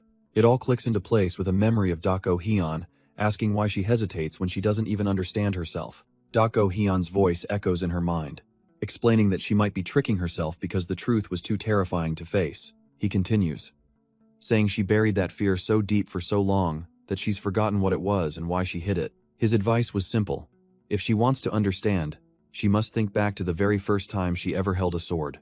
The words trigger something, and her mind latches onto that single thought. The first time she held a sword. Suddenly, a visceral, blood-soaked memory erupts in her mind, her eyes widening in pure terror. The flashback throws her back to her childhood, where she was hiding and shaking, watching a massacre unfold. She witnessed a shadowy figure mercilessly cut down a man right in front of her. The victim's lifeless eyes stare into nothingness, a haunting image seared into her memory. And then she sees him, the demonic assassin with glowing red eyes, the source of all her fear. It was a one-sided slaughter, with bodies strewn everywhere in a sea of red.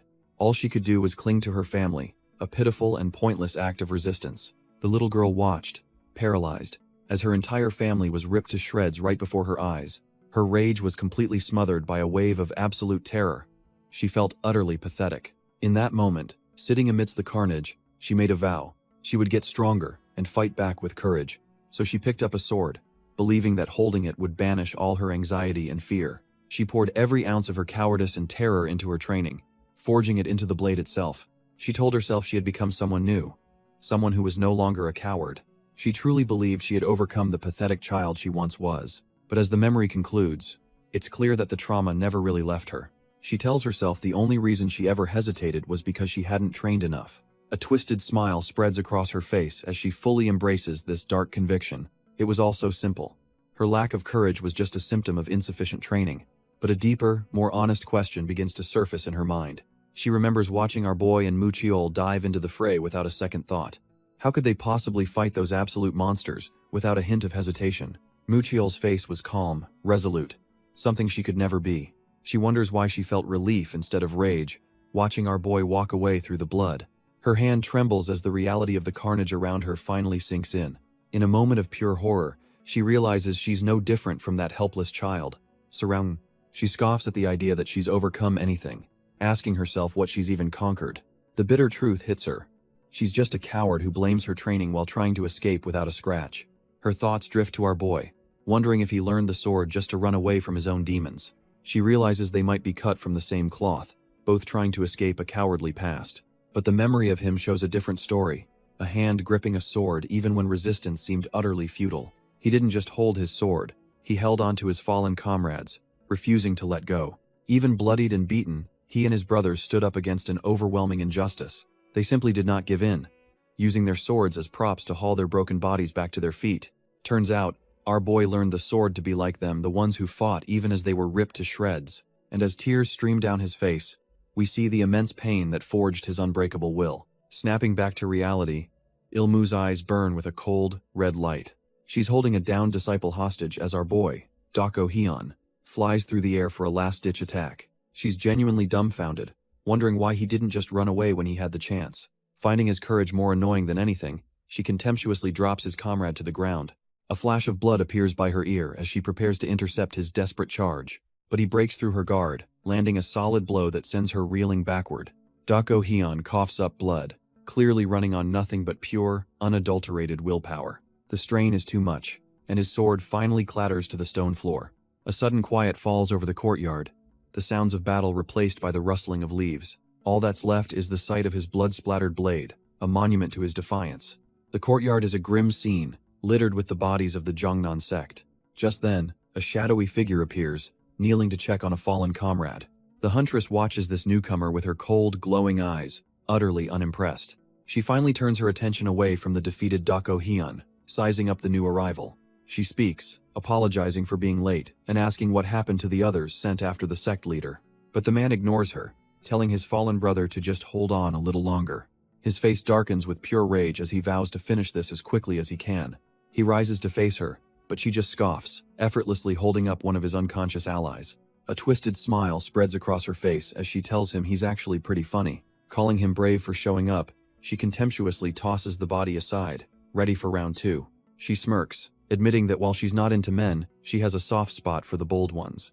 Reaching out a hand, she offers him a twisted form of praise for his bravery. With her eyes glowing a menacing red, she prays he won't disappoint her, but actually provide some excitement. Our boy remembers a crucial lesson. Never, ever underestimate your opponent. He clears his mind, focusing on a single objective, killing the enemy in front of him as fast as humanly possible. The teachings echo in his head. Keep movements swift, short, and pour everything into the attack. She watches him, completely unfazed, as he prepares to make his move. In a flash, he unleashes the Dako sword technique, closing the distance instantly. Before she can even react, he's already past her, his blade having found its mark.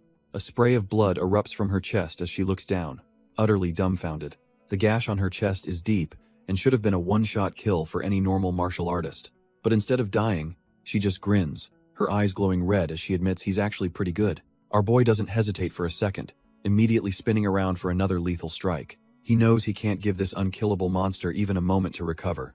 She hits the ground, looking up with an expression that's more annoyed than pained. As he brings his sword down for the final blow, she suddenly thrusts her hand up, unleashing the falling flower palm. Her palm slams directly into his blade, stopping his execution cold with a burst of energy. The raw power of the impact travels up the steel, shocking his entire arm. His sword is ripped from his grasp, sent flying through the air, and just like that, Dako Hyun is left kneeling and completely unarmed over the very monster he failed to kill. But the monster doesn't give him a single moment to think, launching a brutal kick straight at his head. Our boy gets sent flying, completely overwhelmed by her relentless assault. He tumbles across the courtyard, desperately trying to regain his footing. With a burst of speed, he manages to land, but he's still weaponless and vulnerable. He turns to face her, his mind racing for a way out of this trash-tier situation. But she's already on him, her hand clamped around his throat, choking the life out of him. Her glowing red eyes are filled with pure, murderous intent as she tightens her grip. Just as his vision starts to fade, his sword comes flying out of nowhere, embedding itself in the ground. A shadowy figure emerges from the darkness, casually plucking the blade from the earth. The monster looks on, dumbfounded, while our boy recognizes his backup has finally arrived. The arrival of this man triggers a memory, flashing back to a fateful encounter. We see her as she once was, a ruthless warrior of the Jongnan sect, a true monster in human skin. She prepares to unleash her signature move, one she believed was unstoppable. It's the 100 Forms Palm technique, a vicious art that fills the air with crimson ki. The deadly energy slashes tear through the forest, aimed straight for her target. But her opponent, the very same shadowy figure from the present, stands his ground. He counters with a flawless sword technique, creating a defensive whirlwind of pure energy. Her crimson palm strikes slam into his impenetrable vortex, a clash of titans. The force of the impact is immense, but her ultimate technique is completely shattered. She's blown backward, utterly dumbfounded that her power was so easily neutralized. She can't believe it. Her ultimate move was just casually swatted away by the wind from his sword. Her crimson eyes tremble, realizing she's up against a monster of a completely different caliber. Before she can recover, the air fills with an eerie calm as crimson petals begin to drift down. She stands dumbfounded, watching the beautiful yet ominous sight unfold around her. Suddenly, she realizes she's trapped in the eye of a massive, swirling storm of deadly energy. This is the legendary Manhwa technique, the infamous plum blossoms in full bloom. The storm of spectral blades and petals rushes towards her, an inescapable dance of death. She's instantly overwhelmed, her body ripped to shreds by the relentless assault. Yet, even as she's torn apart, she can't help but admire the sheer power of the attack. The shadowy assassin is the source of it all, his hand glowing with the very key that just destroyed her. But it turns out, she didn't go down without a fight, unleashing her own signature move, the form-shattering whip. She was fast, closing the distance in an instant with a vicious follow-up strike. For a moment, it actually looked like she had him, sending the shadowy assassin flying back. Our boy gets launched through the air, completely caught off guard by her raw power. He barely manages to stop himself, digging his sword into the earth to halt his momentum. The huntress just smirks, thinking she's already won this fight against the trash-tier assassin. But she celebrated too soon. He closes the gap in a flash and grabs her arm with a death grip. Before she can even register what's happening, he unleashes a blindingly fast slash of his own. Her arm goes flying, severed clean off her body in a spray of blood. She's left completely dumbfounded, staring in horror as the assassin stands over her, ready to end it. He lands without a sound, leaving the huntress to grapple with the bloody stump where her arm used to be. She's in absolute shock, unable to process how she, an elite warrior, could be so easily maimed. But that shock quickly morphs into pure, unadulterated rage, her eyes glowing red as she warns him he's made a fatal mistake. Our boy couldn't care less about her threats, immediately launching himself into the air for a killing blow. He descends like a shadow, his blade aimed to end her life right then and there. His sword connects with a sickening thud, carving a deep gash right across her back. He lands behind her, having delivered what should have been 2 more fatal wounds. The force of the impact sends her stumbling forward, looking for all the world like she's finished. Believing the job is done, the assassin coolly turns to sheath his weapon. But this creature is cut from a different cloth. She turns her head, those demonic eyes promising that the real fight is just beginning.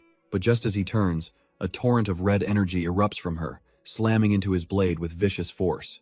The assassin is thrown back, his sword deflecting the monstrous, claw-like attack at the last second.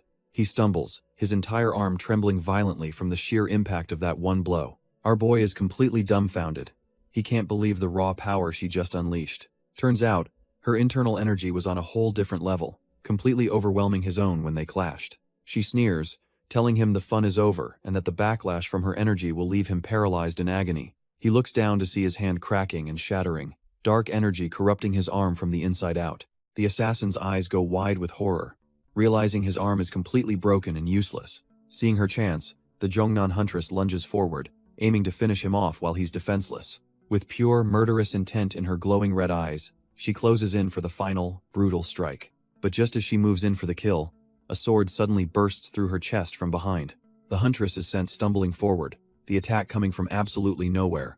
She staggers, her mind unable to process the fatal blow she just received. Coughing up a lungful of blood, she stares down at the blade, now embedded in her body. Blood pours onto the ground as her strength rapidly fades. She collapses to her knees, barely conscious, clutching the very sword that has skewered her. Her glowing red eyes flicker with utter confusion. This development is just strange. She can't believe it. Her plan was to have some fun and then end him.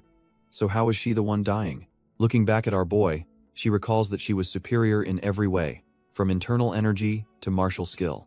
Yet he shows no panic, leaving her completely dumbfounded as she wonders what the hell is even happening. Barely clinging to life, The Zhongnan huntress admits defeat, acknowledging his cold patience was a weapon in itself. Our boy cuts straight to the chase, demanding to know if there are any more disciples of the old monster of 100 faces. She coughs out a grim answer. No, her entire squad was wiped out back at the Shining Radiance sect. He seems to think this is the end of it, that the murders will stop, but she's utterly baffled by his naive conclusion. Her eyes flare with a dark light as she tells him he's completely misunderstanding the situation. She then drops the real question. Does he actually believe their master, the legendary old monster, is dead? With a blood-soaked smirk, she explains that just because he vanished doesn't mean he's gone for good. Turns out, he was just in isolation, training to become even more powerful, but her sentence is cut short. With a brutal, merciless twist, he drives the blade deeper, ensuring her story ends right there. As she chokes on her own blood, he leans in and demands to know everything. He's got one simple question. Where is the old monster of 100 faces? But even on death's door, she scoffs, saying it's pointless because her master is somewhere he could never reach. Our boy thinks she's just playing games, trying to stall for time, but she insists she's telling the truth. With her last breath, she collapses, her cryptic warning hanging in the air. Dako Hyun watches her go limp, muttering that it's not like he was going to share his plans with her anyway. His eyes narrow, realizing this lead has just turned into a dead end.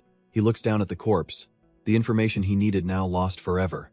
With a cold, detached expression, he prepares to finish the job. He yanks his sword free in a final, brutal spray of blood, leaving her body in the dirt.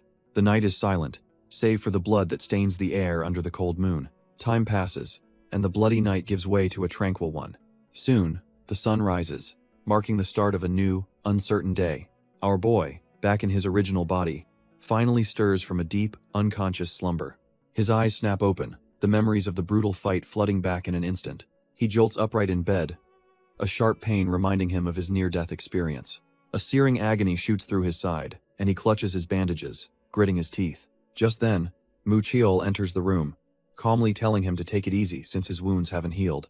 Dako Hyun looks up, dumbfounded to see his senior disciple standing there. His mind races back to the battle, and he urgently asks what happened to the assassins he was fighting. Mu Cheol just deadpans that he killed them all, leaving our boy utterly dumbfounded by the casual response. He hands over some tea, explaining that the others are safe, and he's already sent word to the Zhongnan sect. Dako Hyun takes a sip, trying to wrap his head around the fact that his senior handled a whole squad of assassins.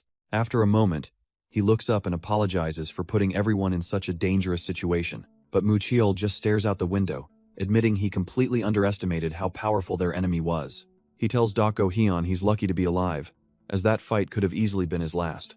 The senior disciple acknowledges that they all made their own choices, and aren't just some trash-tier pawns to be sacrificed. But as their leader, he declares he's taking full responsibility and will step down from his position when they get back.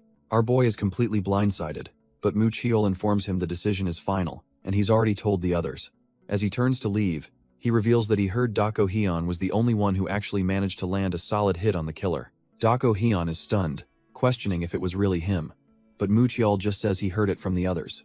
The scene snaps back to the night of the attack, where the Zhongnan huntress, Il Mu, had already taken down one disciple. As a Manhwa disciple flies in for an attack, her eyes blaze with a demonic red light. She counters instantly, slamming her opponent with a brutal, bone-shattering strike. The disciple is sent flying back, coughing up blood from the overwhelming force of the blow. His sword falls from his numb fingers, clattering onto the cold stone floor. He collapses in a heap, utterly defeated, and unable to move a single muscle. The huntress looms over his broken form, her expression completely devoid of emotion. She then casually slings his unconscious body over her shoulder, ready to depart. With blood dripping from her own eye, she stares off into the night, a truly terrifying sight. Back in a flashback, Dako Hyun visits the injured Mujin, reluctantly admitting that his effort counts for something. Mujin, laid up in bed, is initially ticked off, thinking he's being mocked instead of praised for his hard work. But Dako Hyun clarifies that the wound is irrelevant. What truly matters is that Mujin has finally grown. He explains that breaking through a wall isn't always some grand epiphany, but often just a small shift in one's attitude. While this wound was just a scratch against a powerful foe, the experience itself was invaluable. He promises that the next time Mujin is in a similar fight, he'll realize has finally overcome his past self. Cutting himself off, Dako Hyun announces it's time for them to go. Mujin is dumbfounded, asking where they could possibly be going when he's supposed to be recovering. Dako Hyun just says this is also a form of training, and that everyone is waiting, especially because he's hurt. A strange, determined smile spreads across Mujin's face as he seems to understand the brutal lesson. Dako Hyun calmly enjoys a drink, completely unbothered. Turns out his grand training plan was a trip to a hot spring, leaving Mujin utterly baffled. Mucheol explains that proper rest is the best form of recovery, but Mujin is still thinking this is some kind of joke. Sinking into the warm water, Mucheol feels they should brought his sister Manhwa, who had been begging to come. He imagines she's probably having fun somewhere else, just as relaxed as they are. As the sun begins to set, the disciples enjoy a rare moment of peace. But the quiet doesn't last long as the conversation inevitably circles back to the recent incident. Mucheol cuts straight to the point, asking Dako Hyun how in the world he managed to kill that monstrous assassin. Our boy is caught off guard, genuinely surprised by the blunt question. He just plays it cool, brushing it off by saying he was just lucky, a total lie that fools no one. Mujin admits the assassin was a beast, even stronger than Dako Hyun. The others are stunned to learn she was the one who wiped out the Jongnan sect's first-generation disciples. Our boy confesses he wouldn't have won a straight fight. She was powerful but lacked refined skill. He flashes back to the brutal moment she overwhelmed him on the battlefield. In that instant, he was facing an opponent whose raw power was on another level entirely. Her attacks were relentless, a storm of pure, unadulterated strength. Mujin reflects that her power wasn't just martial might. She had the born instincts of a predator. He finally reveals the secret to his victory. She got cocky and let her guard down. When their swords clashed, her internal energy was so immense it completely twisted his arm. But in that split second she thought she'd won. He grabbed his own broken hand and plunged his sword into her. Mujin explains that neither of them were fighting just to win. If she wanted him dead, she'd have gone for the head. He admits her arrogance was his only ticket out of that fight. Without that lucky break, he'd be a corpse right now. Dako Hyun finally understands, realizing that brutal clash is what completely mangled Mujin's arm. With the story finished, Mujin lectures his juniors, telling them power means nothing if they're dead and to always be humble. While they agree, our boy has a grim thought, admitting he's learned that very lesson himself. He looks down at his own hands, realizing that in his current state, he's pathetically weak. His mind flashes back to his past self, a true monster on the battlefield, the standard he can no longer meet. He tries to make excuses: a new sword, untested techniques, but knows deep down it doesn't change the outcome. He was just as arrogant as she was, and now his injury is holding him back from training. A truly frustrating reality. Suddenly, a hand reaches out towards him through the steam. Our boy is snapped out of his thoughts by the sudden voice. It's two strangers, a mountain of a man and his younger companion, who politely ask if they can join. The imposing figures stand over him, their sheer presence dominating the steamy air. The older man offers a friendly smile, completely unfazed despite the massive scar across his face. Dako Hyun agrees out loud, but his mind is racing. He recognizes this old monster and can't believe he's here. The elder steps into the water, his physique looking like it was carved from solid rock. He settles in with a sigh, his body a roadmap of old battles, completely at ease. The two newcomers find their spots, the initial tension giving way to the calm of the spring. Our boy watches them from across the water, this unexpected encounter breaking his gloomy mood. The hot spring is now shared between the Manhwa disciples and these two mysterious masters, an unspoken standoff hanging in the steam. The old man breaks the silence, correctly guessing they're from Manhwa just by looking at their well-trained muscles. Our boy introduces himself as Mu Shui, but he's internally dumbfounded, realizing this old monster is on a completely different level. The elder gives a nod of approval, impressed that they haven't neglected their physical conditioning like so many other young martial artists. Suddenly, the old man's eyes narrow. He recognizes the name Mu Hui, and correctly identifies him as Hyunja's disciple. But he pauses, a strange look on his face as he stares intently at our boy. He then drops a bombshell, saying that for some reason, Mu Shui's eyes remind him of the infamous Phantom Swordsman. The other disciples are completely lost, wondering who this guy is to speak so casually about two legendary figures. Thinking fast, Dako Hyun claims he once received training advice from the Phantom Swordsman, and simply took it to heart. The elder looks completely stunned by this explanation, his mind trying to process the unbelievable statement. And then he just explodes with laughter, the idea of the Phantom Swordsman giving out friendly advice being the funniest thing he's ever heard. The elder keeps laughing, musing how the Phantom Swordsman was a trash-tier student but is now egotistical enough to give others advice. He quickly apologizes for his sudden outburst, trying to play it cool, but then he drops the real bombshell. Turns out, he was the one who taught the Phantom Swordsman his training methods. Dako Hyun's mind short-circuits, flashing back to his past life as the red-eyed demon swordsman. He realizes that if this old man taught someone like him, he must be an absolute legend in the Murim. Suddenly, Mujin shoots up out of the water, his face dead serious. He immediately performs a deep martial arts salute, apologizing for not recognizing the man sooner. Then he reveals the elder's true title, formally greeting him as the Iron Mountain Fist King. Mu-cheol is left completely dumbfounded, his jaw practically on the floor. But our boy Dako Hyun is even more rattled, breaking out in a cold sweat as he realizes who he's been talking to this whole time. The name Iron Mountain Fist King echoes in Dako Hyun's mind, a title belonging to a true monster of the Murim. He remembers the legends, tales of a man who pursued pure physical power through brutal, inhuman training. This guy literally hung from trees, lifting boulders, all to build a body that was a weapon in itself. Back in the present, Mu-jin holds his respectful salute, completely humbled by the living legend before him. The Fist King seems amused, noting it's an honor for someone to still recognize his old title. He formally introduces himself as Ma Yonho and tells everyone to relax, trying to ease the sudden tension. He then points to the red-haired youth, introducing him as his disciple, Wu Taekang. Dako Hyun is stunned. He never imagined a lone wolf like the Fist King would take on a student. Just by looking at him, our boy can tell this disciple is already strong enough to wipe the floor with most martial artists. Ma Yonho explains they're traveling for the kids' training, prompting Mu-jin to politely ask about their journey. Wu Taekang proudly declares his perfect record, boasting he's fought 43 duels and won every single one. The Manhwa disciples are dumbfounded by his skill, though Mu-jin figures it's only natural for the Fist King's student. The kid admits his last fight was a close call, saying he only won because his opponent's sword broke. But Dako Hyun isn't having it. Our boy coldly explains that a broken sword is a reflection of the owner's trash-tier skill, not an excuse. Mu-jin, intrigued, asks who this formidable opponent was that pushed the Fist King's disciple to his limit.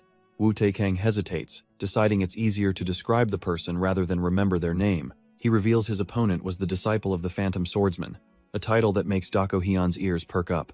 Trying to recall the name, he guesses it was something like Dako Yul, causing Ma Yonho to muse that the name sounds rustic, just like the sword demon. Ma Yonho tells his disciple to get over it. A loss is a loss, but he agrees with the juniors that mastering your weapon is part of a warrior's duty. He tells Wu Taekang not to consider it a tainted victory, as Mu-jin laughs, realizing the kid just wanted a perfectly clean win.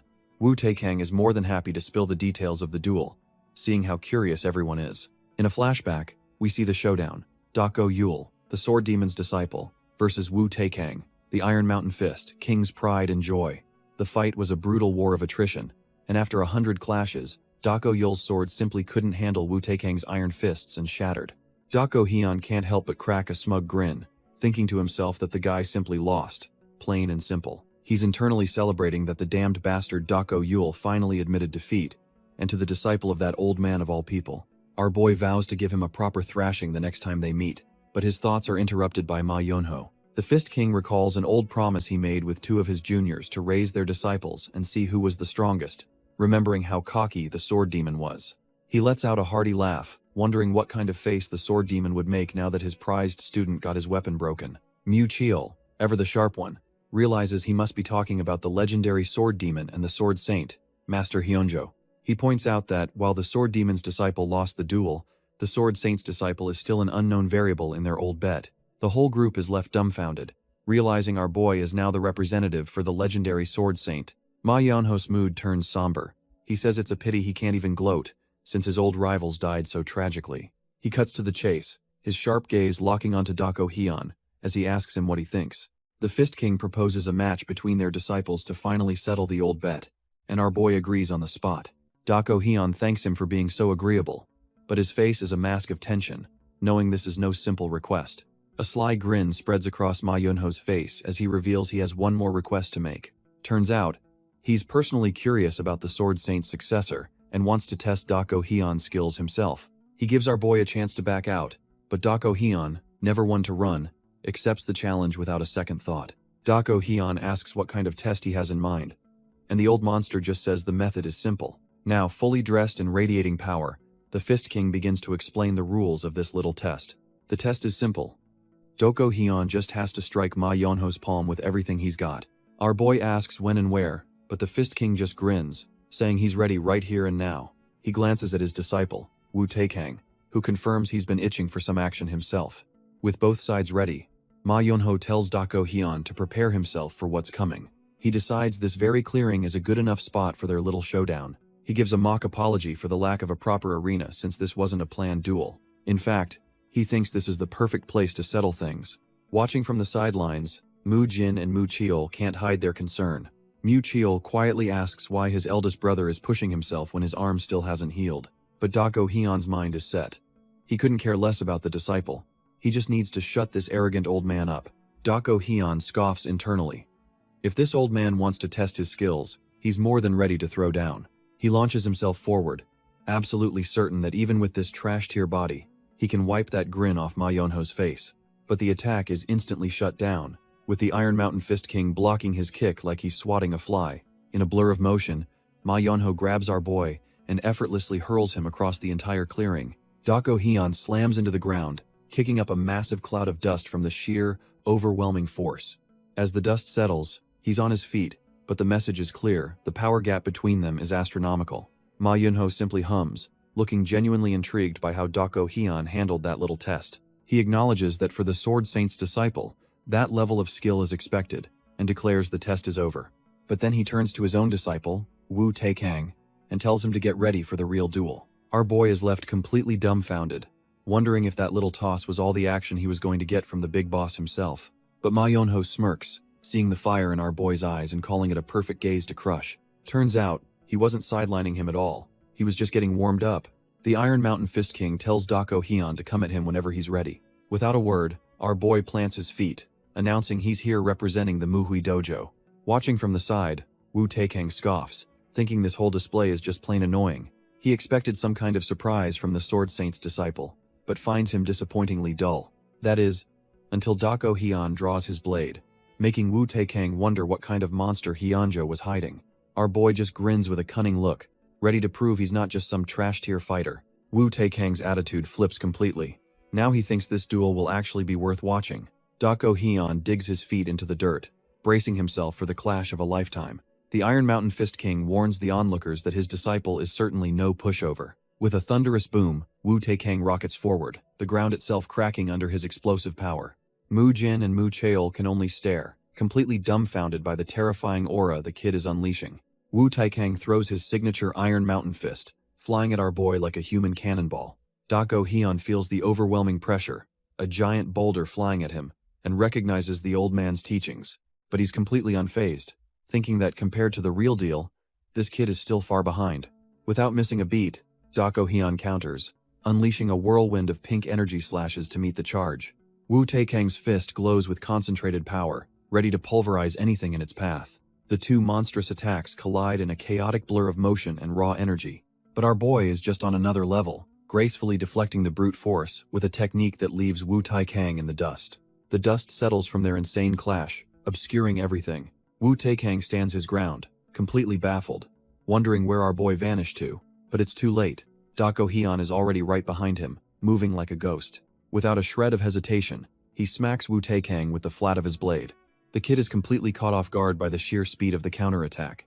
Watching from the sidelines, Mu Cheol can't believe his eyes, questioning if Wu Taikang actually deflected his brother's sword.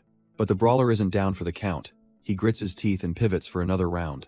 He unleashes another devastating punch, a straight beam of pure force aimed right at Dako Hyun. Our boy calmly meets the attack, thinking it's an impressive move, but still not enough to take him down. He parries the blow with ease, but suddenly his expression changes to one of shock. Turns out, the force of that last blow sent a nasty jolt through our boy's injured hand. Dako Hyun is completely dumbfounded. The pain is far worse than he anticipated. He's forced to retreat, creating some much-needed distance from the brawler. With his stance reset, he prepares for the next onslaught. But he's already on the back foot. Wu Taikang closes the distance in a flash, throwing another punch that Dako Hyun barely dodges. Our boy realizes his plan to toy with them is shot. His left hand is so busted he can't afford to block anything head-on. But Wu Taikang is no fool. He noticed Dako Hyun deliberately hid his left hand and suspects an injury. The kid decides to test his theory, announcing he's aiming for that very hand and launching a vicious swing. Dako Hyun is forced into a desperate duck, using his sword to stabilize himself on the ground. Seeing his opponent cornered, Wu Taikang prepares to bring down a devastating two-handed strike to end it all. With a roar, Wu Taikang brings his fists down like a meteor, aiming to pulverize our boy into dust. But he feels something is wrong. The impact isn't what he expected, and he's suddenly dumbfounded. His attack misses completely, smashing into the empty ground where Dako Hyun was just a split second ago. The sheer force of the blow shatters the earth, creating a massive crater and kicking up a huge cloud of dust. For a moment, the entire battlefield is completely obscured, leaving the brawler blind. Wu Taikang stands up, scanning the dust cloud, wondering if he actually managed to obliterate his opponent. But as the dust settles, a silhouette appears right behind him, and it's not a friendly one. Turns out, Dako Hyun used the attack's momentum to slip past him, now looking colder than ever. The red-haired kid's eyes go wide with shock as he realizes he's been completely outplayed. Before he can even flinch, he feels the cold steel of a sword pressed against his throat. It's game over. But it's not a blade to the throat. Wu Taikang's sword arm is stopped dead in its tracks. Our boy Dako Hyun has caught his fist, completely neutralizing the attack with one hand. The brawler is utterly dumbfounded, finding himself completely at his opponent's mercy. Dako Hyun stares at the arm he's grabbed, a sudden realization dawning on him. He thinks to himself that the kid was specifically aiming for his left arm the whole time. It clicks. This brawler somehow saw through his ruse and realized he was hiding a weakness. Admitting the kid is skilled, Dako Hyun boots him away to create some distance. He decides he can't just play along anymore, not with his arm's condition and his opponent's level. Instead, he tells the kid he's going to show him something really special. Dako Hyun raises his sword, preparing to unleash a technique this kid has never seen before. With a simple grip change, our boy channels his energy into a single, decisive strike. A blinding line of light erupts from his sword, slicing through the very air towards Wu Taikang. The brawler is frozen solid, his instincts screaming that this attack is on a whole other level. He realizes this isn't just a sword slash. It feels like a colossal, unblockable wall is about to crush him. There's no way to dodge, no way to parry. His mind goes blank in the face of absolute power. Even his companions, Mu Jin and Mu Cheol, watch on, stunned by the sheer killing intent being unleashed. The attack connects in an instant, carving a deep scar into the earth where Wu Taikang once stood. The dust settles to reveal the brawler on his knees, admitting with a shaky voice that he is lost. Dako Hyun stands over him, sword raised high, ready to end this duel permanently. But just as he's about to strike, a powerful presence makes itself known. The legendary Iron Mountain Fist King has been watching the whole time. The Iron Mountain Fist King notes that our boy didn't even need to swing his sword. He won with sheer intimidation. He realizes his own disciple lost because his spirit was completely broken by Dako Hyun's overwhelming presence. With a smirk, he accepts this as a necessary first loss for his student. A lesson in humility you can't learn any other way. Looking to the heavens, he silently tells the late Master Hyunjo that his disciple has achieved a perfect victory. Meanwhile, the two fighters exchange pleasantries, with Wu Taikang admitting he learned a valuable lesson from the duel. The Fist King steps forward, interrupting their moment of sportsmanship with a determined look on his face. He walks right up to Dako Hyun and asks if he can take a look at his left arm, catching our boy off guard. The scene then cuts away as the sun sets, shifting to a different location entirely. We're now at a building under the shining Radiant Sex banner, where someone is being interrogated. A familiar woman with a bruised eye crosses her arms, demanding to know why it took him 4 hours to return after his duel. Manhwa isn't pleased, demanding to know why she was abandoned, but Dako Hyun can only stammer that he forgot in the heat of the duel.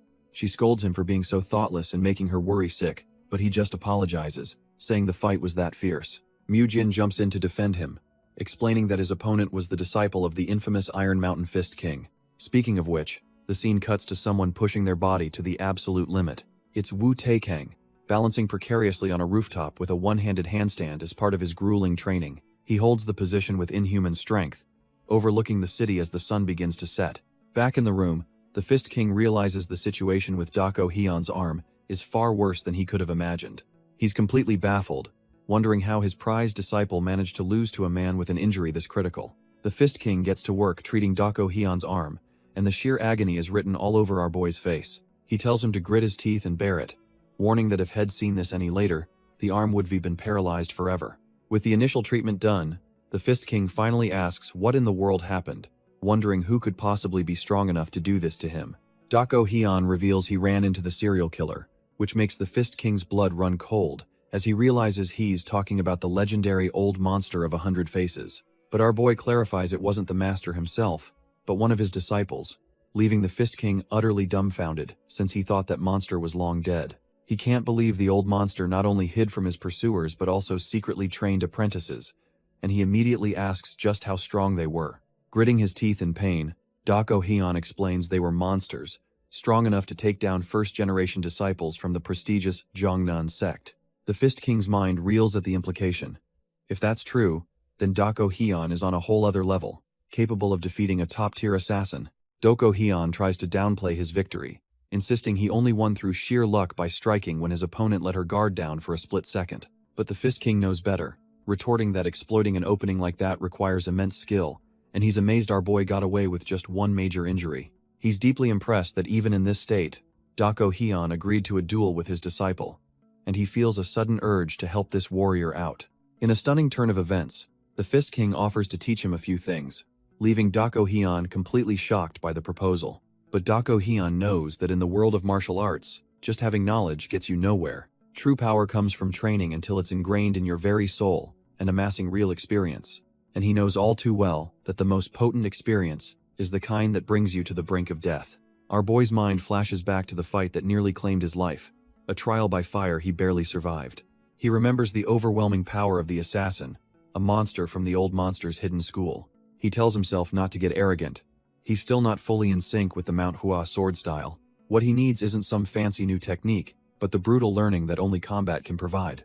He realizes the Fist King standing before him is the perfect opportunity to gain that exact experience. The Fist King warns him to be sure, mentioning that even the famed Sword Phantom couldn't handle one round of his teaching. But seeing the look in our boy's eyes, he understands. This kid isn't here for a lesson, he's here for a real fight. The Fist King cracks his knuckles, deciding he won't question our boy's death wish any further. To make it a fair lesson, he even promises to only use martial arts at our boy's current level. With a challenging smirk, he simply tells him to bring it on. Not needing a second invitation, our boy explodes off the ground in a flash. He lunges forward, aiming a deadly fast sword thrust straight at the old man's heart. But his all-out attack is met with a casual, almost insulting defense. The Fist King stops the razor-sharp blade cold with just 2 fingers, completely dumbfounded. With a simple twist of his wrist, he effortlessly redirects the sword, throwing our boy off balance. Before he can even think to recover, a fist built like a boulder is already flying at his face. The old man's expression says it all. This isn't a spar, it's a genuine beatdown. The punch comes flying in with enough force to shatter bone, a blur of pure power. But our boy manages to slide back just in time, narrowly avoiding the devastating blow. He stares with cold focus, realizing this old monster is the real deal. The Fist King gives him no time to recover, lunging forward with another haymaker. This time, instead of dodging, our boy raises a single hand to meet the attack. A strange, swirling red energy begins to gather in his palm, a technique the old man has never seen. In a shocking move, he catches the powerhouse's fist with his open hand. The raw force of the punch is immense, but our boy's technique seems to be absorbing it all. The Fist King is completely caught off guard, feeling his own power being neutralized. He's left dumbfounded, realizing the kid somehow twisted the very trajectory of his fist. Enraged, the Fist King decides fists aren't enough, and unleashes his true power with a massive sword. He swings with enough force to split the sky, clearly done playing around. Our boy has to use every ounce of his agility just to dodge the monstrous slash. The attack carves a massive trench in the ground, showing the insane power he's up against. Dako Hyun manages to parry the next strike, the impact rattling him to the bone. He holds his ground, his eyes locked on the old monster reflected in his blade. But defending won't win this. He explodes forward, creating afterimages with his footwork. It's a dance of death as he weaves between the Fist King's relentless, overpowering attacks. He can't help but curse the old man internally for lying about holding back.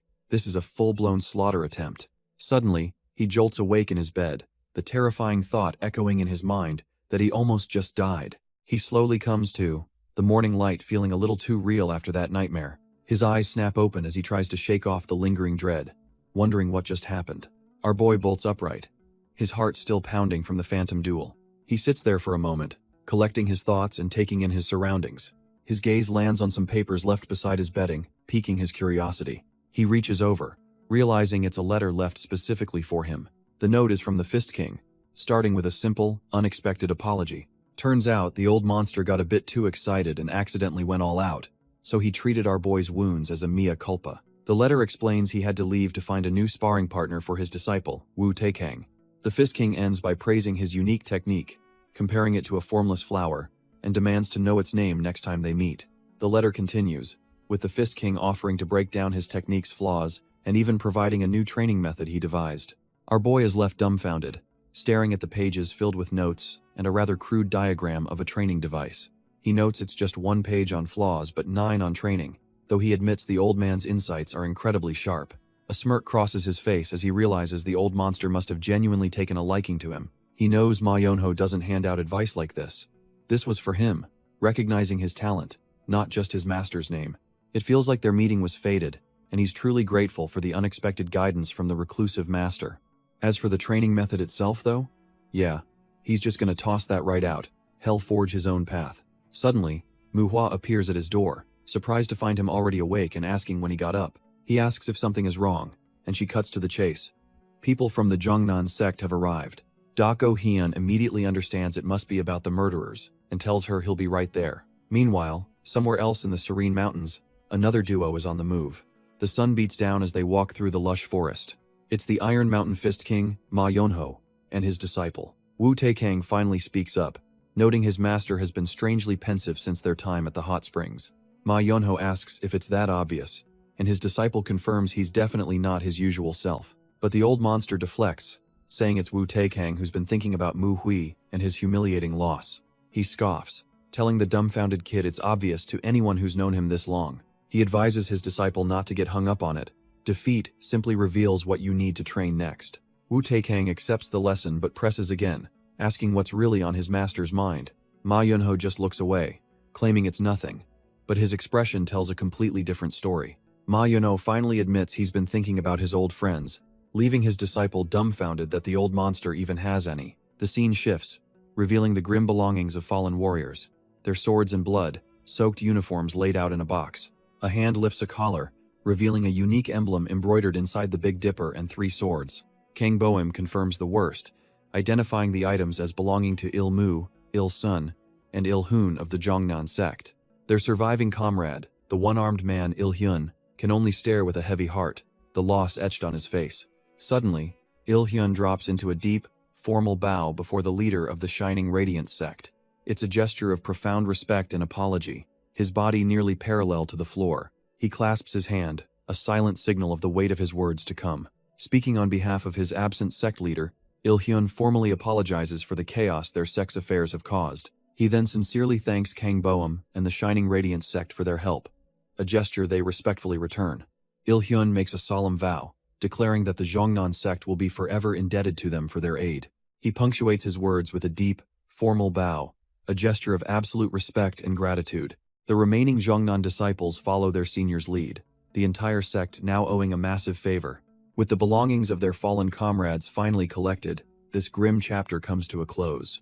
The Jongnan disciples announce their departure, and Kang Boeum gives them a respectful send-off. Our boys' crew figures their business is done and plans to hit the hot springs before heading back to Manhwa. But right as they're about to leave, Kang Boeum stops them, remembering something important. He mentions the upcoming 6-fold combo sword competition, hoping our boys' crew will grace it with their skills. The name of the competition echoes in Dako Hyun's mind, a new challenge presenting itself. With the Jongnan affair finally settled, a new path forward unexpectedly opens up. Manhwa is all smiles, excitedly telling the group it's time to hit the hot springs and get ready to leave. She's practically beaming, thinking they've earned a good long soak after everything they've been through. But when our boy suddenly cancels, she's dumbfounded, asking why he's changed his mind and worrying that he's unwell. Dako Hyun admits he agreed, but his priorities have shifted now that the 6-fold combo sword competition is on the table. With a determined look, he declares that they need to start preparing for it right away. A quick history lesson. This competition is supposed to be a friendly event to reinforce the bond between the Jongnan and Manhwa sects. It gets its name because, believe it or not, the foundational martial art for both sects is the 6-fold combo sword technique. This is a huge deal, as a sect's basic techniques are considered the very essence of its philosophy and values.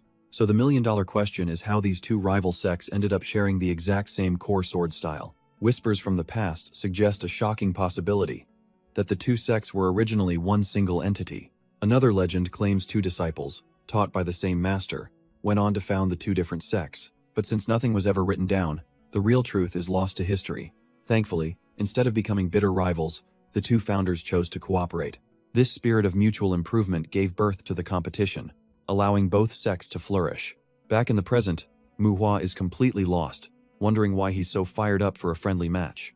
She rushes over, reminding him the hot springs are waiting and asking why he's preparing so early. Dako Hyun just turns with a dead serious look and gives a simple answer, because he likes to win. Manhwa is left completely dumbfounded by his sheer intensity. Seeing there's no changing his mind, She just sighs and says she has nothing more to say.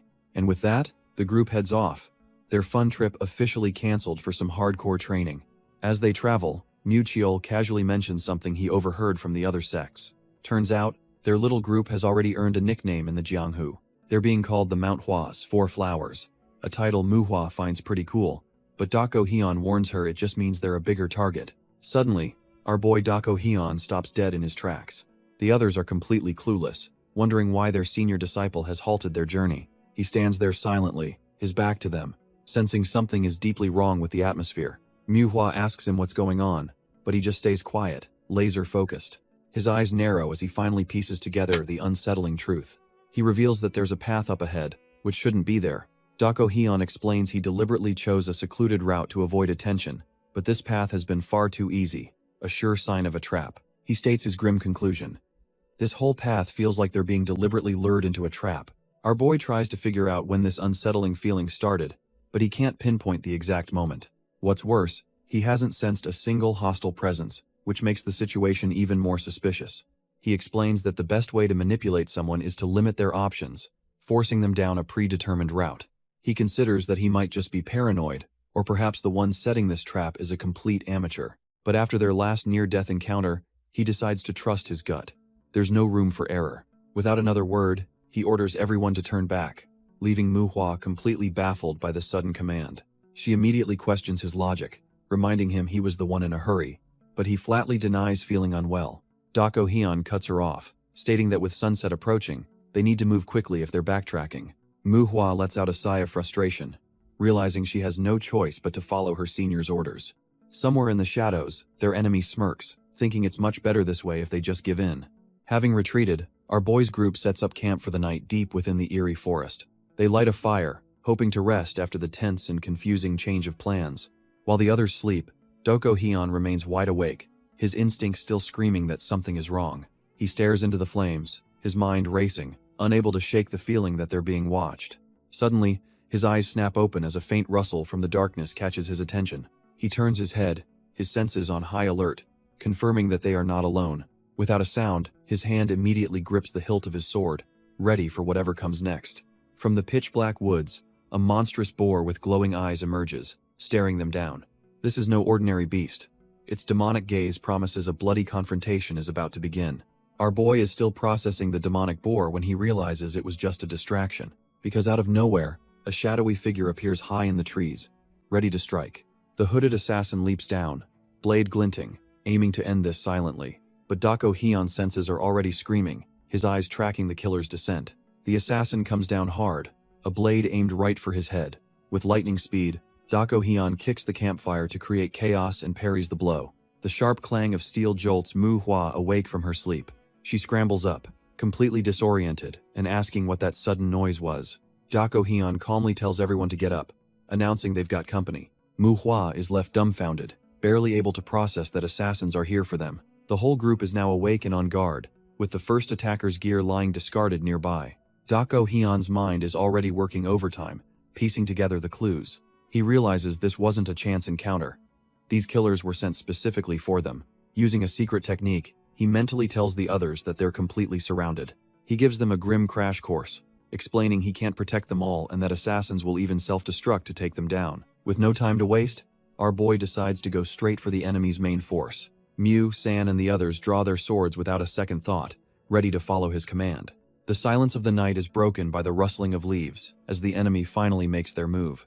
A storm of blades suddenly erupts from the darkness, flying straight for our heroes. Mew San screams a warning to Mew Chaeol as the first wave of assassins closes in for the kill. But Mew Chaeol is no rookie. He slams his sword straight into the ground with all his might. The impact kicks up a massive cloud of dirt and debris, creating an instant smokescreen.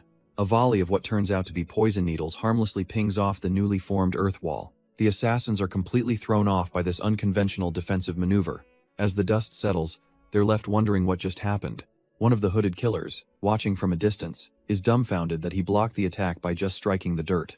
But his confusion turns to panic as he realizes one of the targets has vanished from the group. Before his brain can even process it, our boy Dako Hyun has already appeared behind another assassin and sliced him down. The first assassin hears the sickening crunch and whips his head around in shock. He's just in time to see Dako Hyun standing over the fresh corpse of his comrade. not even breaking a sweat. While the first assassin is still processing his loss, Muchio leaps into action against another. With a clean, brutal slice, a second assassin is sent flying through the trees. His body hits the ground with a wet thud, painting the forest floor red. Muchio lands gracefully, not a single wasted motion in his assault. He immediately pivots, his blade ready as another hooded killer comes at him. Their weapons clash as he effortlessly parries the desperate attack. But his senses suddenly scream danger, and he glances up at the night sky. A tiny, gleaming object is hurtling straight towards him at incredible speed. The assassin thinks he's got him, a perfect shot with a poisoned needle. But Muchio just smirks, catching the deadly projectile between his fingers like it's nothing. The assassin is left dumbfounded, as Muchio calmly holds the deadly needle. With a flick of his wrist, he sends it flying right back, a perfect return to sender. The needle finds its mark, and the hooded killer collapses without a sound. Elsewhere in the forest, another blade slices through the night air with brutal force. It's Dako Heian, wielding his signature massive sword and carving his own path of destruction. He brings the cleaver down in a vicious arc, tearing straight through another attacker. Blood erupts into the air as the assassin's body is nearly split in two. Another trash-tier killer hits the dirt, throat slit wide open. Watching the bodies pile up, Manhwa realizes something disturbing. These attackers are all just kids. Muchio coldly agrees, but tells her their age is irrelevant since they came here to kill. He lays down the cold, hard truth. An assassin is an assassin, and they would have died if they hadn't killed them first. Muchio tells her to get used to it, because as a sword wielder, she's always at risk of being killed. Just as the grim lesson sinks in, he warns the group that the fight is far from over. The full moon hangs in the sky, casting a pale light over the bloody forest clearing. Turns out, the mastermind behind this whole ambush is the notorious Dark Flame Pavilion Master. One of his hooded subordinates reports that fewer than 20 assassins are left, asking if he should intervene. The master just scoffs, remarking that these so-called killers are even more pathetic than he imagined. He doesn't care if they all die, but he's annoyed they couldn't even take out a few Manhwa kids. Having seen enough of this failure, he gives a single, chilling command: kill them all. As his elite assassins move out, the master turns away, leaving the slaughter to his true warriors. Elsewhere, Gasein fumes, finding it unbelievable he has to use first-class assassins on some Manhwa brats. He grudgingly admits they're skilled, but their interference has ruined his plans and reputation. To him, this isn't just about revenge. It's about protecting his position and saving face. He justifies the slaughter, telling himself it's a good move to eliminate a future threat. But just as he smirks, a hand clamps down hard on his face from behind. Gasein is frozen in shock as our boy Dako Heian mockingly asks if he's a pervert for liking this. Before he can even process what's happening, Dako Heian leans in, a cold look in his eyes. He then unleashes the falling flower palm, a devastatingly swift attack. The strike smashes Gasein into the dirt, leaving him groaning in a newly formed crater. At the same time, the Dark Flame Pavilion's true elite assassins are finally on the move, swarming the forest. The sound of the impact echoes through the forest, stopping one of the assassins dead in his tracks. He turns to his comrade, silently asking if he heard that sudden, violent crash too. The whole squad heard it, and they quickly pinpoint that the noise came from their master's location.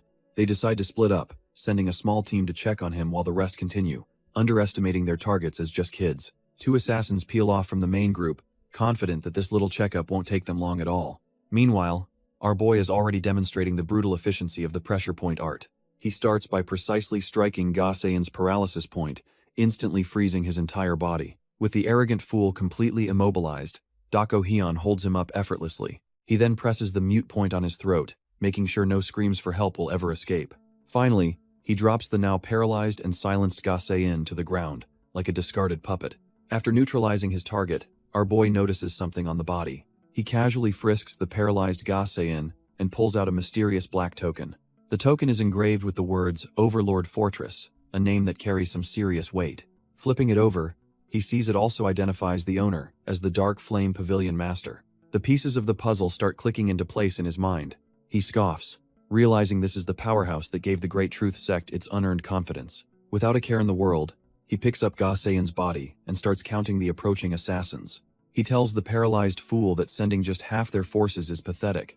They should have brought the Dark Emperor. He promises to deal with the minions first, and will come back to finish him off, telling him to just wait patiently. An arriving assassin overhears this and is utterly dumbfounded, wondering if this kid is insane to so casually mention the Emperor, a title reserved for the absolute strongest. Lying on the ground, Gasein fumes, thinking our boy's arrogance is off the charts.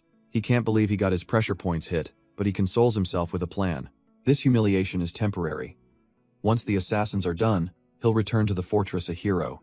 Suddenly, one of his elite assassins is sent flying back, impaled on a tree. Gasayan just lies there, completely dumbfounded by the sudden turn of events. He stares in disbelief at the body of his first-rate killer, now a tree ornament. He wonders how it's possible. The kid just left, yet an assassin is already dead. The sounds of screams fill the air, but he realizes it's his own men, not the target. A cold dread washes over him as he wonders if his entire squad is getting wiped out. Just then, a pair of blood-splattered boots stops right in front of his face. Looking down at the paralyzed man is none other than Dako Hyun, his face hidden in the shadows. Elsewhere, the Dark Flame Pavilion Master sits calmly, completely unaware his elite unit has just been wiped off the map. The forest floor is painted red, evidence of a swift and brutal slaughter. It was a one-sided massacre from the very beginning. Not a single one of the assassins even stood a chance. Our boy calmly wipes the blood from his blade, not even breaking a sweat. Just then, more assassins arrive on the scene, only to be completely dumbfounded by the sight of their dead comrades. The commotion also attracted some nearby Manhwa disciples, and a concerned Mu Jin rushes over to his juniors. He asks if they're hurt, but they can only stare at the carnage, wondering who these dead men are. Mu Jin notes that while the first wave were just young grunts, these new corpses belong to experienced assassins. He calmly reveals he saw the leader's plaque, brushing it off like it's nothing to worry about. The chilling truth drops. These assassins are from the Overlord Fortress. The disciples are completely dumbfounded, having no idea who that is. Turns out, the Overlord Fortress is a third faction, a bunch of ambitious psychos who want to unify the entire Murim under their thumb. They got so powerful that the prestigious sects had to form the Sichuan Alliance just to keep them in check. One of the disciples, still confused, thought the Sichuan Alliance was supposed to be handling these guys. Mu Jin explains that the balance of power must have shifted, forcing the fortress to expand its influence into their territory. He concludes that this wasn't some random attack. It was a deliberate, well-prepared assault aimed directly at them. Mu Jin lays it out cold. This fight was always coming for them, and it's a good thing they know who the enemy is now. A panicked Mu Hua asks what their next move is, but Mu Jin's answer is a gut punch. There's absolutely nothing they can do. He explains this is way above their pay grade. Their only option is to run back and tell the Manhwa sect what's happened. He decides they're leaving immediately, and when a complaint is raised about the dark, he basically tells them to stay behind if they're scared. The little one, Young, just scoffs and stomps away, clearly annoyed by the sudden urgency. And so, without wasting a single second, our boy makes his way back to the sect. He strides through the gates, having traveled through the night to return as quickly as possible.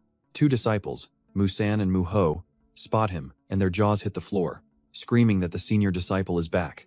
Mu Jin casually greets them by the wrong names before ordering them to get everyone ready for training while he reports to the elders. Mu Jin is immediately brought before one of the sect's highest elders, who calmly welcomes him back. The elder, Baek-san, expresses immense pride, having received all the reports of Mu Jin's successful missions. But as he looks at his disciple, he can't help but notice a distinct, almost unsettling change in his demeanor. Turns out, Mu Jin didn't come alone. He's brought our boy Dako Hyun and two other mysterious figures with him. Dako Hyun just stands there stoically, his massive blade a silent testament to the hell they've been through. Baek-san's expression shifts to worry, pointing out their tattered clothes and asking if they're really okay. Mu Jin tries to brush it off, assuring the elder that they're all perfectly fine. But Baek-san isn't buying it and presses for the truth. Sensing that Mu Jin is holding something back, Mu Jin finally cracks, admitting they crossed paths with the Overlord Fortress, a revelation that leaves the elder utterly dumbfounded. The news hits Baek-san like a physical blow, a cold sweat breaking out on his brow. His hand trembles so much he spills his drink, the reality of their clash with a major power finally sinking in. Wiping his mouth, he can only mutter the name of that monstrous faction, realizing the deep trouble they're in. He composes himself, knowing this will be a heavy topic, and demands they tell him everything from the very beginning. And so, Mu Jin recounts the entire bloody ordeal they just survived. The story of their desperate battle and narrow escape hangs heavy in the air. The whole crew sits in grim silence as the elder processes the sheer insanity of their journey. After hearing it all, Baek-san sighs, just relieved that they managed to return in one piece. He takes charge, telling them not to worry and that he will personally handle the fallout with the Overlord Fortress. But then he pivots, revealing a letter from the blacksmiths means the plum blossom swords are being made, and the ending flower ceremony is almost here. Baek-san begins, confirming they all know how the selection process for the ceremony works. He's talking about the legendary plum blossom sword, the ultimate symbol of a true Manhwa swordsman. The only way to earn it is brutally simple. Get acknowledged by the absolute best swordsman in the entire sect. This all goes down at the ending flower ceremony, an annual event where disciples prove their year's worth of training. Our boy, Dako Hyun, listens patiently, thinking back to how he knew all this even in his past life. Hyun-gak points out the only real difference now is that with the legendary Hyun-jo gone, the top dog is some guy named Elder Baek-soon. Doko Hyun quickly realizes this whole lecture isn't for him. It's a roundabout way of showing concern for Mu Cheol. Baek-san admits that while he trusts their judgment, he can't help but worry and feels he has to intervene. He then gets to the heart of the matter, stating bluntly that the greatsword has no place in the Manhwa sect. The elder warns Mu Cheol that trying to forge his own path is a reckless gamble that will be far more than just difficult. Baek-san continues to press Mu Cheol, asking if he's sure this decision wasn't just a moment of youthful impulse. He stares him down, demanding to know if he truly thought this difficult path through. But Mu Cheol's gaze is like steel, not a single flicker of doubt in his eyes. He answers with absolute certainty, confirming his unwavering resolve to the sect leader. Seeing this unwavering determination, a faint smile forms on the elder's lips. Baek-san is impressed by his firm voice and agrees to get the blacksmith started on his new weapon. With that settled, he changes the topic, telling them the Manhwa sect and its 4 flowers are the talk of the town.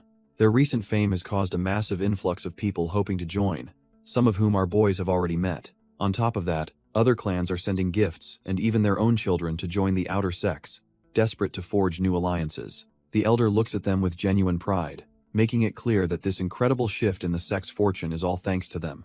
With the meeting over, Mu Hua is suddenly hyped, saying they need to hurry and see Young, leaving Mu Cheol completely clueless. She reminds him about the girl who wanted to be a swordsman, but he just brushes it off, telling her to go alone because he couldn't care less. Mu Cheol declares He's going to think about training, while Mu-san announces He's just going to rest for the day. Seeing Doko Hyun, Mu Cheol tells him to get some rest too, lamenting that they never made it to the hot springs. As Doko Hyun walks away, he gives a quick, subtle glance over his shoulder. The look is brief, but it's enough to make Mu Cheol pause, a flicker of suspicion crossing his mind. He watches our boy go, realizing he's not heading towards the dorms at all, and wonders just where he's off to. The scene shifts to a serene grove, where pink plum blossoms drift through the air. We're suddenly in a flashback, with a younger Dako Hyun in his original body, yelling at trainees to fix their breathing and posture. He's pushing a group of kids to their limits, and among them is a young Lim Sanha, fiercely practicing his stabbing technique. Dako Hyun shouts that Lim Sanha and Young have perfect posture, telling the other trash-tier trainees to learn from them. Watching from the sidelines is a much younger Mu Hua, completely captivated by the intense training regimen. The scene snaps back to the present, where our boy sees Mu-san and the other second-generation disciples just standing around supervising. He scoffs internally, disgusted that while these kids are giving it their all, the so-called senior disciples aren't even breaking a sweat. He's absolutely certain that while his group was fighting for their lives, these guys were just half-assing their training back home. With a dark expression, he decides to whip them into shape, ordering Mu Cheol to inform everyone that morning training starts earlier tomorrow. Mu Cheol can only agree, but a cold sweat runs down his back as he hopes no one gets seriously injured from our boy's brutal methods. As the sun sets, the day of rest officially comes to an end. A new day dawns, signaling the beginning of what's sure to be a hellish training session. The next morning, Dako Hyun stands before the assembled disciples and offers a formal greeting before the beatdown begins. But he's not here to play nice, and he tells the senior disciples that he offers them his greetings. With a dead-eyed stare, he asks them how they've all been, though the question is dripping with sarcasm. Mu-san answers that they've been well, but our boy's curt reply makes it clear he's not buying their trash-tier excuses. He calls them out immediately, stating he saw them just standing around yesterday while the juniors were the only ones actually training. He then brings up the sect leader's plan to send them out into the real world, asking if they truly understand what that implies. Mu-san is left stammering, the cold realization dawning on him. There's absolutely no more time to be slacking off. The scene then cuts to a flashback, where Mu-san confesses to someone that he was lying when he said he was going to rest. He was speaking with Hyung Hong-kwan, revealing that he had been thinking about something far more important. Mu-san recalls the moment he heard the previous senior disciple was going to step down to take responsibility for the recent murders. He admits that when he first heard the news, a spark of greed ignited within him. He, too, had wanted the position of head disciple. In the flashback, Mu-san insists that no matter how he looks at it, Hyung Hong-kwan is the only one fit to guide them. He admits he even went to the sect leader, unable to convince himself that letting the senior disciple step down was the right call. For the sake of Manhwa's future, He pleads that Hyung Hongkwan must remain in his position. With a final plea for him to lead the sect, the flashback ends, cutting to our boy in the present, staring at his own disciple token. Dako Hyun addresses the entire group, his voice cutting through the silence. From now on, they train with real swords, and complaints are not an option. The training will be in groups of 5, and he makes it crystal clear he'll be fighting with the intent to kill. He lays down the ultimate condition. Anyone who falls behind gets left behind, their journey into the real world cancelled. Mu-san approaches him with a smirk, revealing he also went to the sect leader, but proudly claims he got there first this time. Drawing his own sword, Mu-san says he doesn't care if our boy thinks his actions were unnecessary. He declares they can only grow with Dako Hyun leading them, then steps up to be the very first challenger in this new deathmatch training. Watching from the side, Mu Ryun can't help but be taken aback by Mu-san's attitude. He wonders what kind of hell Mu-san experienced out in the world to be able to smile before a fight with real swords. He's also surprised to see Mu-jin already moving to support our boy without even being asked. Meanwhile, Dako Hyun feels a strange sense of frustration, like a forgotten memory is nagging at him. He tries to grasp what it is, but the thought just keeps slipping away. Shaking his head, he figures it must not be that important if he can't even remember it. He decides to put it out of his mind and focus solely on the training ahead. The duel begins, and Mu-san grips his sword, ready to prove his resolve. With a determined cry, he lunges forward, putting all his strength into the first strike. But Dako Hyun parries the blow effortlessly, the clash of steel showing the massive gap between them. Mu-san is completely dumbfounded as he's instantly overwhelmed by Dako Hyun's speed and power. Before he can even process the parry, our boy gets a brutal kick to the face, sending him flying. Dako Hyun's lesson is simple. A real sword fight isn't just about the sword. As Mu-san hits the dirt, he realizes he has to fight with the intent to kill, just like his senior. He understands now that Dako Hyun will use any dirty trick, from spitting to throwing dirt, to win. Getting hurt is meaningless. His senior disciple doesn't care about their well-being, only their growth. There's no room for fear or complaints, because the moment he hesitates, a blade will be at his throat, ending the fight and his life instantly. An old saying mocks Muram warriors who'd rather die than roll on the ground like a panicked donkey.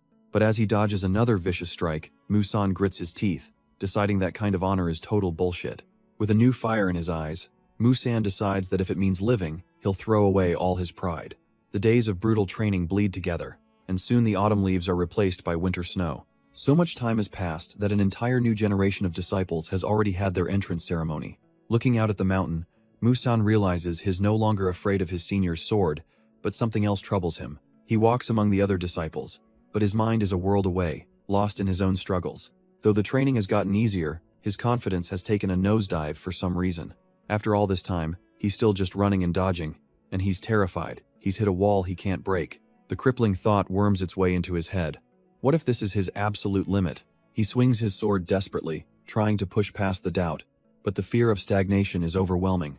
But his internal crisis is cut short, as something suddenly snaps him back to attention, leaving him dumbfounded.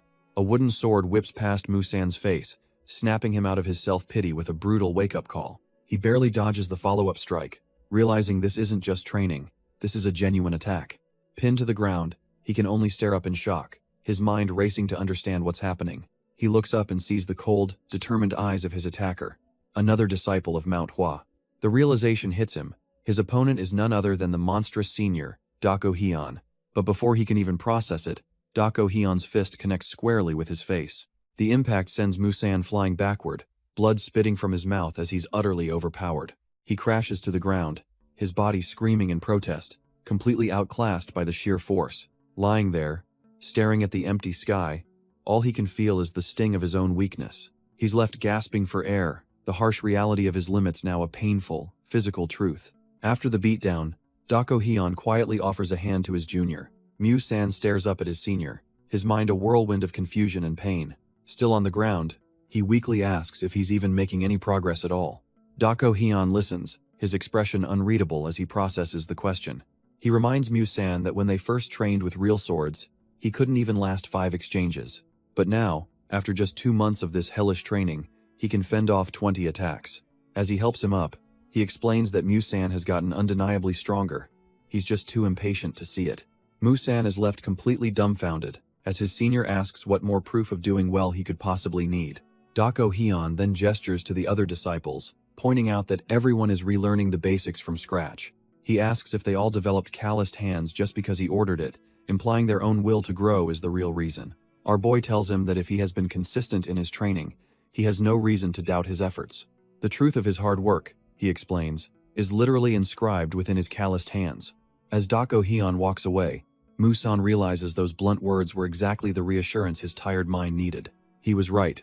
A swordsman shouldn't be thinking about the end, but about the path itself. With this new resolve, he understands that for him, training is simply a given, the very definition of being a Manhwa disciple. But even with this epiphany, he still finds himself face down on the ground, admitting that the pain and doubt are still very real. Lying there, he finally understands that there is no finish line, only the process of moving forward and getting stronger. He struggles back to his feet, his body aching but his spirit renewed with this crucial realization. A sigh of relief escapes him, as if a massive weight has been lifted from his shoulders. With a new fire in his eyes, he vows that from this moment on, things are going to be different. With his mind finally clear, Musan is ready to begin his real training. An entire season of brutal, non-stop training flies by in the blink of an eye. And just like that, the day of the final test has arrived. The sect leader, Baek-san, addresses the disciples, noting how fast time has passed and acknowledging their hard work. He tells them it's time to show him the fruits of their labor and prove they can become true swordsmen of Manhwa. With a sharp look, he gets straight to the point. He announces the beginning of the ending flower ceremony, the final rite of passage for these aspiring disciples. Nearby, Hyungak remarks that the speech was short, but surprisingly impactful. Baek-san just scoffs, admitting he spent ages thinking of what to say, only for it to come out plain and simple. The two elders agree this ceremony is a big deal. It's been ages since they've had third-generation disciples, and it might just lift the gloomy atmosphere hanging over the sect. A mysterious elder tells Baek-san he's looking forward to this, finding the disciples' energy refreshing. But more importantly, he's curious to see which one of these kids is worthy of taking the sword. Baek-san asks if has met him yet, but the elder says no, admitting he'd just be a nuisance, and is happy to watch his son from a distance. The sect leader understands his reasoning, remarking on his sheer determination to stay away. But the elder just laughs it off as a necessary trait for the plum blossom sword. The sky is clear, a perfect day for a test of a lifetime. A young disciple, Young, peeks over the crowd, eyes wide with anticipation. With a powerful shout, Young officially kicks off the final test. At his signal, the third-generation disciples begin their synchronized sword forms with a unified cry. Watching from the sidelines is Manhwa, her expression focused and serious. She silently recalls the schedule. The third-generation disciples perform their six-fold combo sword technique first, and then it's their turn. Manhwa clarifies they're skipping the group performance for duels, then smugly takes credit for Young's squad doing so well. She then turns to Dako Hyun, asking if he's not even going to watch his own disciple, Sanha. Our boy gives a brutally short no, leaving Manhwa completely speechless. She can't believe how cold he is, muttering that Sanha's going to be absolutely crushed. But Dako Hyun internally scoffs at her words. She has no idea what's really going on. Turns out, he didn't need an invitation to watch his own student. He's been observing the entire test from the shadows since the very beginning. Hess actually impressed, noticing how Sanha is keenly observing the other disciples' movements. Even under pressure, the kid is maintaining his form, performing even better than expected. Dako Hyun reflects on his own grim past. At that age, he was fighting for scraps, not practicing fancy sword techniques. He mentally lists off the legendary array techniques he knows, from the Shaolin Temple to the Wudang sect. But among all those S-tier formations, he admits he's never actually tried a single one. In his past life as the lone wolf Baek-jin, he had zero interest in fighting as part of a team. Back in the present, he figures he should probably reconsider, even if he still doesn't really care for it. After all, formations are a basic tool for dealing with multiple enemies, and he wonders if Manhwa even has a decent one. As he's lost in thought, the announcer calls for the second squad to clear out, and for the third squad to enter. Manhwa casually strolls over to Mu Cheol, asking him about a kid he was supposed to be looking after in that group. Mu Cheol turns, a little surprised by her sudden interest in his duties. But before he can even answer, she gives him a sly grin, saying she can probably guess who it is. Her eyes land on a kid with some seriously intense eyebrows, looking like he's ready to tear the place down. And there he is, the kid with the killer eyebrows, front and center with his squad, looking ready for war. The third-generation disciples face the elder, waiting for the signal. With a calm expression, the Plum Blossom Sword Elder gives the command to begin. But his mind isn't on the test. It drifts back to a heavy conversation from the past. He recalls asking a young boy if he knew the grim secret behind the sect's most honored weapon, the Plum Blossom Sword. Blacksmiths, he explained, have another name for it. The Dead Sword. a title reserved for a blade made for only one person. Its creation is a monumental task, resulting in a blade of legendary strength and sturdiness. But the real reason for its name is that when its master dies, the sword is buried right alongside them. He was telling this to a younger version of that same thick-eyebrowed kid, admitting he'd rather the boy create swords than die with one. The elder had left the choice to him, saying he had until the final ceremony to decide which path he would walk. Back in the present, the thick-eyebrowed kid looks a bit flustered during his test. The Plum Blossom Sword elder's mind, however, is still lost in that past conversation. He remembers thinking about how many times he's seen steel, stained with blood, get buried with its owner. As a father figure who's witnessed the brutal end of many swordsmen, he desperately wanted the boy to avoid that fate. He knew the boy wished to walk that dangerous path, a choice no father would ever want for his son. The elder lamented that wielding the Plum Blossom Sword meant facing unavoidable danger, and his heart would sink every time he heard the boy practice. But looking at the sheer passion burning in the kid's eyes, he knew he couldn't possibly stop him. Just as his thoughts reached their peak, an announcer's voice cuts through, declaring the third squad's test is over. The elder's internal prayer continues. He hopes the boy will use his future sword to protect himself above all else. With a gentle clap and a smile, he accepts the boy's decision, praying for the best. The thick-browed kid finishes his demonstration, looking back at the elder who put so much faith in him. With a smug grin, he declares his performance is over, clearly satisfied with his work. The Plum Blossom Sword elder and his companion applaud, genuinely impressed by the boy's skill. Meanwhile, Manhwa turns to our boy, telling him it's their turn and he should say a few words to the disciples. Manhwa looks completely unbothered as both Manhwa and Manhwa insist he give some kind of speech. He pauses for a moment, trying to dig up some inspiring words from his battle-hardened soul. After all that pressure, he just blurts out a simple, "Do well," leaving everyone dumbfounded. Just then, the imposing figure of Hyungak begins to walk toward the center of the training ground. He strides forward with purpose, his presence silencing the murmuring crowd of disciples. With a booming voice, he calls for anyone who wishes to qualify for the legendary Plum Blossom Sword to step up. Manhwa is completely floored, realizing Hyungak intends to test our boy from the absolute basics. Without a word, Manhwa steps into the arena, ready to face the elder head-on. Hyungak acknowledges his unique path, but warns him that he must prove he embodies the spirit of Manhwa to pass. Our boy just smirks, accepting the terms as he begins to unsheathe his blade. With his sword drawn, Manhwa takes his stance, his eyes locked on his opponent. Hyungak draws his own blade and with a simple gesture, invites him to attack. Manhwa doesn't hesitate for a second, exploding forward and leaping into the air for an overhead strike. He instantly transitions into a low, sweeping attack, moving like a blur across the ground. The elder watches calmly as our boy closes the distance with blinding speed. Their swords finally meet in a sharp clang, the first exchange of the legendary test. Hyungak easily deflects the massive blade, using his experience to nullify the raw power. He pushes our boy back, the sheer force of the impact shaking the ground. Internally, Hyungak analyzes the situation, thinking that the heavier the sword, the bigger the opening.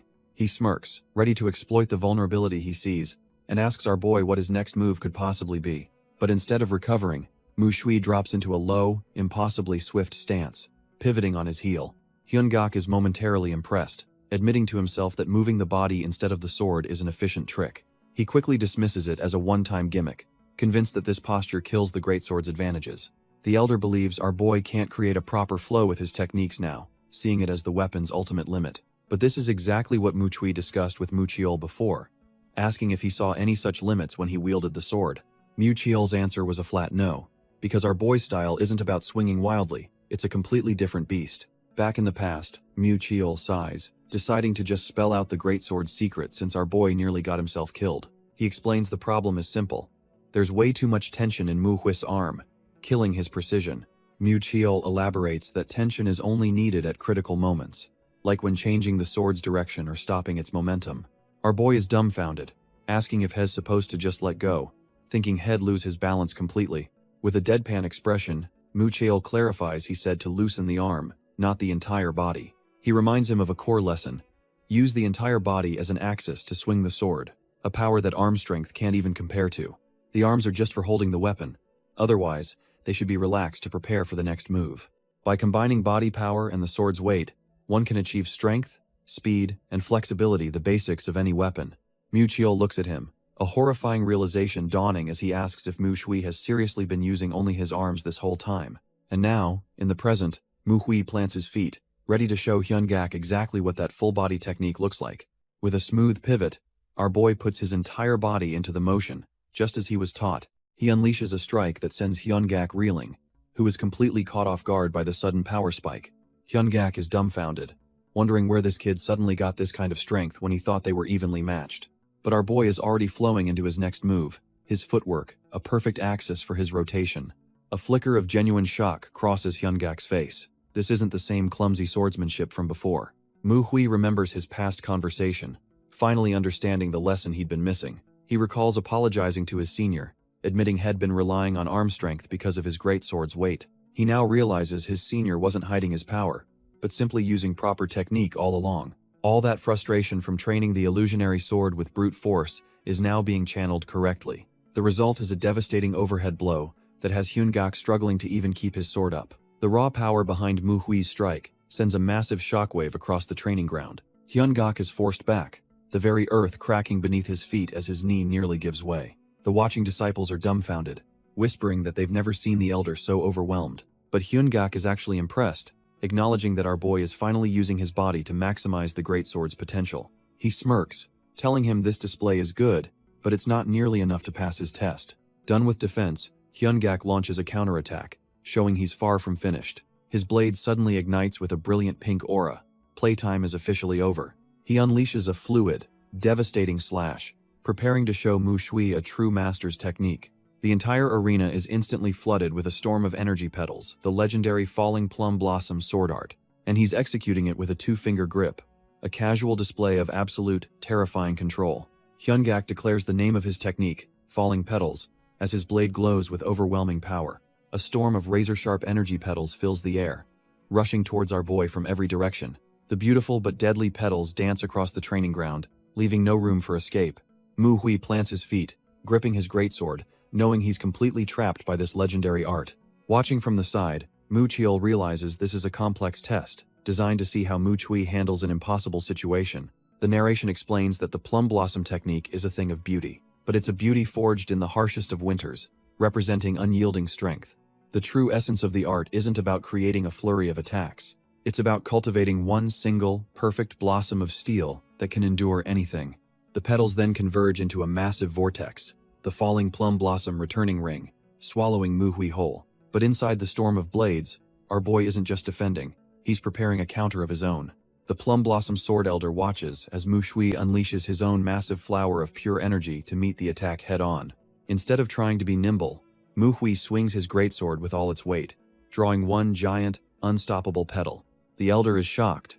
He realizes this isn't some trash, tier imitation, but a true application of Manhwa's principles to a completely different weapon. The two techniques collide and cancel each other out, leaving a quiet stillness on the training ground. The elder gives a nod of approval, thanking Mu Shui for the impressive, albeit incomplete, display before immediately calling for the next challenger. Meanwhile, two younger disciples are completely dumbfounded, with one asking the other if Manhwa even has a greatsword technique. The boy speculates that Mu Chiol must be learning it from a manual left by the legendary sword saint himself, thinking it's incredibly cool. His friend teases him, saying he'd probably be great with it since he's pretty big himself, leaving the poor kid blushing. The elder's voice rings out, having already judged Mu Hua, Mu Jin, and the others, showing he's been putting all the top disciples through this grueling test. With all the preliminary tests done, our boy Mu Shui finally steps onto the training ground, his gaze locked and ready. It's the main event everyone's been waiting for, a duel between him and the imposing elder Baek-san. This is the disciple hailed as the most skilled of his generation, a key figure in Manhwa's future. From the sidelines, Mu Chiol watches with intrigue. Everyone knows Mu Chui is strong, but no one's seen his true skills. Even Elder Baek-san admits he's in the dark, contemplating how seriously to take this fight and deciding to treat him like the prodigy Mu Jin. But Mu Shui plans to shake things up, announcing his intent to demonstrate a new martial art for the sect. He calls it the Plum Blossom Scattering Hands, a lost technique from a past master, which catches the elder completely off guard. Baek-san tells him to cut the talk and prove his words with action, and Mu Hui simply says he's ready. In a flash, Mu Hui lunges forward, initiating the duel with a swift and decisive strike. But the elder is on another level, effortlessly blocking the attack with one hand as their blades meet with a sharp clang. The elder easily holds his ground, thinking this is just a contest of pure strength. He prepares to counter with his own signature move, the falling flower palm. But our boy's plum blossom scattering hands isn't a sword technique at all. In a flash, he lets go of his sword with one hand and strikes directly at the elder's wrist. Baek-san is completely stunned. He wasn't overpowered. He was just outplayed by a martial art he's never seen. He finally gets it. This technique isn't meant to support the sword. It's a whole different beast. The impact sends him reeling, his perfect stance completely shattered. The old master stumbles backward, utterly thrown off by the unorthodox move. He can't believe a disciple just broke his guard so easily. Before the elder can even recover his footing, Mu Hui is already lunging in for the next attack. The elder is impressed, realizing our boy is proficient with both hands and has trained his body to the absolute limit. But he's given no time to recover as Mu Hui follows up with a brutal kick right to his sword. Baek-san internally admits he knew from the very first exchange that this kid was on a completely different level. Still, his pride won't let him end the match here. He needs to see that plum blossom scattering hands technique properly. So, the old master decides to stop holding back, pouring his crimson energy into his blade. He takes a deep stance, preparing to unleash one of the Manhwa sect's signature moves. His sword begins to dance, creating an illusion of beautiful yet deadly flower petals. Suddenly, he unleashes the falling petals technique, a storm of razor-sharp strikes flying towards Mu Hui. The watching disciples are dumbfounded, realizing this is the same move he used before, but now it's terrifyingly fast. Yet our boy remains completely unfazed, meeting the first deadly petal with a perfect, resounding block. With a flick of his wrist, our boy begins to parry not just one, but every single strike coming his way. He stands calmly in the eye of the storm, effortlessly deflecting the flurry of attacks that were meant to overwhelm him. Baek-san can't believe it. His technique is supposed to be a violent, ever-changing river of steel that's impossible to block. The elder is completely dumbfounded, realizing he used more power than he did against Mu Chiel. Yet this kid just shrugged it off. Seeing this, Mu Hui decides he'll have to get even more serious than he was against Mu Jin. He gathers his own crimson energy, and a familiar, terrifying aura begins to emanate from his blade. Then, with a single, devastating swing, he unleashes his own version of the falling petals technique. But this isn't some cheap copy. The scale and power of his attack are on a whole other dimension. Baek-san is forced onto the defensive, his eyes wide with the horrifying realization of what's happening. In a stunning display, Mu Hui's perfected technique completely shatters the original, proving he's just built different. The elder tries to defend, but the crimson storm of petals is just too much for him to handle. His guard is instantly shattered, the force of the impact sending him reeling backwards. He's sent skidding across the ground, completely overpowered by a technique he thought was his own. In the blink of an eye, our boy closes the distance, ending the clash before it can even escalate. With a cold blade pressed to his throat, Baek-san is utterly speechless, his mind struggling to process the defeat. He finally admits that he has witnessed the true spirit of a Manhwa swordsman in this kid. The elder is completely baffled, stating that our boy Mu Hui feels like a completely different person now. Mu Hui simply thanks him, calmly asking the elder to just think of it as a bit of growth. Growth? Baek-san can't wrap his head around it, looking down in a daze. He then notices his own sword has been completely shattered, a testament to the absolute gap in their power. Baek-san is left dumbfounded, wondering what kind of hell our boy went through to become such a monster. The scene shifts to a memory of the ending flower ceremony, where 4 ceremonial plum blossom swords are presented. The Manhwa sect leader begins his speech, expressing his pride in the disciples' growth. He then drops a bombshell, saying that unfortunately, not all of them will receive a sword today. The disciples are visibly confused, especially since Baek-san had just called them all swords of the sect. But the sect leader clarifies, calling 4 names to step forward: Mu Hui, Mu Jin, Mu Chiel, and Mu Hua. He tells them they have all shown great accomplishments as they are presented with their blades. The leader hands over a sword, warning them to be careful on their path but expressing his full confidence.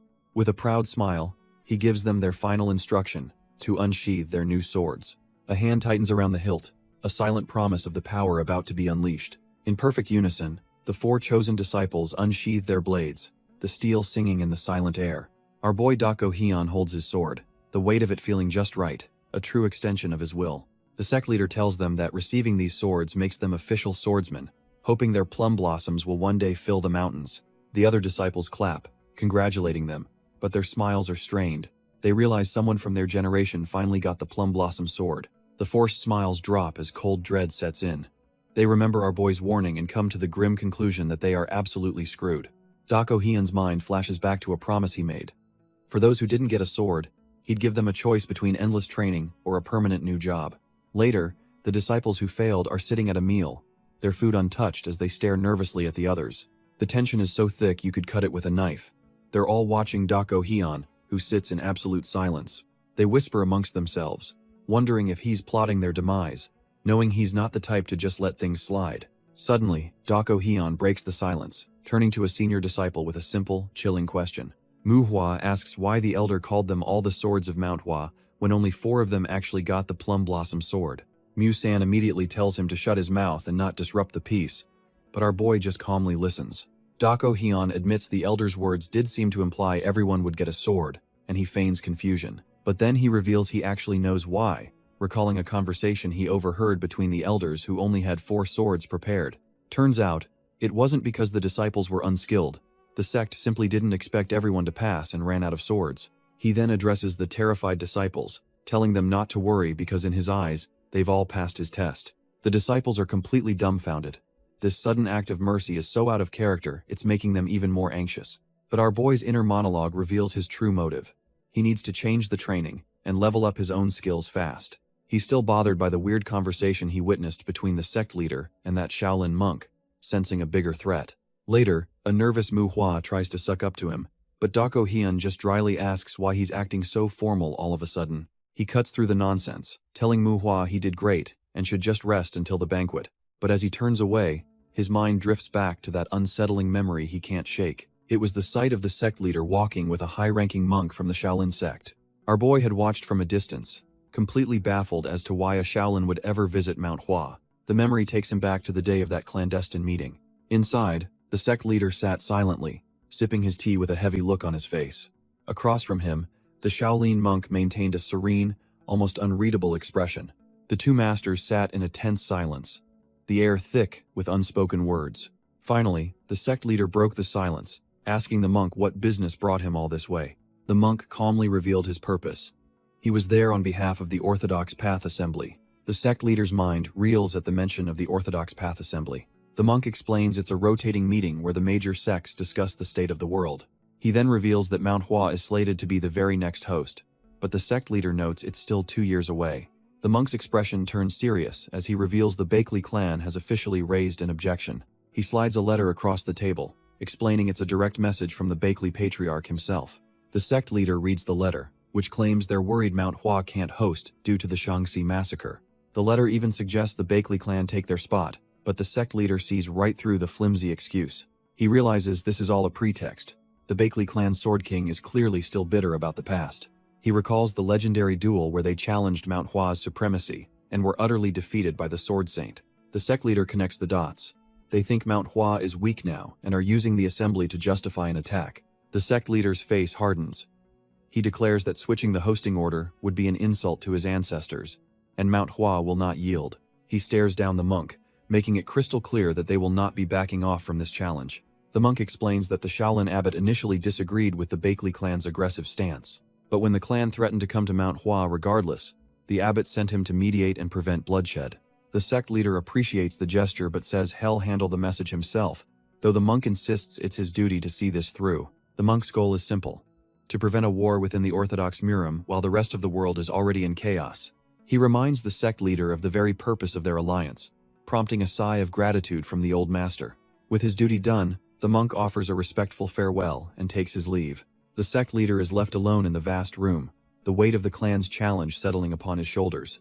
As he stands in silence, the ghostly image of a sword materializes on his back, a symbol of the storm that's about to break. A chilling premonition flashes through the sect, a vision of a lone figure standing against a blood-soaked path. Meanwhile, our boy Dako Hyun feels the pressure mounting from both the Overlord Fortress and now the Bakley clan.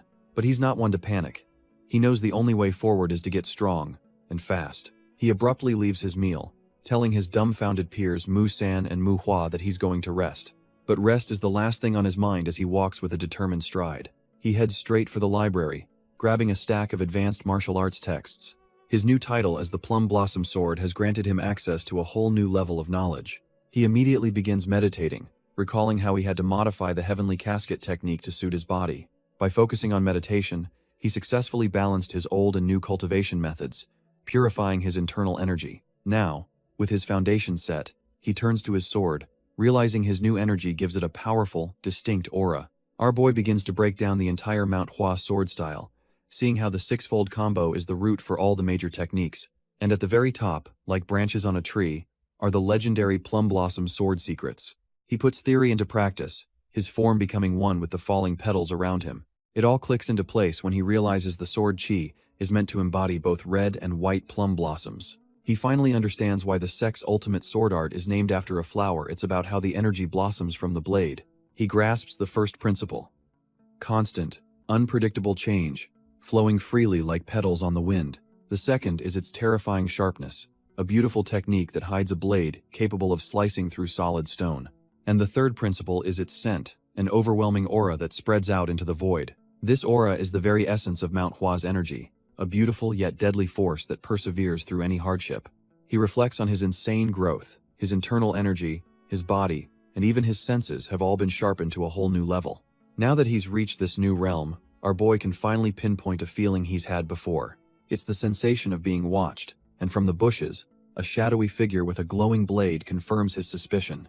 The moment he's spotted, the mysterious watcher makes a run for it, leaping away with incredible speed. But Dako Hyun is on him in a flash, launching himself into a high-speed pursuit without a second's hesitation. His eyes are locked on his target. There's no way he's letting this guy slip through his fingers. The fleeing assassin is no slouch, using some insane movement technique to zip through the forest. Our boy is genuinely surprised, realizing this guy is so fast he might actually lose him if he doesn't go all out. He tightens his grip on his sword, knowing that whoever this skilled warrior is, he absolutely needs to be caught. Pushing his own footwork to its limit, Dako Hyun surges forward to close the gap. The two of them become blurs of light, tearing through the dense woods in a dead sprint. The assassin's energy trail cuts through the trees, but Dako Hyun is right on its tail. He pushes his speed to the absolute limit, realizing this is no ordinary martial artist. The two become blurs of motion, with our boy finally closing the impossible gap. With a final, desperate lunge, he reaches out, determined to end this insane chase. His eyes are locked on his target, his hand just inches away from grabbing the culprit. He finally snags the fleeing figure, thinking he's got him cornered at last. But the creature he grabbed just stares back at him with a look of pure confusion. Dako Hyun is utterly dumbfounded. He realizes he's been chasing what looks like a monkey. Before he can react, the little creature lets out a shriek and lands a solid kick right to his face. Stunned and bleeding, our boy is left speechless by the sheer absurdity of the situation. Sent flying by the kick, our boy watches the creature leap away under the pale moonlight. He barely recovers in time to parry a lightning-fast follow-up strike from the little beast, but his own counterattack whiffs as the creature flips through the air with impossible agility. Dako Hyun is just completely floored, unable to process what's happening. The monkey-like thing then casually stops and picks up a sword it dropped during the chase. His eyes widen in shock as he recognizes the blade. It's the legendary Plum Blossom sword.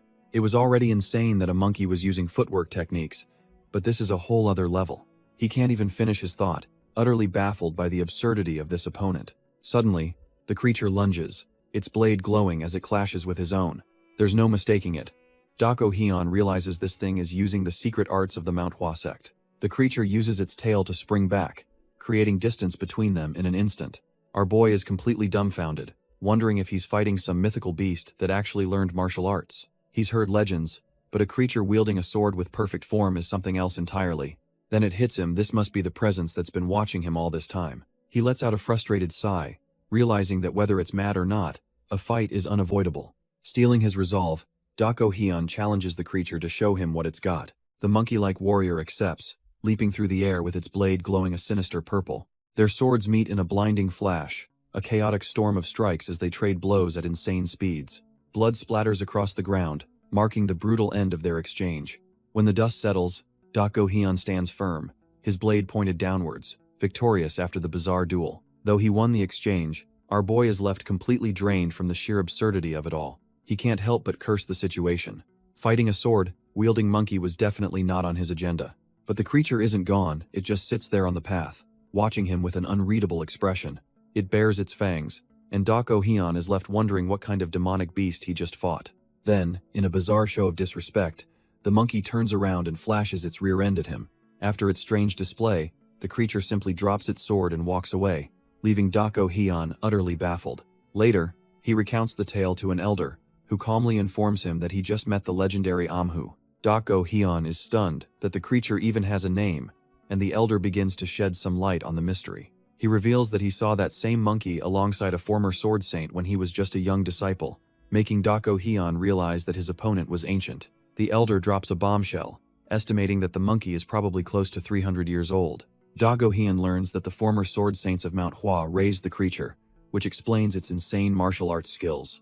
He's told to be nice, but our boy is already plotting how to teach that disrespectful ape a lesson. The conversation then shifts as the elder brings up the recent trouble with the Bakley clan.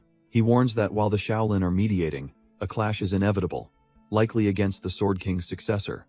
But looking at his own reflection, Dako Hyun feels absolutely no fear about this supposed successor. He confidently tells the elder not to worry, though his mind is still preoccupied with getting revenge on the monkey. Changing the subject, Dako Hyun then makes a wild suggestion. Why not just invite the Bakley clan directly to Manhwa? The elder explains their excuse is to test Manhwa, but Dako Hyun thinks they should just climb the mountain if they want to look. The sect leader just smirks, finding our boy's bold thinking rather interesting. He agrees it makes sense, but tells him to focus on what's important, the six-fold combo sword competition. Leaving the meeting, Dako Hyun walks alone across the vast courtyard, his mind already racing. He thinks the old man is missing the point. Their major enemies won't make a move just yet. They'll want to probe first, to see just how weak the Manhwa sect has really become. And the perfect arena for that is the upcoming martial arts competition. He realizes their performance will be the signal that either invites an attack or holds it at bay. With a new resolve, he faces his fellow disciples, thinking they're about to become his personal training dummies. He declares with a chilling smile that their lives are his until the competition. Hell starts tomorrow.